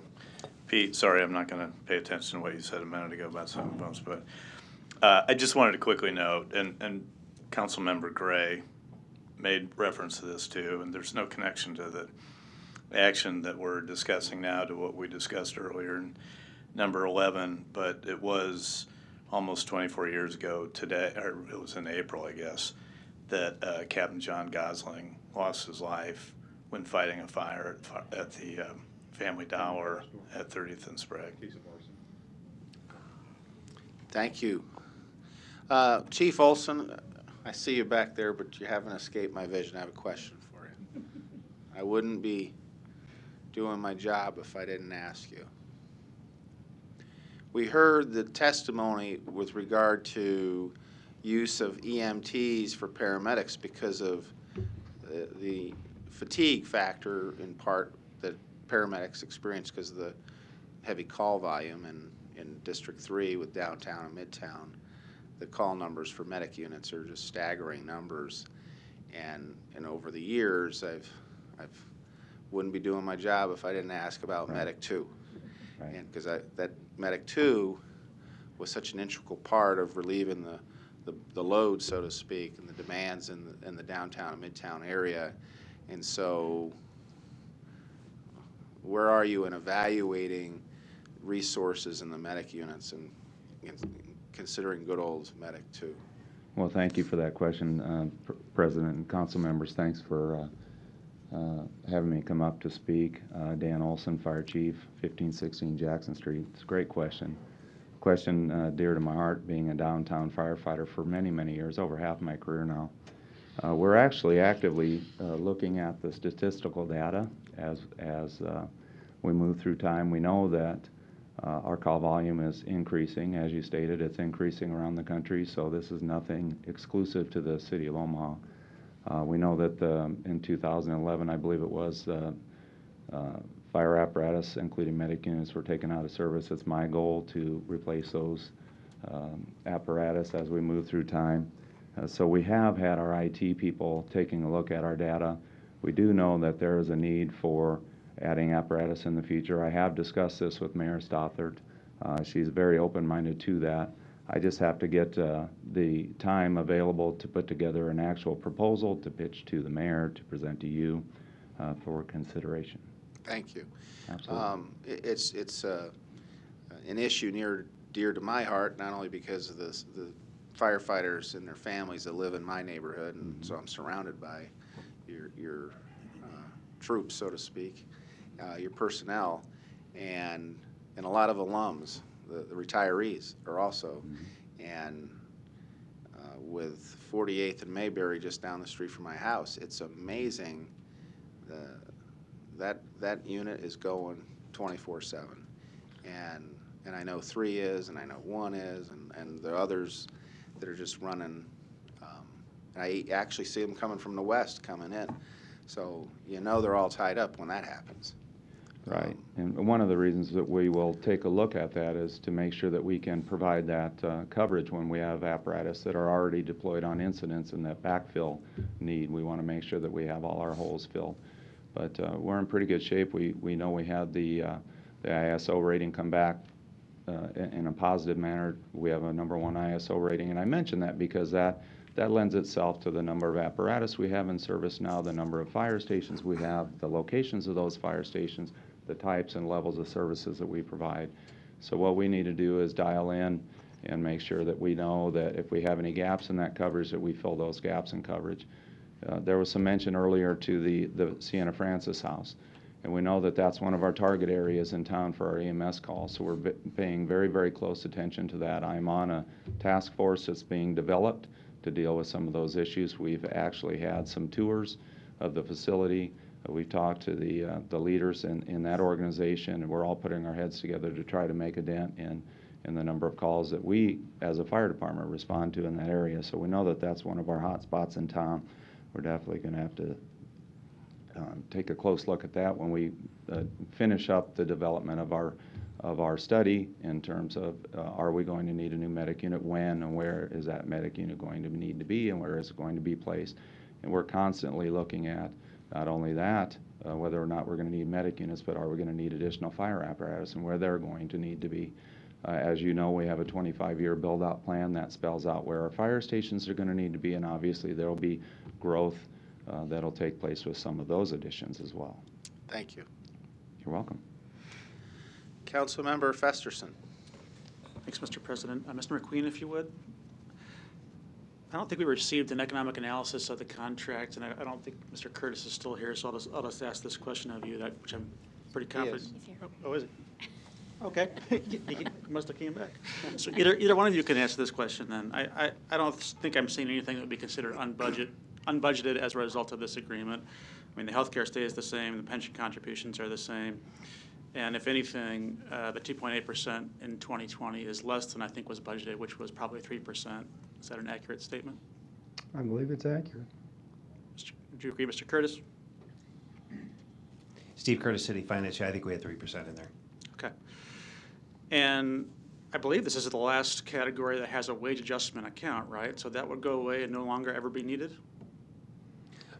If you're asking City Finance, we do have a little bit left in that account. I would say that's going to get released in 2020, but we'll obviously need these again unless we keep these contracts on track. Yeah. And of course, the idea is to keep them on track so we don't have to keep doing that, right?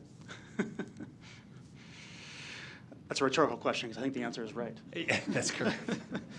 Okay. Last question I have for you is, so this is a 5-year agreement that goes through 2023. Are we confident in the projections of the pension reform and how that's playing out so far, that We're confident over that time frame it'll continue to improve. Well, when you start talking about confidence in pensions, that you're into tricky territory there and actuarial territory. What I can tell you with certainty is when we reformed the pension and made the dramatic changes that we made, the actuary told us we'll get this pension healthy. It's going to take a couple decades, a little bit longer than that actually, but the progress on the unfunded liability is backloaded by necessity, because the more folks that retire from the contract that we negotiated or those that predated them and then get replaced with new employees under different pension terms contribute to the elimination of that unfunded liability. There's going to be years where the investment returns are lower than projected, and that's going to have an adverse impact. There's going to be other years, such as this past year, where investment returns are greater than projected. So if you examine this thing on a year-to-year basis, looking at only at 1 year, you're going to see all sorts of inconsistent results. If you look at it on a long-term basis, which we must, unless we're going to dump a whole bucket load of money into this pension plan, it's going to continue to move in the right direction, and that movement will accelerate. You know, if we have a 2008-like market crash, that's going to be problematic, and that's exactly why we added the reopener language as a contingency for that type of surprising event, hoping it will never occur, but at least having the opportunity to bargain over it if it does occur. And that's why that's there. Yep. Okay, thank you. Thank you, Councilmember Festerson. Councilmember Pauls. Thank you, Mr. President. Steve, could I have you come?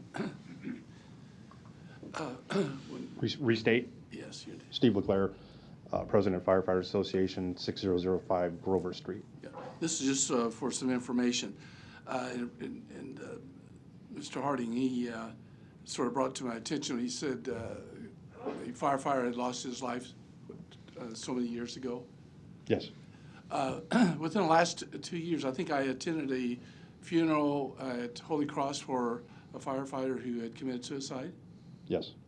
And I know that's, I'm not bringing it up for, but I'd like to know, do we have a program in place to help firefighters or police officers who have some issues that they need to be dealt with? Is there a program in place? There is.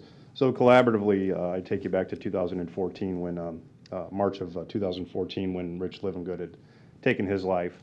Collaboratively, we worked with the department and the mayor's office and HR at that time, and we created a peer support system, which we brought somebody in, Union City split the cost to bring this individual in, spent 5 days here doing station visits, every station in the city on every shift, and then we identified folks within the department that we felt would be good at this type of work, because it's hard. I mean, you get to see people at their worst who are normally seeing people at their worst. So it can be pretty it can be pretty emotional. But so we got a bunch of folks trained up as peer support trainers. We've updated that list. We've updated that training. You know, the IFF at the national level has taken a real interest. You know, what's happening today, we put 100 names on the wall each year out in Colorado Springs, and, you know, 60% of those are firefighters that are dying from either duty-related cancer or suicide. You have to address when you have those kind of numbers, you have to address it. So the IFF, they created their own clinic. It's for firefighters. It's out in Maryland, and we've had some real success stories. Folks that were in crisis here in Omaha, and getting them out to DC, out in the DC area. They spend anywhere from 30 to 45 days out there, and it's deals specifically with addiction issues and mental trauma issues. You know, additionally to that, we're working real closely down with the state legislature to get some enhancements. You know, we have a mental bill currently. We want to create some prima facie evidence there, and also create some training opportunities, just to make sure that we're taking care of our folks. It's you know, it's just that there's for years there's been a stigma attached to it, and you know, this is an issue that we want to bring out of the darkness, because people suffer in the darkness. Thank you, thank you for the information. Thank you, Councilmember Pauls. Vice President Palermo. Thank you, Mr. President. And I just want to say thank you to both sides for coming together for the CBA. We all know how important police and fire is to the community, obviously with the piece of the pie they receive of the budget. So for me, thank you, but the disappointing part of this is that it comes with a denial. And I cringed when I first seen that. We've gathered information since then, but nonetheless, it's a denial.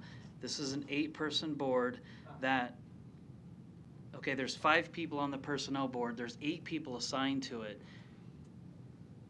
We understand that things come up, but there should be something put into place where there's an alternate, and that alternate has to do everything possible to be here for a recommendation to us. I know in the positive, not in a denial. I know this is just a recommendation, but it does say denial, and that's disappointing with all the hard work that has been put in by both sides on this. Thank you. Thank you. No further lights? Motion to approve. Second. I think we had, there was not a technical echo issue with the mic, but we have a motion and a second. If the clerk has got the motion and the second, no further lights, roll call. Festerson. Gray. Harding. Melton. Pauls. Palermo. Mr. President. Yes. Item 36 is approved, 7-0. Thank you. Item 38, an ordinance to acquire private property for the purpose of the West Papio Storm Sewer Repairs, 132nd to Harry Anderson project. The public hearing on item 38 begins at this time. Are there any proponents or opponents? The public hearing is closed. Item 39, an ordinance levying a special tax assessment for cutting and clearing weeds, grass, and worthless vegetation on certain lots in the city of Omaha, Group 2020-03. The public hearing on item 39 begins at this time. Are there any proponents or opponents? The public hearing is closed. Item 40, an ordinance levying a special tax assessment for litter removal on certain lots in the city of Omaha, Group 2020-04. The public hearing on item 40 begins at this time. Are there any proponents or opponents? The public hearing is closed. Item 41, an ordinance levying a special tax assessment for the removal and/or trimming of trees, bushes, shrubs, hedges, and any other on certain lots in the city of Omaha, Group 2020-05. The public hearing on item 41 begins at this time. Are there any proponents or opponents? The public hearing is closed. Item 42, an ordinance to transfer property via a quitclaim deed to the city of Bellevue for the area commonly known as Swanson Park. The public hearing on item 42 begins at this time. Are there any proponents or opponents? The public hearing is closed.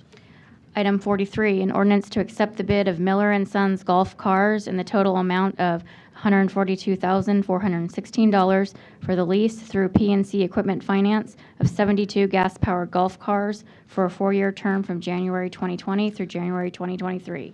The public hearing on item 43 begins at this time. Are there any proponents or opponents? Public hearing is closed. Item 44, an ordinance authorizing and approving a lease purchase agreement with the City of Omaha Public Facilities Corporation to refund all or a portion of the corporation's lease revenue bonds, Omaha Baseball Stadium Project, Series 2010, and to authorize and approve an amended and restated site lease agreement for the leasing of the project site for the lease revenue refunding bonds in the amount of $25 million. The public hearing on item 44 begins at this time. Are there any proponents or opponents? The public hearing is closed.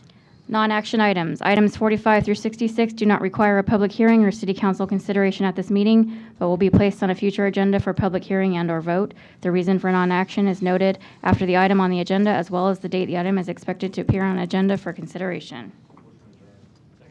Roll call. Festerson. Gray. Harding. Melton. Pauls. Palermo. Mr. President. Yes. Motion is approved 7-0. Meeting is adjourned at 6:18.